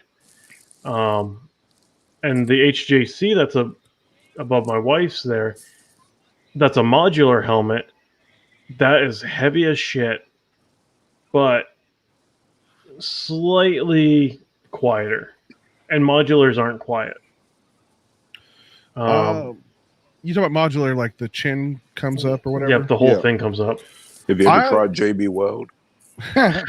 Like Seal. That's a lot of damage. Yeah. My new helmet that I bought is actually pretty decent. And I was surprised even with the modular, because I was worried about that too. The big thing was for me on the modular is I kind of lost that perfect place to like clip the microphone, and so I did the shade tree method. I put a piece of Velcro and I got the wire stuck between the Velcro to hold it in place with a but I also put a dead cat windsock, whatever you want to call it, on the microphone, and that seemed to work out pretty well. I mean, for mine, my microphone is like here in the cheek pad, just barely sticking out. Like that's where I have mine. Mine's right in front. I just don't know how well that would work. It might actually work out better for me if I did it that way. I've kind of got mine because mine's got like the front chin is almost solid, but it's got two little almost like notches, and the way I've got it set is it's almost setting in one of those notches. See, I'm up in the air between two helmets. So I'm really thinking about like the Scorpion. Was it XO950 hold on a second, or whatever, or the Arai XD4? But if I was to do the modular, I was thinking about taking like one of the Sena boom mics, the spare one, cutting the mic off so I could slide the wires out of the boom piece of it, and then taking my Purple Panda and putting it in there and basically making it a boom mic if I was to do a modular. Okay, so that's the chin mount. Yeah. Yeah, I guess the lighting ain't the greatest here, but I can see the wire. Yeah, JB Weld. JB Weld. He's using Flex Seal as a dead cat. Yep. That's a lot of damage. Fucker ain't going nowhere. Oh, shit. Oops. I don't know if you got him. See. I kick him out already. It's literally in the chin. And then I got the mount with a curved that goes to the front. Yeah. And then I just got Velcro, the extra wiring and whatnot. But yeah, it works pretty well. I wish there was a better way for me to show it, but there's really not. I can see it pretty well from right there. Yeah. Yep. So it's literally like I can feel the dead cat like right here. Right. Well, let me grab mine. Ew, it's show and tell. Mine's in storage, so.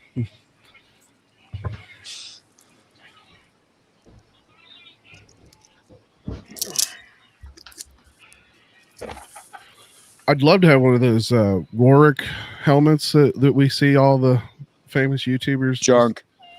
Yeah, They got some nice unfortunately. styles though. I like the Junk. style. Unfortunately, that's the consensus on Shade Tree's Discord. The 4 or 5 people that bought them. One guy actually bought it, was all hyped about it, went out for a ride, came back from his ride, and literally went on a video, went, see it? And he put it in the trash can. He goes, it's awful. I'm like, Wow. but, Considering what they charge for those things. yeah. It is a rebranded Chinese helmet. Oh, So- that sucks. The interior is it's shit quality. It doesn't even stay in place. It falls out. Yeah. It's noisy as all hell. It's Yes. literally a helmet with a fancy graphic. It's almost a novelty.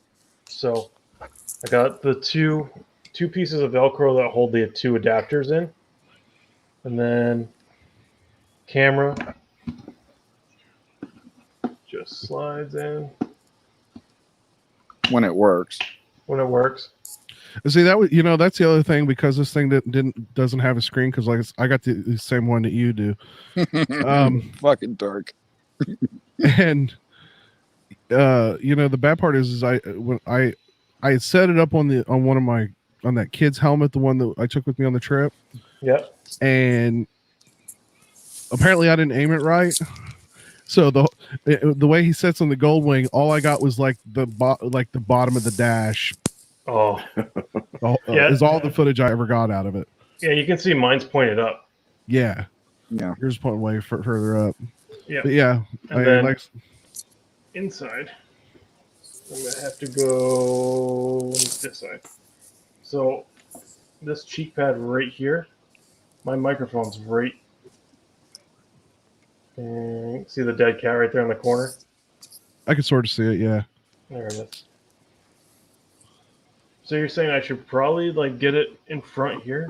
No. I mean, Doesn't- your audio's fine where it's at. I don't know. I like everyone says, oh, I don't hear any wind noise. I'm sitting there going, I fucking hear it. If you listen to mine, I can hear the motorcycle. I don't hear as much unless it's a windy day. If it's a windy day, you'll hear the wind noise. But on a regular ride, I don't hear like a ton of like crazy wind noise. You'll hear a little bit, but not a ton. And the sad part is the microphone I'm using is like I've been through like 4 or 5. I haven't gone to the point of buying a Panda. I have considered it. That's what I have 2 purple pandas. But I've got in fact, it's a microphone you can't even get on Amazon anymore. It was a newer microphone. Like it was real cheap. And the problem I have is either they sound worse than that cheap microphone, or they blow the audio out. Like they totally I don't know. They're oversensitive. Yeah, like just totally non-usable. But I'll give Drift one big thing is they make it real easy to motovlog with this thing. Plug right into the damn bottom of it with the adapter, and no big deal as far as putting audio. That's why I really considered the Sony camera, because it's the same damn way. Yep. You could take the waterproof housing, just drill a small hole, plug the 3.5 right into the camera, and you're off and rocking. This is the one I got wet. And that's the one thing that pissed me off. Drone Edge. Drift came out with that Ghost XL, and the plug that goes into it for the mic clips in, turn it, it locks in, it will not pull out. Oh, that's nice. Kind of like the Sennas do with their. Yeah, I'm like, that is freaking genius. I'm like, I want that. Well, I will tell you, I love using the media mod because of the fact that since on the back, I don't know how well that shows, but it's got the 3.5 on. Right, you got the 3.5, and I can power it because I run a battery pack on my helmet. Yeah. So I can ride almost all day and not have to change batteries. See, I'm using my battery bank right now for my phone, but I have that inner pocket in my jacket. I throw my battery bank in, and then I have one of those retractable USB cables that I'll run up to the helmet because I don't want the added weight of the battery pack sitting on my helmet. It's not bad if you're, at least for me, because in fact, here's one of the battery pack. This is just a cheap Walmart, like 6,700 milliamp. Yeah. In fact, I've got a real short cable with a right angle. Yeah.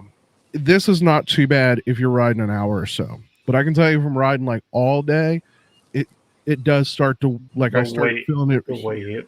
It does get to you at some point. Yeah, and I mathed it out. I got this one right here that I use, and it's a 20,000 milliamp. Because when I ran the math for 128 gigs, that's 8 hours or so. That's exactly how long this will last. Continuous recording. So I just slide that. I move my cell phone somewhere else, and then I put this in my jacket, and then just run the US. I'll have, because I still have the old like the Hero 5 dongle. So I have that attached to the side, and then I have a cord that I wrapped on the inside of the cheek pad. So when I'm not using it, I have it tucked up back in the back.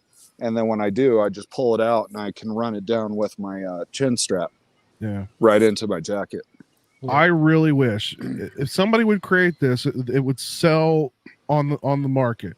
Make this almost exact casing, but take out this microphone, make this waterproof with the existing GoPro. And the thing is, my cell phone is like, it got drenched in that rain, and it never was an issue. I know these plugs can be made waterproof. Make it IP68 rated waterproof, and this would be the greatest thing ever. Yeah. As far as motovlog. If I get an 8 or a 9 anywhere in the future, I'm not going to get the medium mod, especially since I've already spent $50 on that stupid dongle. I'm going to use that thing until it fucking dies. You'll have to rebuy that dongle. But Ulanzi makes a housing that holds the battery in place on those new GoPros, and I could still use that dongle. So that's the only reason why. But you said you have the older GoPro, so that dongle won't work because it's USB-C now. Well, so is that one. From the Hero 5 up, they switched to USB-C. I thought USB-C didn't happen until 7. 5. Yeah, because after 4, they changed it dramatically. Yeah, they went away from the USB mini to the micro mini USB to USB-C. Because I have a 7 now that I use as my main cam, and my 5 is rear facing, and I still use the same dongle. I thought they had a different dongle. It's still a USB-C. But yeah, drift does make it so stupid easy to use, and I mean the quality is good, the sound is good. I love having the ability to change the mic sensitivity right on the camera.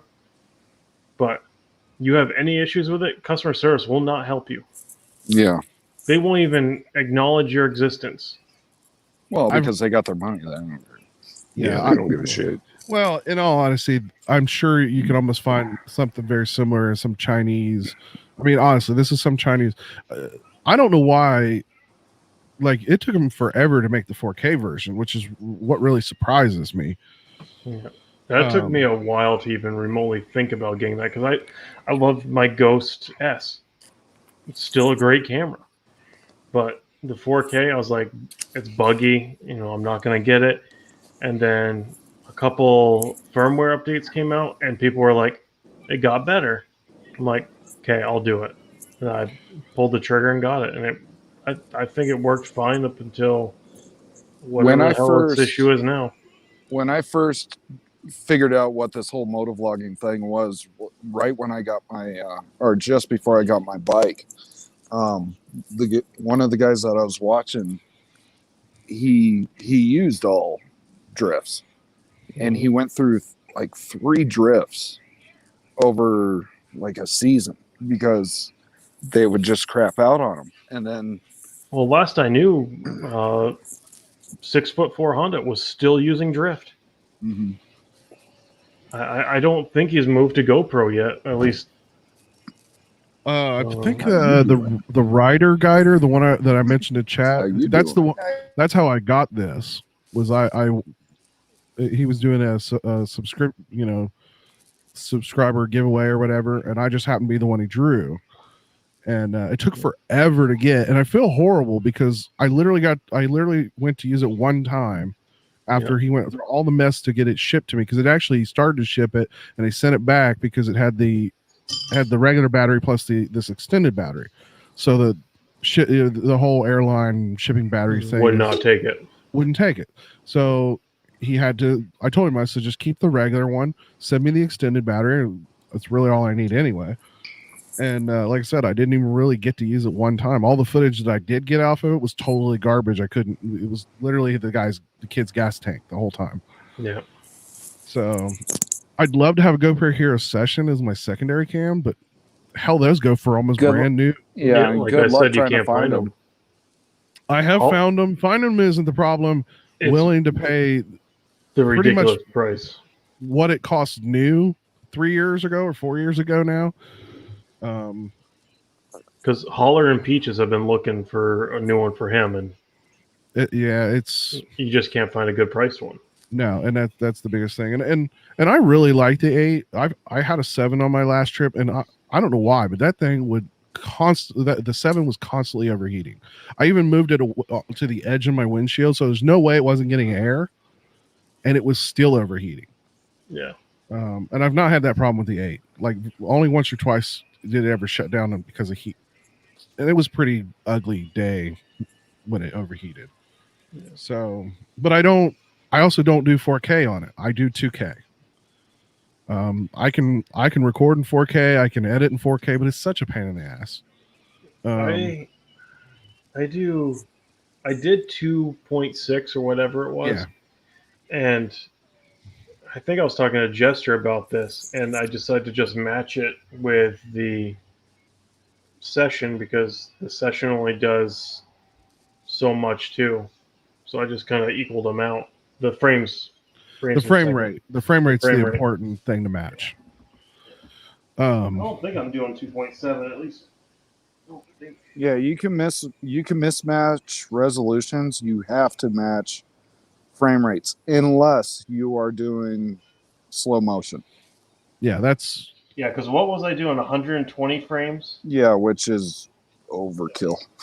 120 frames is great if you're shooting, like if somebody's doing like your drive-bys and your stuff like that, because you can play it and then you can slow it down and create these great awesome clips for it. But for everyday motovlogging stuff, it's way overkill. Yeah, I'm recording 1080 60.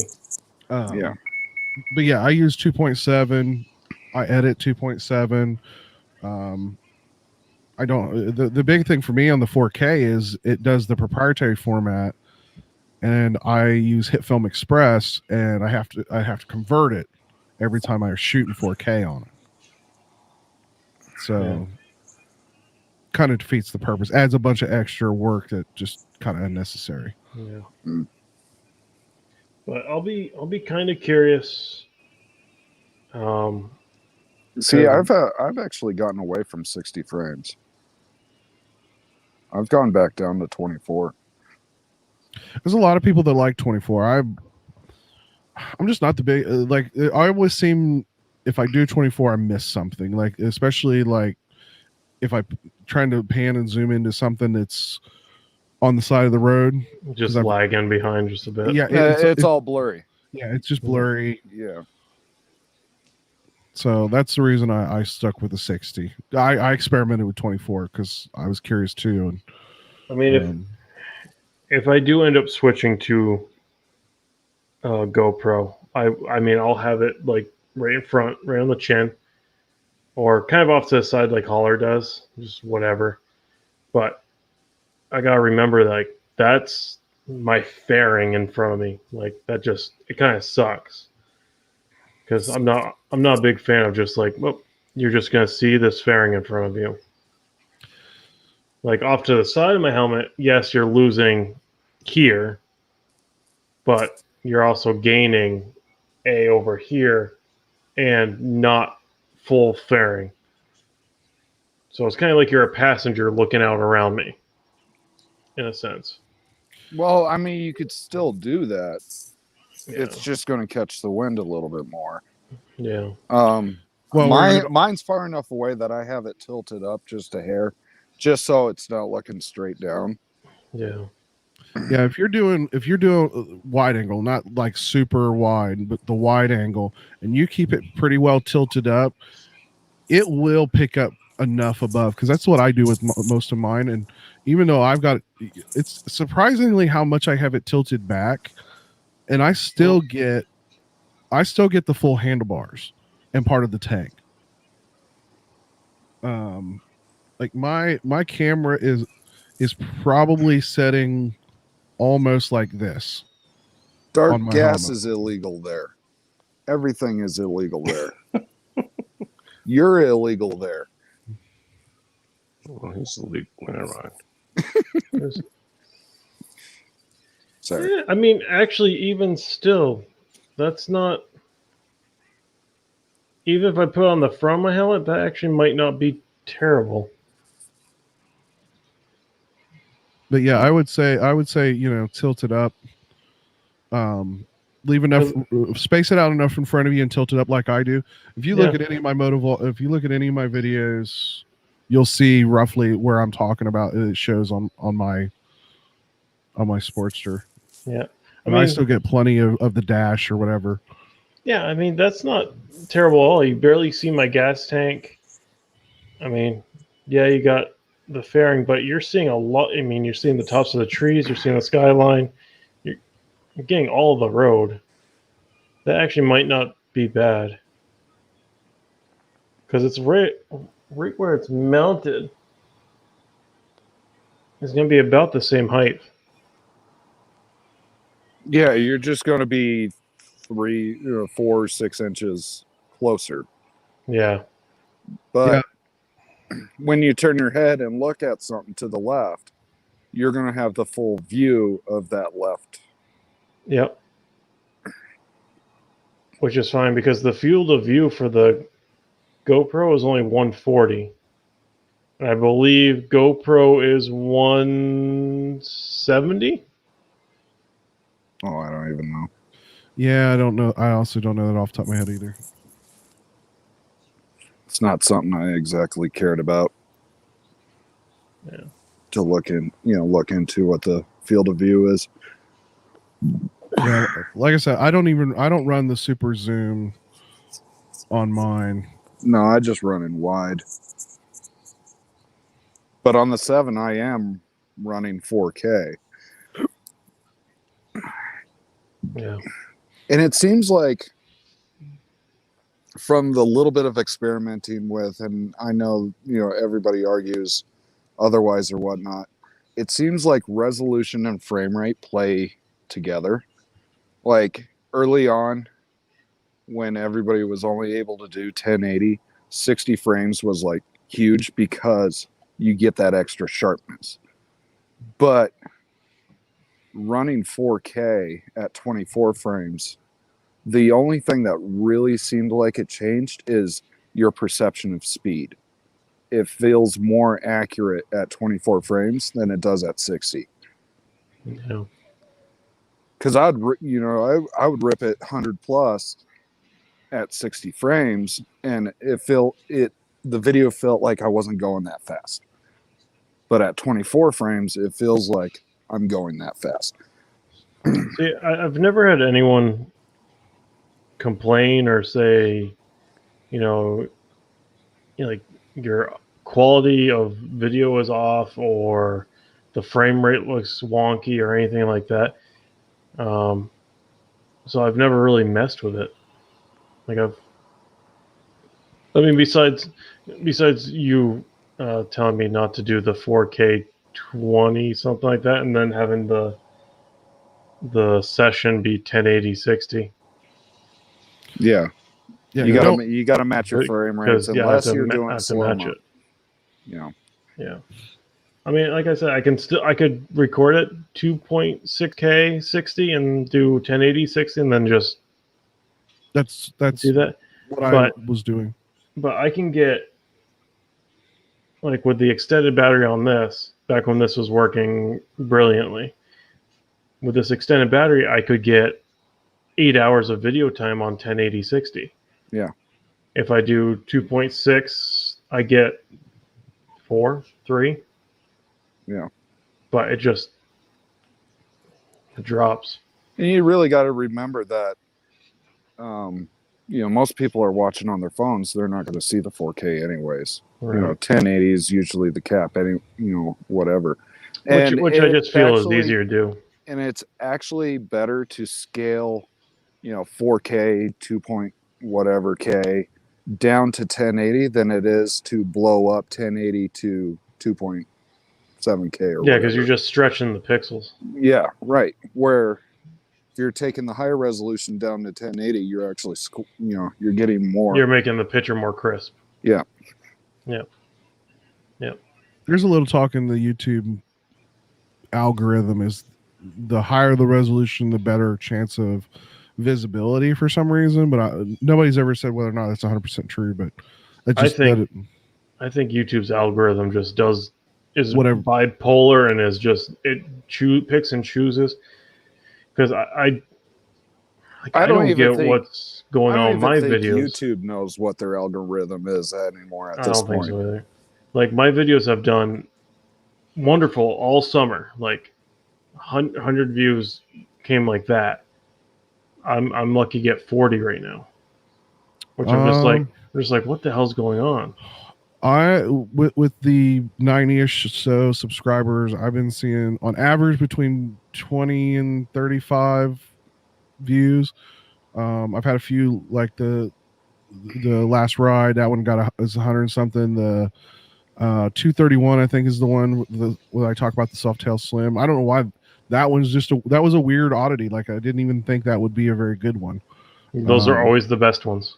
Yeah, it's always the videos that are just like, this isn't going to be anything. Dude, my first ride in Colorado video, complete bullshit. Just me, just doing whatever, no topic, just blah blah blah. Then just whatever, 100-something views.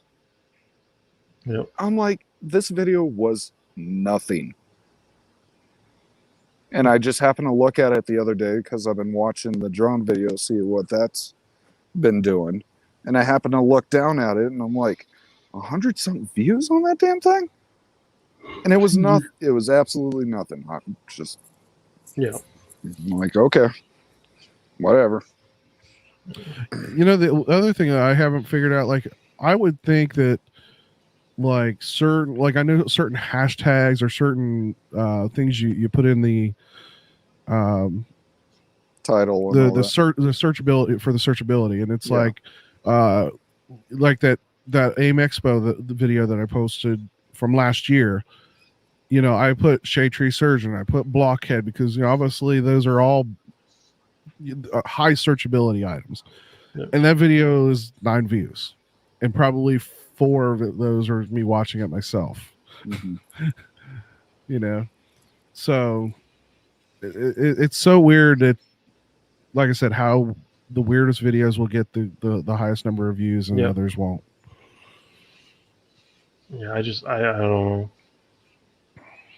But one thing I was going to say is I'm going to be really curious come next year how I'm going to mount my camera, because I was told a little something from Drift that they're working on, or not Drift, Voss, that they received a new sample shell. So, new helmet coming along the lines. New full face helmet, sounds like. Whole new redesign, could be. But the only thing that they told me was carbon fiber. I'm like, so you're already taking an already light helmet and making it lighter? And they're like, yep. I'm like, holy shit. Well, that's the great thing about the GoPro over the Drift is you're not restricted to nothing with the GoPro. Yeah. Me, it's side or top. Yeah. I don't know. That dark, I don't know. I'm hoping. Like I've told them straight up. I'm like, it's not the quietest helmet.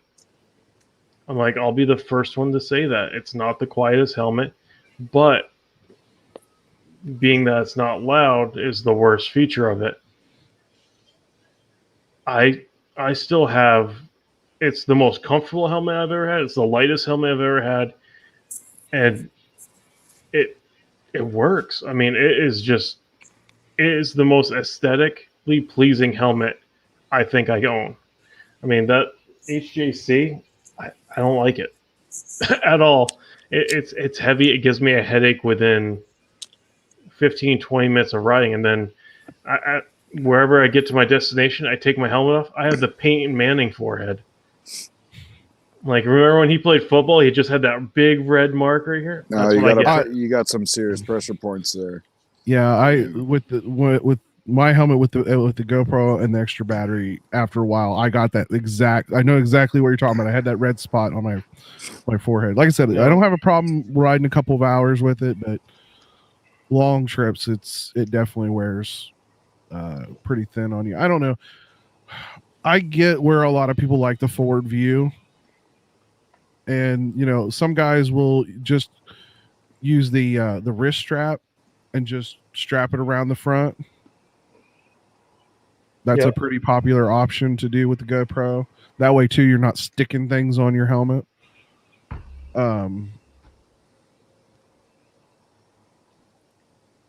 I guess the other question is, do you put it on the right side and show your helmet, or do you put it on the left side and not really show your helmet but lose some of that right hand visibility? You know what I mean? I guess that's the bonus of having it in the front or around the front is you get like there's no way that the audience misses out on anything in front of you. Well, another thing to consider besides field of view and visibility and all that is also having it sticking off to the side of the helmet, especially a GoPro. You're going to get side buffeting. Yeah. That's going to catch the wind. It's going to yank your head to whichever direction it's hanging off of. Where the chin mount, you don't get that unless you turn. You turn your head, you're going to catch it a little bit. Now, my helmet whistles, and that's because of the wind drag off of the GoPro. Like if I cut my hand over the top of the GoPro to like smooth it to the visor or to the face shield, the whistle goes away.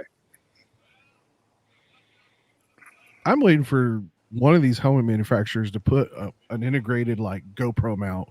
Like how you snap in like on the 6 and 7s where it would snap into the housing.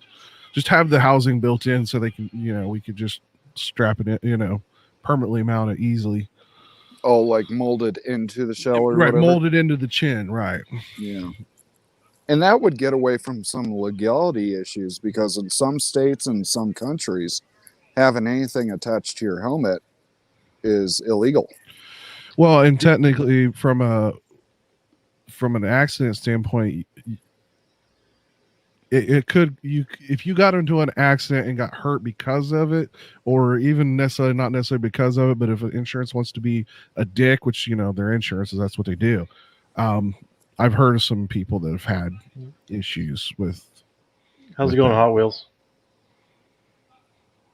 I mean, my argument is, those damn mounts break away so damn easy as it is. Yeah, that's my feeling. Do you know how much your helmet weighs? I have no clue. What's your helmet? Give me a minute.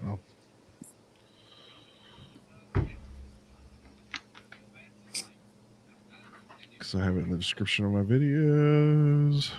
I have a Sedici Strata. I don't know how much that thing weighs. I have a Zox ZOX Condor SVS solid titanium. I know it's a mouthful. Good God. I'll put it in the private chat.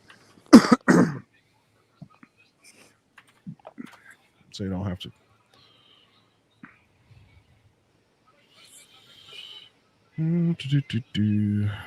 Okay. 3.5 pounds. Yeah, yours is 1,600 grams. The 989 is 1,600 grams as well. So 3.5 pounds. 3.5 pounds. What's yours, Jester? Sedici Strata. But I'll be honest, I expect this one, mine to obviously be because it is a modular. It's got the built-in sun visor. You know, Yeah. it's got all that extra crap in it. So Right. I mean, nobody buys a modular for their lightness. right. Honestly, I bought it so that I didn't have to take the other. You know, I could flip it up and go, "Hey, I need this" or whatever to somebody. Oh, that's why I'm seriously considering a modular. I mean, I love trying on the Arai XD4 was absolutely amazing. Like that helmet. Oh. And the thing is, Iron Pony, the one that we've sort of talked about in different parts of this, I'll tell you what, they are the best place on the planet to buy this type of stuff, because not only they have it all in stock, it's all, you know, you can try it on, all that good stuff. But like they had these as a discontinued model because they buy a bunch of that shit up all the time, and so I got this helmet for like $80 US. So, and that was like tax and everything. It was around $80. 1,800 grams.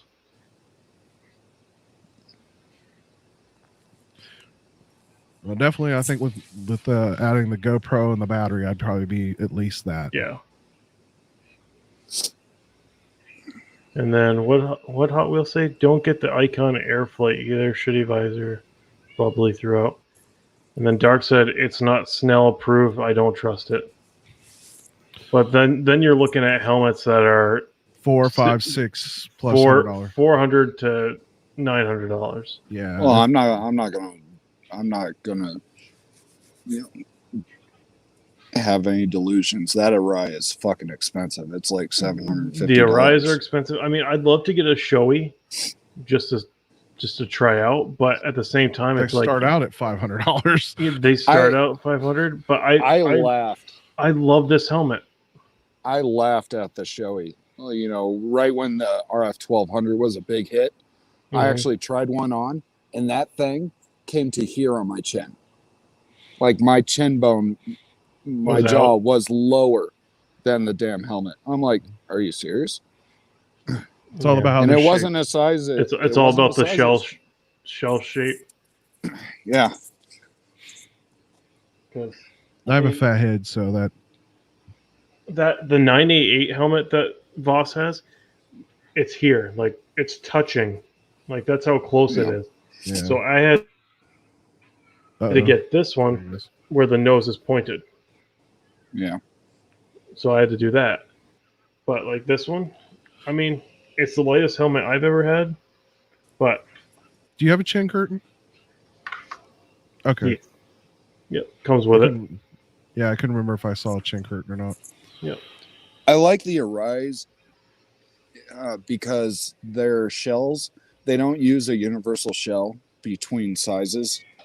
Yeah. You know, like a lot of companies will use 3 sizes for like small and medium, large and extra large, and then whatever. The Arais are sized per size. So if you get an XL, that's an XL shell. You get a large, it's an XL. I mean, it's a large shell. Yeah. I was actually able to go down one size because it fits so accurately. Because normally everything else I wear a XL, except for in that Arai. Well, even Hot Wheels says the Shoei helmets are just like that on him. Yeah. I would say on this particular helmet that I have, my only complaint is it doesn't have a pin lock. If it had a pin lock, it'd be perfect for me. Yeah, those. Yeah, they come standard on the Boss helmets.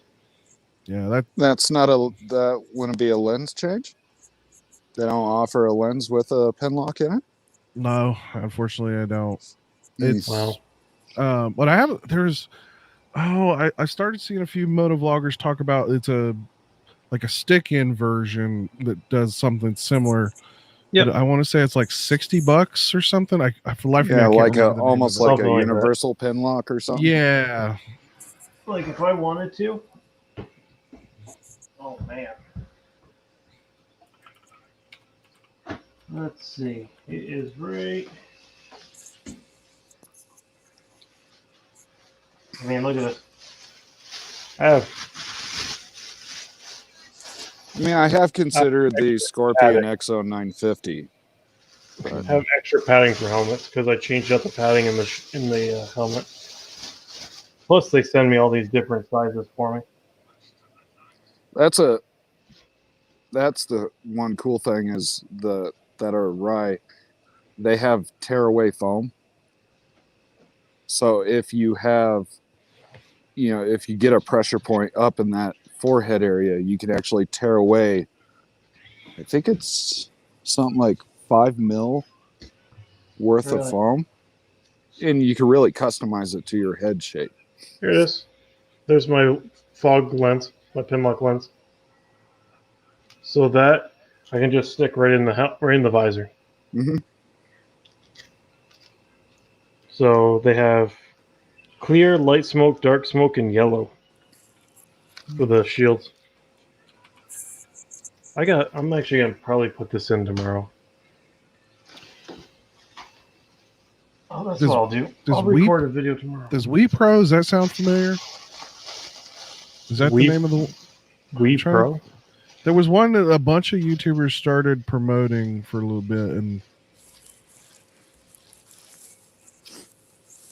I just can't remember. Doesn't ring any bells. I can't remember. I gotta remember. I just totally covered my sweet butter toast stickers. I gotta remember that. So if I would go looking for them, That's some. I want to sit down and create a logo, but I'm just not that guy. I just can't. Like I can manipulate like some stock images, but I don't want to do that and then get hit with some, copyright or whatever. And I'd love to make some stickers. That's probably my thing for 2021. I'm gonna have some stickers designed. now are you looking for? I'm trying to think. Hold on. Let me load this up because I have a guy who does pretty good work. He's actually going to be redesigning my logo next year. Hell, my logo was like 5 minutes with like 2 or 3 stock images and a crash course in Photoshop. Yeah, I seem to be like real hit and miss. Like I'll have that one creative moment, and I'll take a bunch of stock stuff and I'll blend it together, and it'll look really good. And I get away with that every once in a while, but for some reason, I just can't seem to find. I can't seem to just figure out what I want. Yeah, and that's really what you got to start with is have that general idea of what you want, and then go from there. So like he can do like designs like this. Like kind of cartoonish, but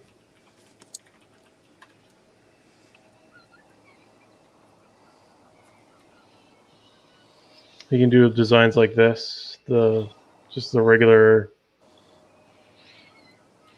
like word kind of ones. You can basically design it however you want.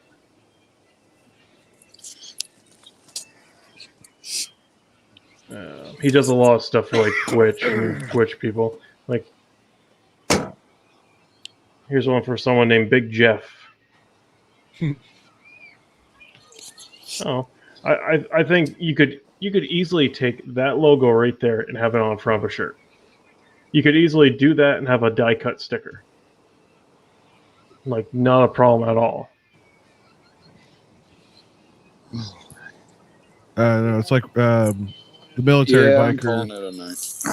just redid You as his, well. and I'm really See kind ya. of jealous of what his looks like. You have your Jester? It's just one of my neighbors. Oh. Oh, they telling you to get inside? No, he was just asking if I was calling it a night. The temperature dropped real fast, and I started getting shaky. Oh. So But yeah, like I said, I think that's for me next season. That's going to be probably a T-shirt and some type of logo sticker, so I can trade with everybody. That's like something I set out like when I first started. I was like, okay, 100 subscribers. I'm gonna look at doing stickers, and then I think it was like 300 or 400 subscribers. I'm like, okay, I'm gonna do T-shirt. So that's when I set up a Teespring and started doing that, and then it just progressed from there. Like now, my Teespring is stupid. I mean, shirts, fanny pack, socks, masks. I really want to get one of the zip up hoodies. I should hold on. I'll show you something. One of the things I got from the Rider Guide are in that package. Hold on. I'll show you. All right.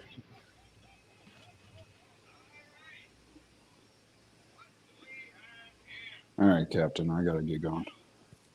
Yeah, if you're dude. Yeah, I gotta get going. All right. Oh yeah, it is 1:30, isn't it? Yeah. Well, for me. Yeah.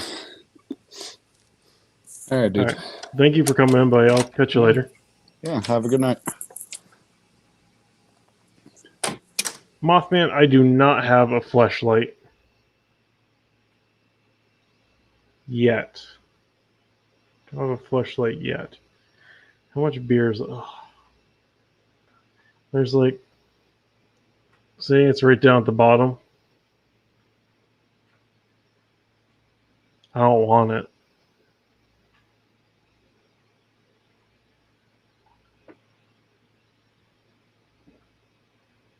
Oh, that's so gross.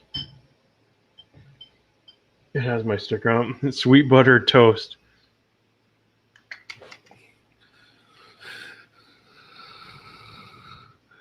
Oh, a knit hat. Yeah, so he's got the beanies. That's cool. I don't think Teespring has gone that far yet. I know they added hats, but let's see. Start designing. I'm not going to design anything, but yeah, this I don't. It's fabric, but it's like almost hand sewn in. It's actually pretty cool. This beanie's actually pretty comfy. Like I was like, ooh, I kind of like that. now my head's warm. Yeah. Let's see. Now you can do cloth face masks, neck gaiters, and or an accessory pouch. Those are the 3 new ones on Teespring. You can do leggings, swimsuits. Apparently, you can do a sports bra, dresses, a pet hoodie. You said swimsuits and what? You can do swimsuits, dresses, a sports bra, a pet hoodie, tank tops. You can do shirts for like kids and babies, socks, long sleeve tees. You can actually have your own poster made up. Pillows, canvas prints, beach towels, shower curtain, comforter, wall tapestry, yeah, the masks, the gaiters. I mean, hell, they'll even do the die cut stickers, but they're not very good and they cost a lot. Yeah, I noticed. A while back, I was looking a little bit at that, and I was like, wow, this get pretty expensive. Oh, they can do beanies. Oh, but you have to send in your artwork first for them to approve and design it, and that costs money. And then if you decide not to do it, you don't get your money. Mm. You can do mugs. Eventually, they'll probably end up doing fitted hats. Dark will order a dress, so I should have a Captain Grant sweet buttered toast dress. No, that's a design that I had to send my logo in for them to do. Same with the sports bra.